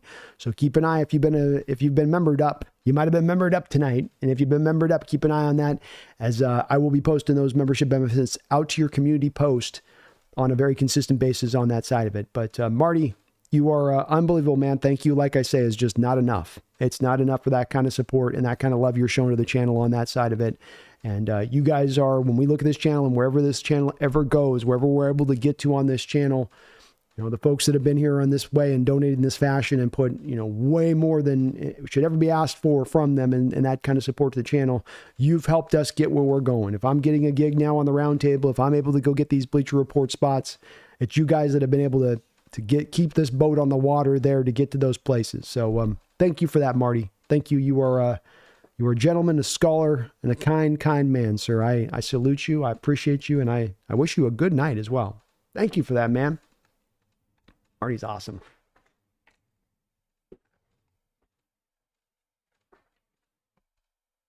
It's a lot of green on the screen. Absolutely it is, Yalin. Sea Lord says, Marty has almost literally turned all the name tags green tonight. You're changing the font, man, Marty. You're single-handedly changing the font tonight. David Phillips, you have a good night, man. John M429, thank you for the $5 donation. Says, sorry, Brando, missed the whole show. Quick recap. I didn't hate the Lions game. Thought Geno balled. Think we kicked the S out of the Giants. Thanks. It'll be hard to get a recap for you on it, John, because of course with the roundup, it's everything. You re-signed Jason Peters and PFF scores and all that other stuff. So definitely, kind of watch up from the start. I think the general consensus on this right now, John, if I get to kind of some big picture, just topic items overall, is that I don't think the fan base is freaking out about the loss. I think people understand what was at play in this thing, and that it's. No one's freaking out about it. I think that there may be some people that go over to Twitter or they go over to Reddits, and those are different sections in different places, and people get into their emotions and they get overheated in that side of it. But no one's really, from my standpoint in my chat, have I gotten the feeling that people have like lost their mind on stuff, and that are like, oh, this means the season isn't what we thought it was, or that we got our reality check, or a good team beat us and we just could only beat the bad teams. I really don't hear that coming from my chat myself. So I think people are pretty well in the pocket, understanding we're right there. We're in first place. This season's still readily within our grip to go out there and go get it done. We're not held back, in the least as it stands right now. To your point on Geno Smith, I think that's also a big part of what we talked about in this show, is just that, he is playing amazing brand of football. And the fact that he is leading the league in passing yardage where it has not been stat Padford. You had a bit of a stat Padford thing going on in this game where, he had to throw all through that second half and come from behind. But through the other 3 games that you won, you're up in those games. A lot of times you're playing with the lead. And yet he's leading the league in yardage. Yet, John, he's on pace to throw for 5,000 yards through 4 games. And there are very few quarterbacks in NFL history that have thrown for 5,000 yards, say nothing of the fact that offense is down right now. Offense is depressed right now. Defense has been taking more back from offenses from those other years that we've seen those quarterbacks throw for 5,000 yards. So he's playing outstanding football, John. Outstanding football, and he's getting, I think, finally enough of the flowers from the Seahawks fan base. We'll see if this starts to see now, John, a place where maybe, nationally, some of that perspective can start to kick in as well, and people start to realize how good this guy really is as a quarterback. I do think you're right about the Giants getting the crap kicked out of them this week. I think this is going to be a highly motivated Seahawks team. I think Mike McDonald's going to be pissed coming off that loss, watching his defense get embarrassed on national TV like that. I think he's going to be challenging them throughout the course of this week. A part that I always talk about in football, John, that's a part that's the hardest part to measure about this sport, is weekly motivation. Fans like to think about NFL teams having 17 games and that every single week they're getting maximum effort and they're getting maximum intensity. But that's not really the way it works. It's, you got NFL players that are like, they're victims to humanity as much as anybody else, and lulls, and my body's aching. It's week 5, and who are we taking on this week? Oh, well, maybe that game doesn't quite matter. We're okay with this. We'll go down this path. So I think you have that happen with teams at times where you get a team a little more motivated, a little bit less motivated, game in and game out. I think you had this a couple weeks ago with the Niners and the Rams playing each other, where the Rams had their season on the line and they whipped everything out in the book to try to beat that 49ers team, and they were able to win that game. I think you saw it in this game, John, with the Lions, where they were motivated to beat us. They'd lost 3 straight times to us over the past couple of years from their side of it, and they were wanting to flip this back. They want to say, hey, we're not going to lose in our house 3 straight years to the Seahawks team. You had a highly motivated bunch. So I'm expecting the same from the Seahawks team against this Giants team this week, John. And hopefully we can just beat the hell out of them. Just stamp them out quick and strong, rest out the rest of the guys through the rest of the game, lean on that lead, call it a day, and get this thing turned around to the 49ers on Thursday night. That's what I want to see, man. Thank you for the donation, though. Appreciate you for that.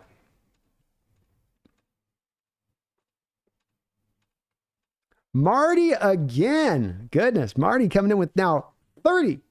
1, 2, 3, 4, 5, 6, 7, 8, 9, 30 gifted donations tonight now. My goodness. Braden Larson. Kelvin. Just a bat boy with internet. Connor Oshwagler. Holiest Hand Grenade. And Voodoo Magic. Got some good long-time names there on that list. Some of my OGs on that list there, Marty. We're getting hooked up here. And another Niner fan in Keldon. We're going to bring your Niner fans over yet. We're going to bring you guys over yet. We got Jesse. We got Keldon. You're not aware of the brainwashing going on, but you're slowly being brainwashed to become a Seahawks fan. Slowly onboarding them. Just pulling them over to the fray to this side of it. One gifted membership at a time, Marty. Thank you for that, man. I really do appreciate you for that, Marty, man. You're an unbelievable support to the channel tonight. And like I said above, man, you turn all the names green. We got nothing but members in this house.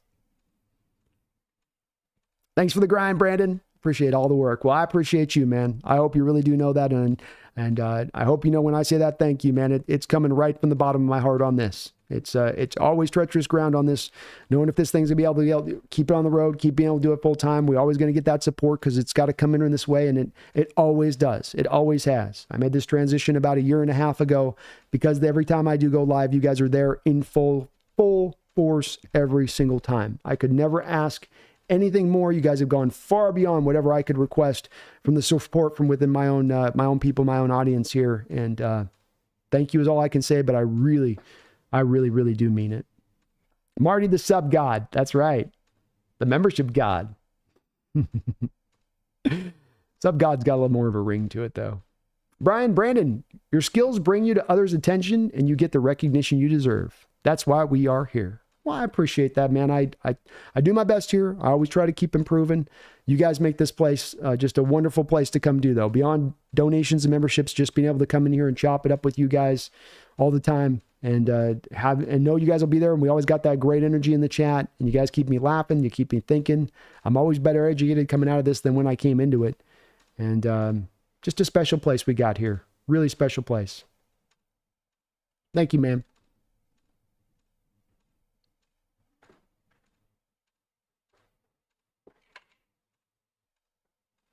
William says, hey, B, are the Seahawks going to trade for anyone?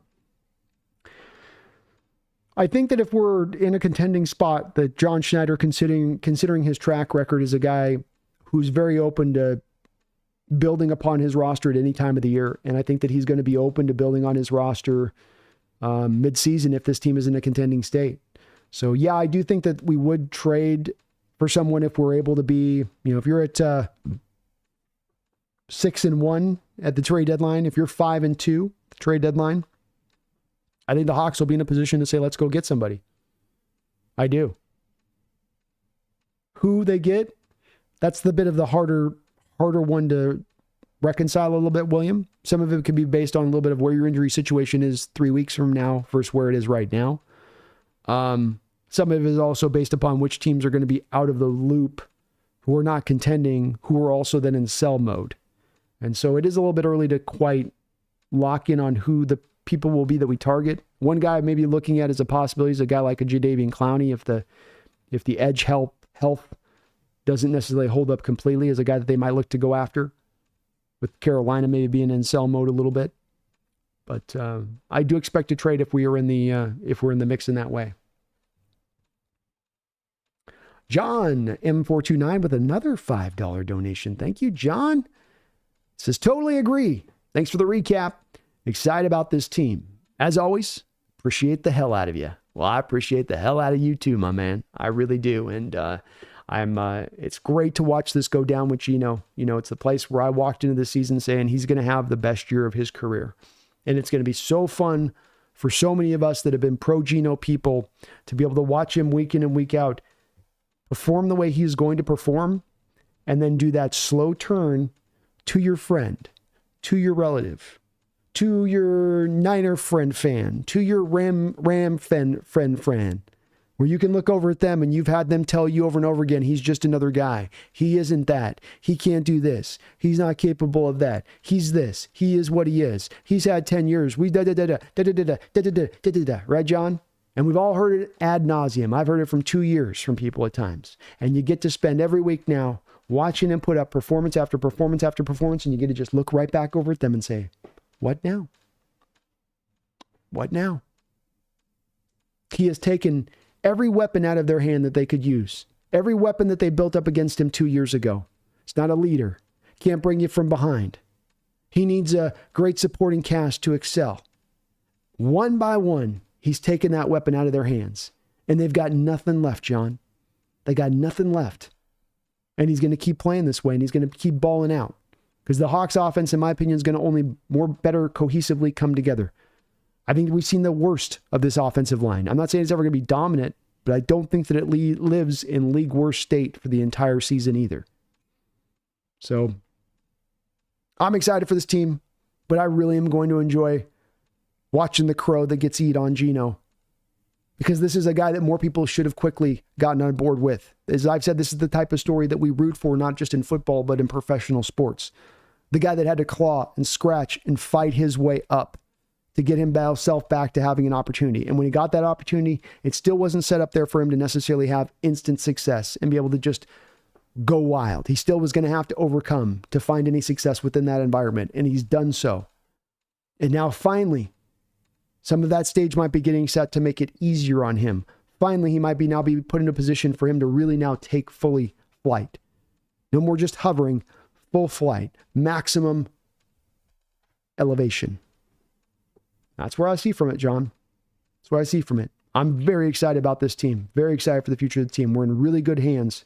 We're taking care of all the things you could ask them to take care of to put themselves in that position to contend. You never know if you're going to quite have all the elements come together and lightning strike and here we go. But you can do all of this stuff ahead of time, back up. And take it 2 years ago, John, changing some of their draft methodology and approach, how they spend, where they spend, the Russell Wilson trade, the backing of Geno Smith, the moving to a different coaching staff where that was a needed improvement. They've taken these steps over the past 3 years, and we are going to get the benefits of this. I have no doubt in my mind of that. It doesn't guarantee Super Bowl, but does guarantee, in my opinion, that you're going to get to at least a contending status. Greg Cates, thank you for becoming a Hawks Nest Pro Bowl member. I really appreciate you for doing that, Greg. All members of the channel, keep an eye on your community posts. Every Thursday night, or every Thursday, be back Thursday, 5 o'clock tomorrow. We'll be doing first about hour and a half, 2 hours of the Thursday night game. So I'll be over there tomorrow. We're going to be doing a Saturday call-in show. So keep an eye on your community post for that. And I do post out the PFF scores Monday directly after the game. So also keep an eye on that as we're ever expanding those membership benefits right now.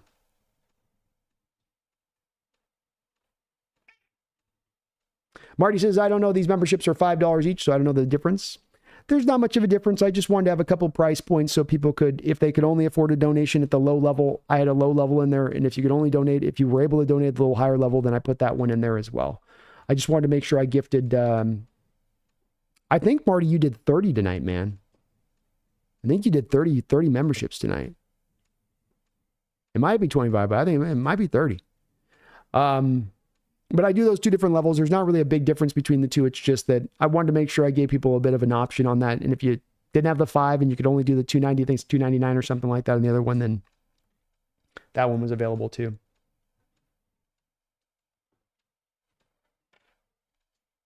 Daniel Doyle says, what an awesome broadcast today. Thank you, Daniel. I appreciate that. Thanks for watching. Daniel says, Geno is the most cost-effective quarterback in the NFL. So proud of Schneider's personnel choices. Yeah, I mean, it was that another, to your point, another great move by the team at that time. Not only hitching your wagons to Geno, but then choosing to pay Geno and getting that contract structured, to your point, where Geno is only the 17th highest paid quarterback in the sport, basically the last 2 years. And yet he's performed well beyond that. It's back to, again, on that Schneider front of this, where he's done so many smart things in recent years, and some people want to hammer Schneider for stuff that happened from 2015 to 2020. And I get that that's, Malik McDowell or the Jamal Adams trade, but I think we've got to more look at it in this last 3 years and what he's done, because it's been so succinct, these moves, and being so good across the board, that they're smart on the surface of it, and then they paid off smartly as well. And hell, even in the case of Russell Wilson's case, it didn't look smartly on the surface of it to many people, especially nationally, but it was turning out to be maybe one of the greatest all-time trades ever made in NFL history. No small thing there from Schneider's perspective on that one. And he's done a great job, Daniel. Done a great job on so many areas. Brian Koski, last year against the Giants in New York, the Hawks had 11 sacks. Spoon was the player of the week with a sack and a pick six for about 90 yards. I believe that they could do something like that again. I agree. I think we're a handful for this offensive line of the Giants. I don't think that they've got a lot of answers. There's no guarantee that Neighbors is going to play this week either. He's got that major concussion that he suffered right at the end of the game last week. We'll see. But I feel good about our chances. I do. Randall McDaniel, thank you for the $5 donation, Randall, and all of your support to the channel as well. Another one of our big-time donators to the chat. Kitty, stop. Stay away from that, please. Thank you. Cat's getting a little bit jumpy here. So again, I know I've said I'm gonna wrap it up, but go ahead and do it with Randall's donation here. We'll kind of put a button on the last of the donos on this one. Is I want to get some food. I'm starting to get a little bit hungry here too. Randall says, do we get to a point where we use K9 and Sharp like Detroit uses Gibbs and Montgomery, where a rotation instead of a featured back, or is K9 too good to limit? I really like Charbonnet a lot. I think Charbonnet slipped into, Randall, more of the third down back role. And when you naturally carve up the two of those between having more of your early down with Walker and then third down back, you bring in Charbonnet. I think just by the nature of how you use their two roles like that there's enough counterbalance there where they each get their touches. I don't think that you're ever going to slide this into a Gibbs-Montgomery-like situation truly, though, because, like you say, there is just such a level of difference to Kenneth Walker versus Charbonnet. It's not that Charbonnet isn't good or wasn't worthy of the second-round pick. It's more an indication, Randall, to the difference-making talent, to your point, that Walker has. He's that good. He's a top 5 running back in this league. Charbonnet is probably a top 20 back in this league.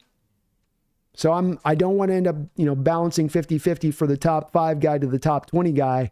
I'm going to go 70-30, kind of a little bit more on that range of things, Randall. I think, too, with Gibbs and Montgomery, they just have the perfect balance with those two guys. They're such a good punch-to-counter puncher. And even in Charbonnet's case, he's not quite like the hammer that Montgomery is. He's got his own good things he does, too, but there's such a difference in skill between those two guys there, Randall. Just knock my thing down.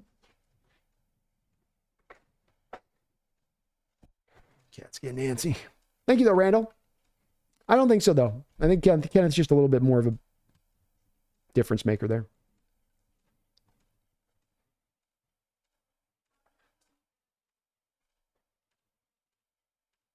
Marty drives a hoverboard. Marty.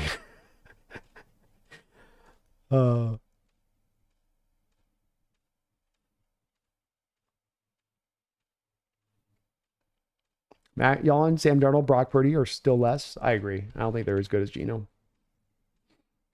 I concur. Gronkowski, Marty spends more money than Trump. Lars, want to hear a crazy stat? The pressure rate we had against the Giants last year, Geno has suffered the same rate in games Lucas hasn't played last year and this year. And you saw with Daniel how much of Daniel's not a good quarterback in the best of times, but completely falls into I don't even want to say shell of himself again, because they're not that good even when they're normally going. But you saw that he can't be functional at that point when he's dealing with that kind of pressure.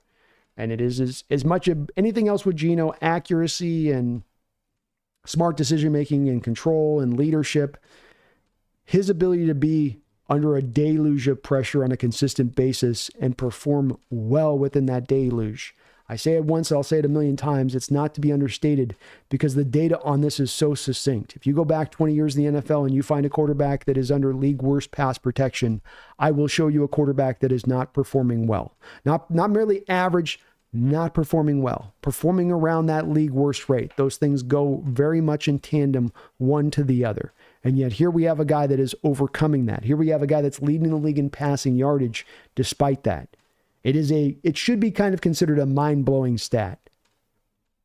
Because you could just go one little small dive into recent history and looking at pass protection units throughout the league in that area. And boy, is it some bad offensive play that you typically see on the other side of it. And the good news is with the two that there's nowhere to go but up from here with it, as they have been about that league worst state of things. Nick says, after you guys do the roundtable, do you guys record the preview week the same day? We do. So we do the roundtable on Tuesday, the NFC West roundtable. And then as soon as it wraps up, we record for the preview game for Thursday.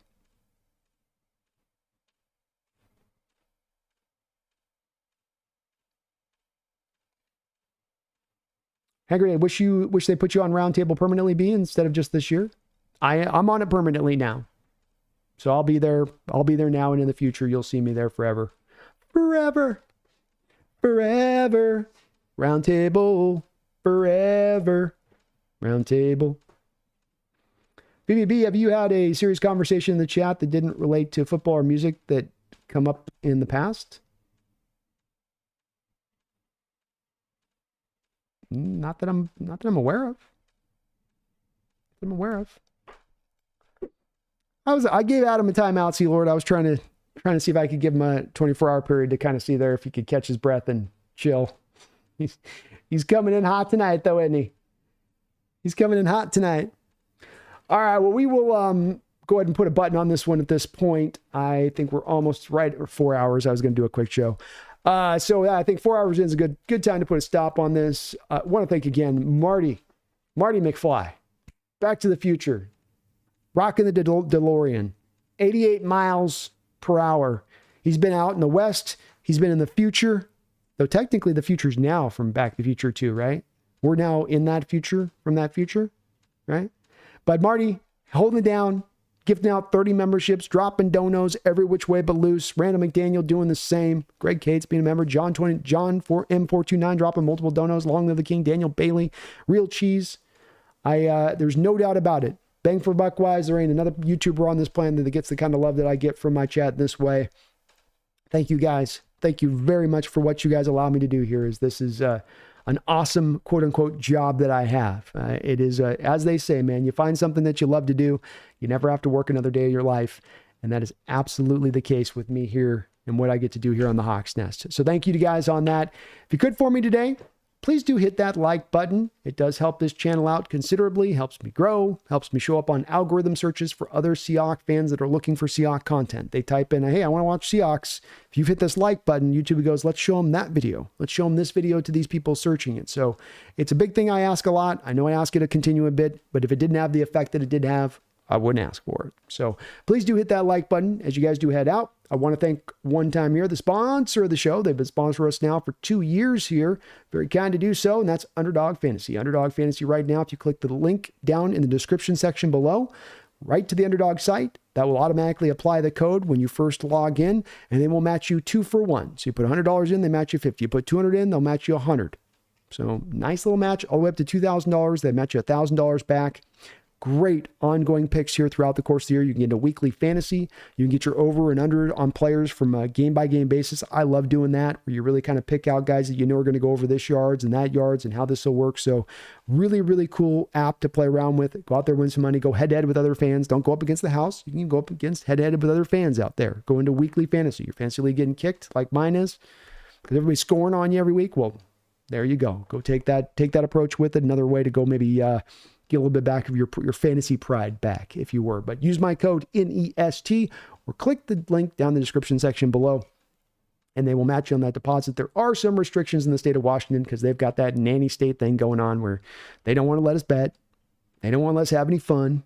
But if you are in the state of a casino in the state of Washington, you can use the app in full. I really thank you guys tonight for watching, and really appreciate again is all of the support to this channel. You guys are just unbelievable. Like I said, when there's this much support, thank you just does not feel like nearly enough on my part of it. We got a lot stacked up for all of those new members of the channel. Keep an eye on your community posts on that side of it, as I will keep rolling on that here throughout the course of the year. We got the Hawks Nest Clips channel going here on YouTube as well, which will be just clips of these live stream shows on that side of it, cut up a little bit more into easier portions there for you to be able to potentially digest. I thank you guys for watching tonight. Appreciate you. We'll be back tomorrow with the member stream on Thursday Night Football, and then we've got the B&B show tomorrow night. So more on deck in less than 24 hours. You got your Hawks 3-1. They're first place in the division. Solely first place in the division. Shouldn't have to get you hyped up. We got one more donation here. Let me get this donation out. Thank you for the $5. Be calm. See clearly. Says, Geno has my respect and love, but that defense, please get healthy. Get healthy, please. Yes, we cannot have that many defenders out on this defense. And if this team is going to be at its best this year, if this team is going to be at a contending status this year, you're going to need those top dogs on that line to be running game in and game out. You're going to need an offensive line to come together on that side of it. I don't think that we're going to be able to be a contender at 31st in pass protection throughout the course of a season. I think that's a recipe for that to eventually upend things potentially, but I'm not expecting it to be that bad. I think Connor Williams gets better as the year goes along. I think some things get settled with the guard situation. I believe that Abraham Lucas at some point is going to come back this year, and that the team has given us a lot of indications of that. So the upside here, be calm. Where this team is going, we're not in our final state. This is a developing process, and say nothing, be calm of the fact that both on the offense and defensive side of the ball, the onboarding process, the transition process is going to be more firmly set by the end of the year than it is here by the beginning of the year.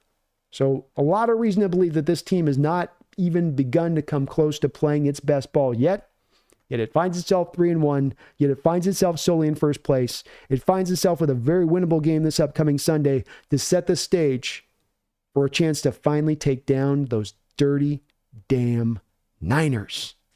Got to take care of business first this upcoming Sunday. Let's not overlook that first. But this team is in really good shape, be calm, and we're ready to set. But you're right. Got to get this defense healthy and back right. We're going to get a couple bodies back this week. I think by next week, they'll probably get Byron Murphy by the Niner game back into the mold. So hopefully we can keep getting healthier. The good news being that you haven't lost anybody for the season yet.